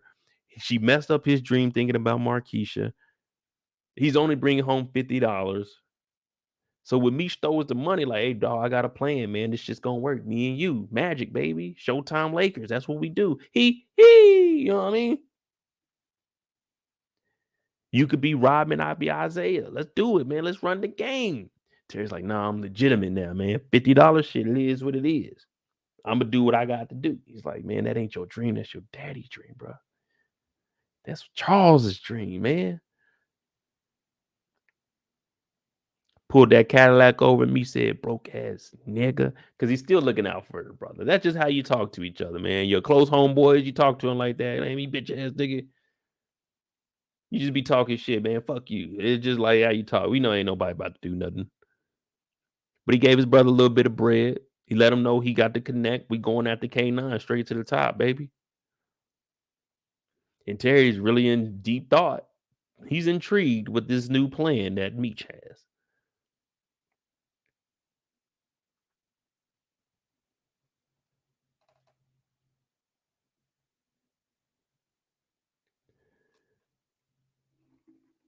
Meech missed Sunday dinner. Miss Mabel was stood in his place. He's getting 50. He's getting 12. We putting him together. We come up with BMF. Now, if you niggas can't be loyal to the man next to you, you can't be real with yourself. You get jealous over some women. You get to fighting with one of your brothers. Get the fuck out of here. Black Mafia family is here and we ain't on no fuck shit. You get a house. You get a house. You get a house. You get a car. You get a car. We get everything. We get some bad bitches. We get some cars. And we get more money than we can fucking count. Now, I want to know, where did this money come from? Can someone explain to me where this money came from? Please and thank you, because this is where I was confused. The money Dink had, they got locked up. That money's gone. Meech brought back 2 bricks to give to K9. Meech then comes back and gets fronted 20 bricks. The reason he got fronted 20 bricks is because he didn't have the money and he had to prove himself to K9. So where did this money come from? If the money from the stash is taken, wouldn't this be 20 bricks in here instead of money? I was trying to figure this part out. Or did I miss something with this money? Does that make sense?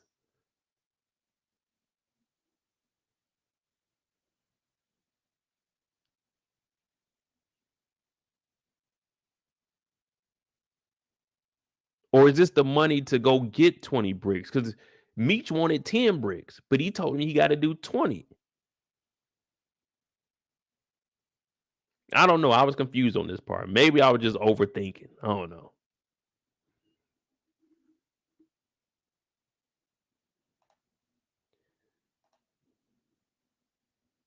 Raphael V said personal cheddar. Well, I mean, I was thinking that, but if that was personal cheddar, then he wouldn't be going out of town to pick up bricks. He would just go get the bricks for himself. You know what I mean? Like,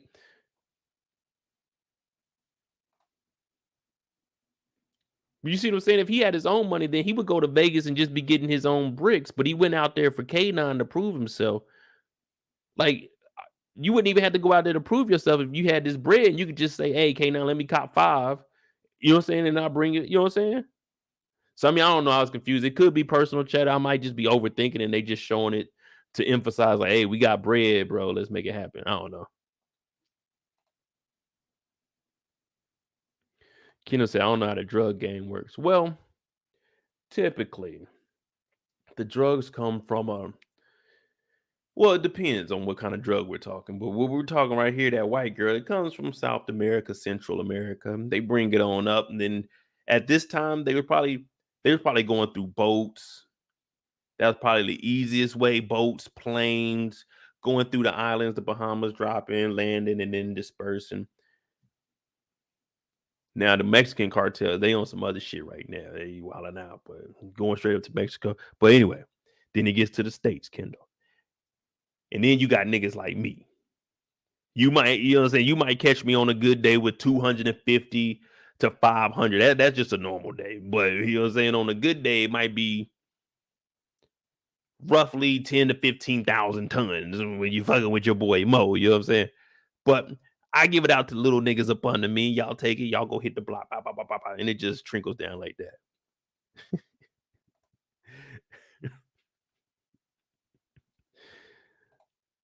But me just telling them BMF is here. Hey, you see Tiny. We got the feeler on. We got the feeler on. Oh, Brillo back in here. Hey, I'm telling y'all, Brillo said he was putting up numbers. We're going to go back to it because we basically done with Meech now. 12 Street is with the 50 boys, and we are BMF now. Black Mafia family. If you can't get with it, get lost, nigga. But did you guys think that Meech kind of knew something was off with B-Mickie when he was promoting him to the right-hand man?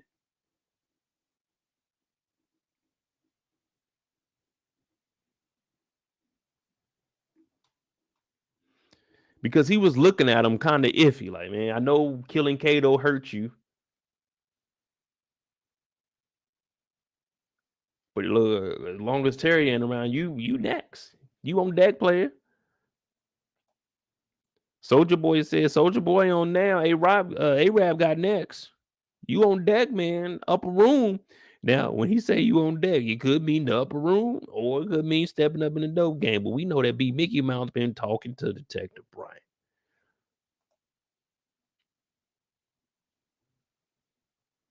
Candy said B-Mickie looks suspicious. Brillo said definitely smelled the ratatouille. I don't know, because he was looking at him like, how your mama? Oh, man, she all right. He like, yeah, check on her for me. You know what I'm saying? It's my mama, too. So I don't know, man. I'm going to look at the trailer. I'm going to break the trailer down probably tomorrow. But other than that, I mean, that's pretty much it. It's a solid, Detective Brian and his son. Now, his son been getting bullied in school. This nigga made Pop-Tarts, probably with strawberry jelly. Pop-Tarts with strawberry jelly. I don't know how old this kid is, but this nigga's putting peanut butter on the back of a Pop-Tart talking about it meets all food groups. And this motherfucking plate is raggedy as hell. You see, this is how my plate would look if I'm eating with one hand and I'm holding somebody's hand. This is exactly how my plate would look. And it looked like he got the crunchy peanut butter too. Like little peanuts over here, pause. His dad talking about, well, I pay the bills around here. Let me try this shit. I definitely wouldn't have ate that. So Brian bites into this motherfucker. Kenny said his son seems special. I was thinking that, but then I was like, man, he might just be a little soft. That's all. I mean, just a normal. I won't even call the kid soft. He just him.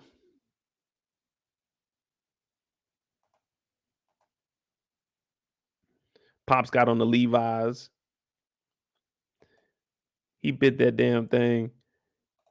He was like, son, you button your shirt up wrong. He said, what the hell is this? This is his superhero. What do you see? What's the name of this superhero? Blaster?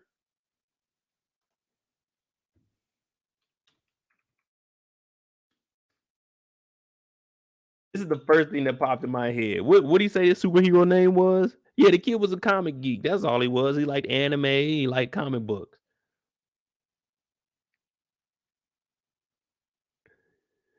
The only thing I could think of when I seen this, man.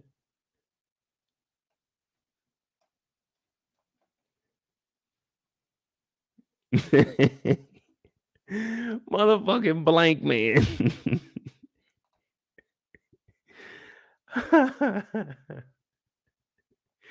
That nigga had blank man on his shirt. This is who he would be if he was a superhero. His dad, like, you don't have to pretend to be a superhero. Your dad is one. No, Brian, everybody think you a bitch ass nigga on the block, man. Don't nobody respect Detective Brian's ass. Talking about them boys picking on you at school. J5. Nigga like, J5. That nigga got blank man on his shirt. He's like, Dad, can I at least wear it as an undershirt? I'm like, yeah, just keep your shirt buttoned up. I mean, I personally wouldn't care if my son went to school with this shit. Like, hey, man, that's what you want to wear. All right, cool. It's a damn superhero. What niggas gonna, you got a superhero on your shirt? I mean, don't worry about them niggas. They're gonna be bums when they get older anyway.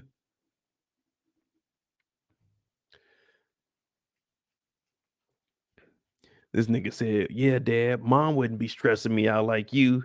He said, yeah, well, your mama gave up them rights in court. You remember that? You remember everything else. You remember Mama wouldn't stress you. You remember Mama said she didn't want your ass.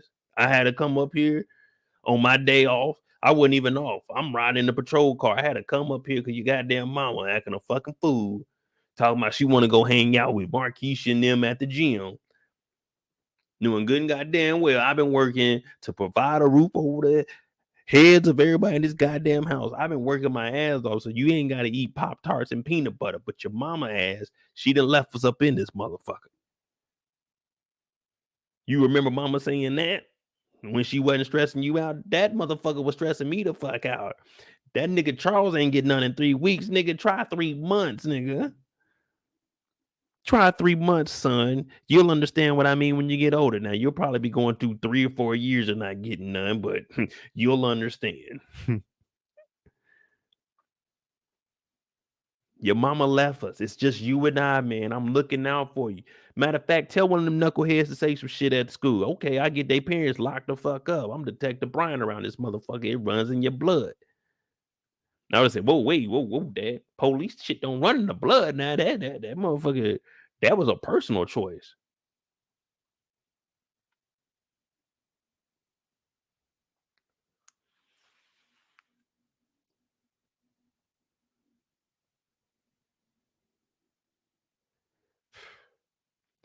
I tell you, boy, one thing about Power and BMF, they gonna give you some fucked up mamas. We might have to put Detective Brian's mama. I mean, not Detective Brian's mama, Detective Brian's wife. Yeah, we putting her in. We gotta start considering her honorable mention at least for the worst moms in the Power BMF universe. Lucille's working her way up there too. Lucille had a motherfucking episode today, didn't she?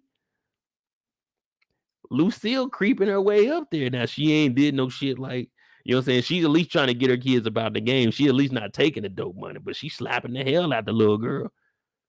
Tasha ain't ever slapped your ass. Did Tasha ever slap Raina?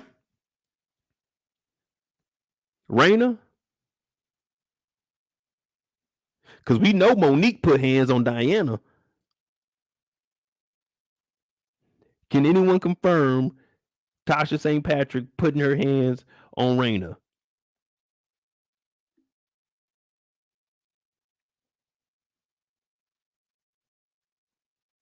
Kendall said no.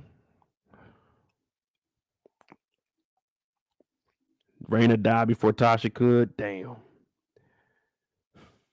One thing about BMF, Power Universe, they're gonna give you some fucked up mamas.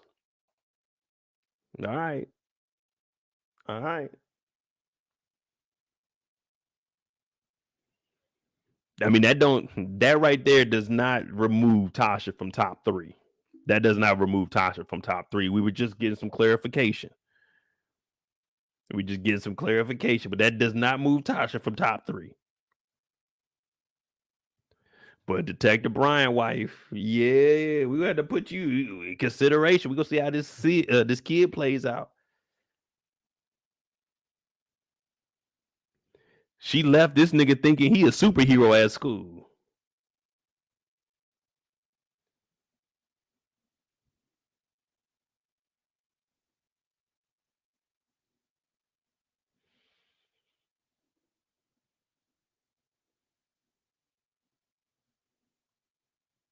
Bryant Jr.? What's wrong with you, man? My mama don't want me. Damn. Oh no, man. This nigga think he a superhero.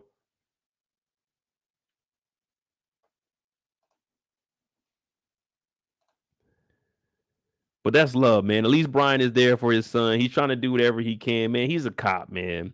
He don't have a soft side to him. The minute you soft out there, what did Denzel tell us in Training Day? The minute you wear your ring out in the field, it'll be the day you don't come home to it. And we know how dedicated he is to his wife. He loved her, man. He lost his partner. He lost his wife. He about to lose his mind if B-Mickie don't give him Meech by episode 5. He gonna be on B-Mickie's ass. And now his son is in the kitchen making Pop-Tart peanut butter sandwiches.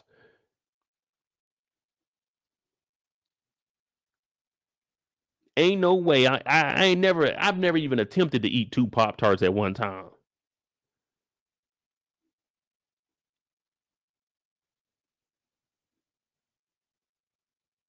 Maybe when I was younger, I bite a Pop-Tart. Wrap it up in like a napkin and bite it. But shit, now as an adult, if I eat a Pop-Tart, I'm like breaking little pieces of it. This nigga made a sandwich out of it. You know how hot that motherfucker about to be? That shit gonna be touching the roof of your mouth and your tongue. And then you got that damn peanut butter trying to chew and shit. Nigga, has anyone ever ate 2 Pop-Tarts at one time? Please, someone tell me that this is a thing. He had the frosted free ones too. It's just straight Pop-Tart.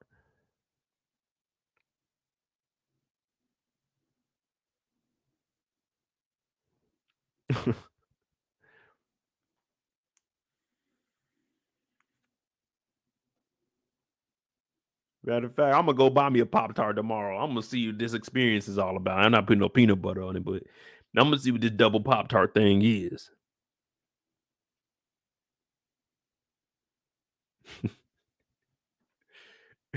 Eric said that's equivalent to eating 1 Popeye's biscuit. Man, think about it. 2 Pop-Tarts at one time?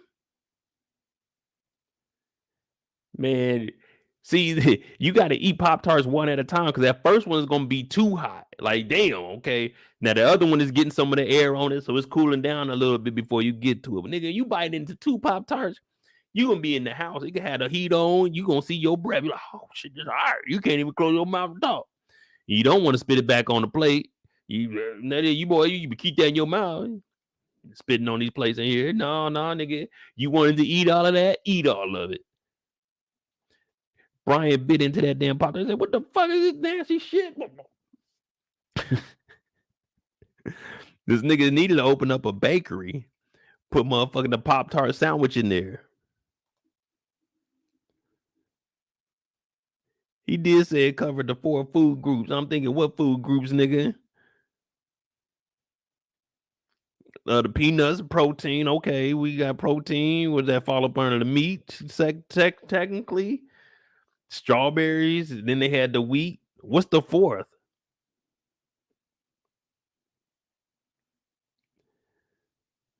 What's the fourth? A starch, but starch back in the 80s, starch wasn't his own food group. I don't know, man. I don't even know matter of fact, let me look at the table. I know that shit probably different now. They got all kind of, you got the gluten nutritional pyramid. Like, nigga, ain't nobody worried about being gluten free. Well, Kendall, she I think Kendall's a vegan. I could be wrong. But yeah, the vegan pyramid of food. I'm like, all y'all shit's the same.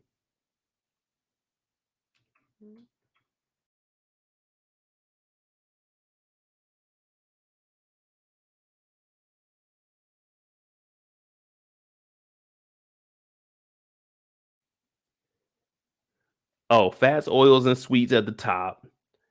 Milk, yogurt, cheese. So that's 2. The meat section, vegetables, fruit, bread. All right, cool. Okay, I got all. I forgot about the milk section, but I'm still trying to figure out where is the 4 food groups that he got. We got the bread at the bottom.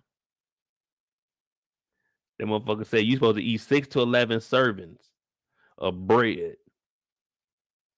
That's a lot of fucking food in one day.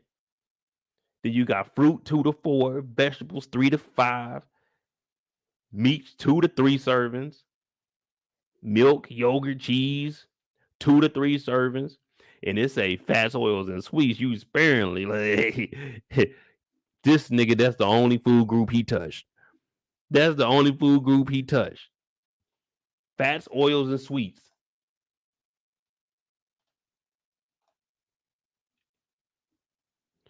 My man got a goddamn peanut butter motherfucking Pop-Tart, dog. See, I'm over here in this little section over here.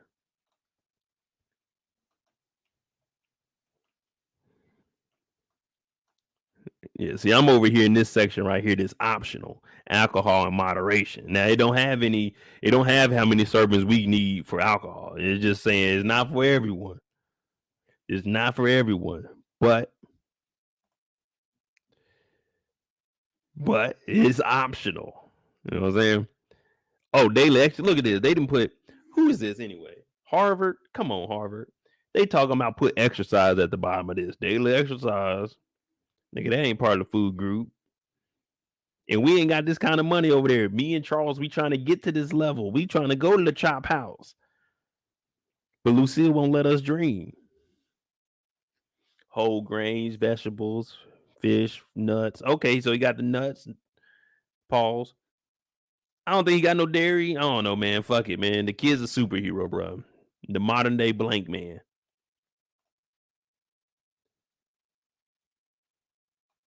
Pops ain't like that. And that's BMF episode 1. Whatever y'all want, we going live to talk about whatever. I got about 10, 15 minutes. We can hang out. We got 4 hours in. Overall, I get this episode 8.5. I'm thinking this season is going to be great. Of course, you're going to see me start breaking down more of the characters. And if I get any information on them, I'm definitely going to be putting that out there. I want to do a background check on K9. So I'm going to try to get a video of K9 up. Try to get a video of Veronica up. And I'm going to try to find out who Q the girl is. I know she got a brother that works at an auto shop. So that's really my theory. They're going to be the ones that help them get the sedans up and running. Not up and running, but up and running. You know what I'm saying? So they can carry that work.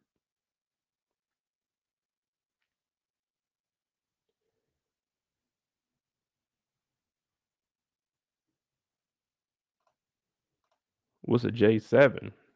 I thought he said an L7, like a lame, a square. Yeah, I don't know what a J7 is unless you're talking about a speaker.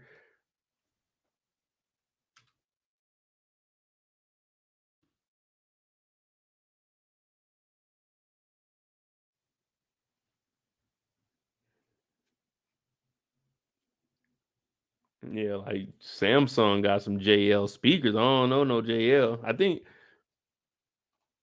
no problem, Kendall. You know what I'm saying? I got matter of fact, I gotta do some homework tonight too. I forgot about that. Yeah, Kenny, he said the L7, basically a square.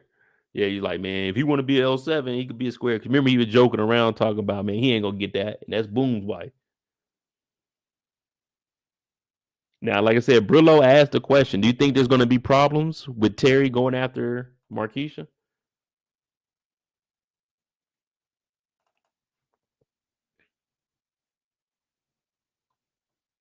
She said, no wonder I couldn't find it on Google. Hey, I tell you, Google's my go-to. If I don't know something, I'm Googling it. Alexa, what does L7 mean? In Spanish, the name Elsa means truth. In England, Alexa. I didn't ask about a name. Stop. See, sometimes you can't ask Alexa shit. She don't be knowing nothing.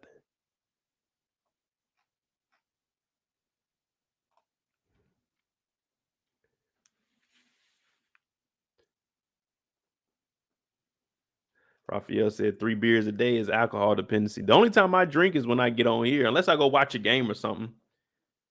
But you see, tonight all I had was one little Simply lemonade. You know what I'm saying? I've been in the gym.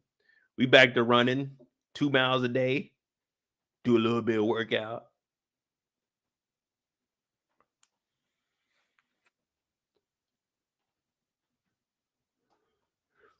Brillo got him on the clock. He said Terry's on the Sucker Simp Hall of Fame waiting list right now. We going over the ballots. We got to run some of the numbers. But when we figure it out, now we talking about T the character, not shout out to Southwest T in real life. My dog is out. He got his input on here. Family is eating again. That's good. But right now, this Terry right here going after Markisha. Hey, slow down. I just want to get to know you, but don't turn around. Cause your pretty little thing looks good to me. Oh, no, I'm not doing no more spin class. Kendall, my hip messed up, man. I told you I got arthritis in my right hip, man. I ain't getting in no spin class. I got a bike. I ride my bike. When the weather is better, I do about the last time I was riding, pause, we were doing 20 miles a day. Yeah, I could do 20 miles a day easily on the bike. The most I did in one day was 30, and that shit hurt. Like I can ride up to the 49er stadium. It's a little bit, ride past the airport and shit. Yeah, I be on that bike, man. That's easy cardio to me. Just put the headphones on and get it.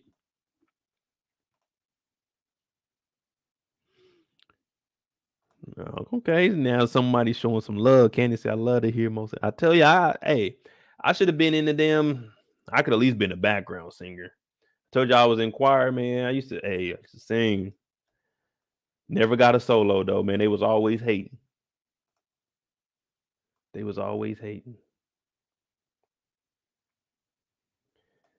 Shit, I was supposed to be part of Cisco. I mean, not Cisco, but fucking Drew Hill. I was supposed to be the part of Cisco. That was supposed to be me. That we had a sing off, but he could dance a little bit better than me. But that ain't fair because he's shorter. So he was like doing these moves, spinning on the ground. I couldn't do all that shit. So that's the only reason Cisco was in Drew Hill and I wasn't. That could have been me out there, y'all.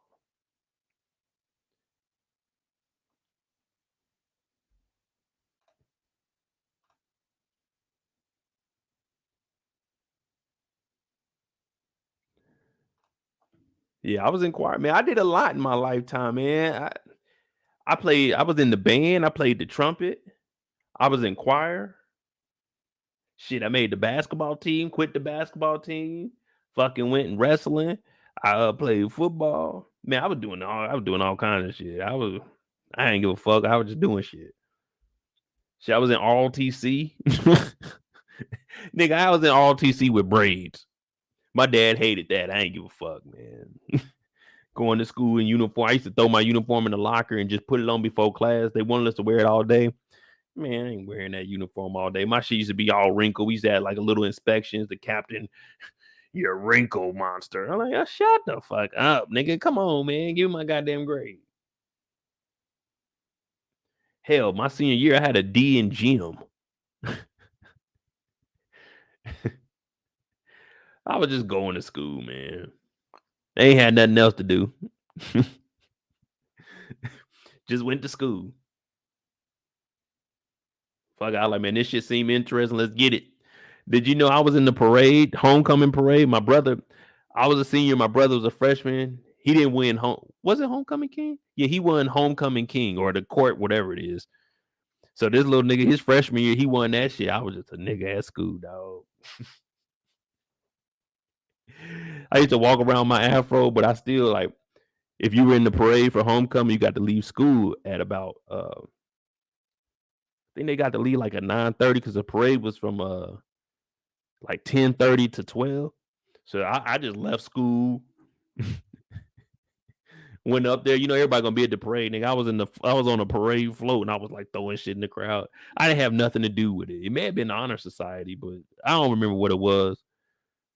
I was just up there. I wasn't supposed to be there, but shit, it is what it is.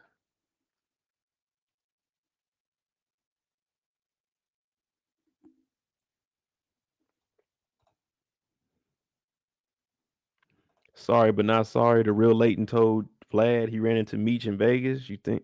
Well, we might see. I don't know what they're gonna do with the B-Mickie character. Because they could potentially end him after this season and we'd be all right with it. It'll carry on. Or I mean they keep him. I don't know what they're gonna do with B-Mickie. That's what I want to know. Like, how are they gonna do the B-Mickie situation? How long are we gonna keep him on? We see that Terry has Roland with him.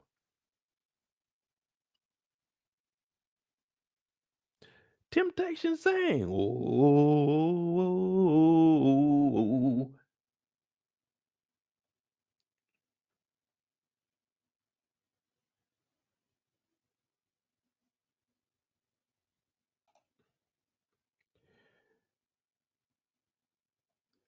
Oh, definitely, Brillo. The flower to Wanda, yeah, that's nice.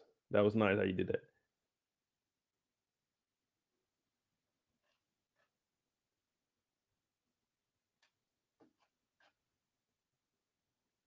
Temptation sang.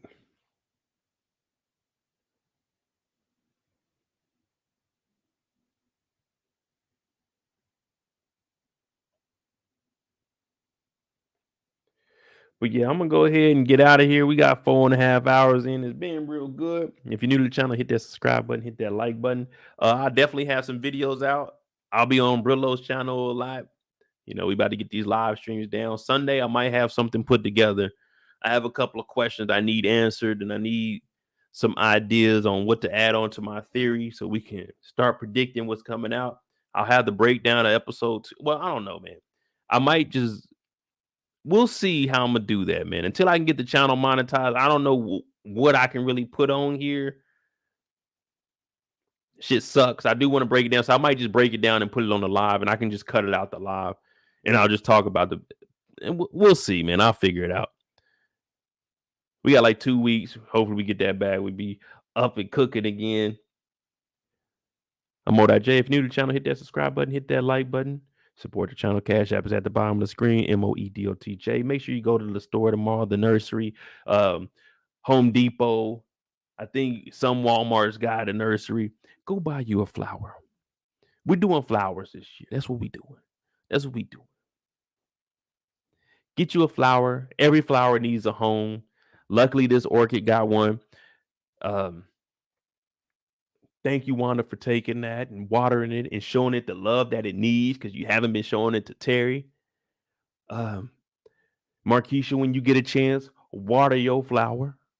Everyone, go get you a flower. Farmer's market. There's a little spot down the street from me. If it ain't raining, I'm going to go cop me one. I think by Sunday, I should have me a little flower. I might put it over there or something. I don't know. We're going to see. We're going to see. I got bamboo outside my window. I might go cut down one of them bamboo sticks and bring it inside. Say, that's my flower. You know what I mean? I got a bamboo stick out there. We're going to do that. Or I might just go get a flower down by the gym or something that I see when I just walk by. You know what I'm saying? Grab that.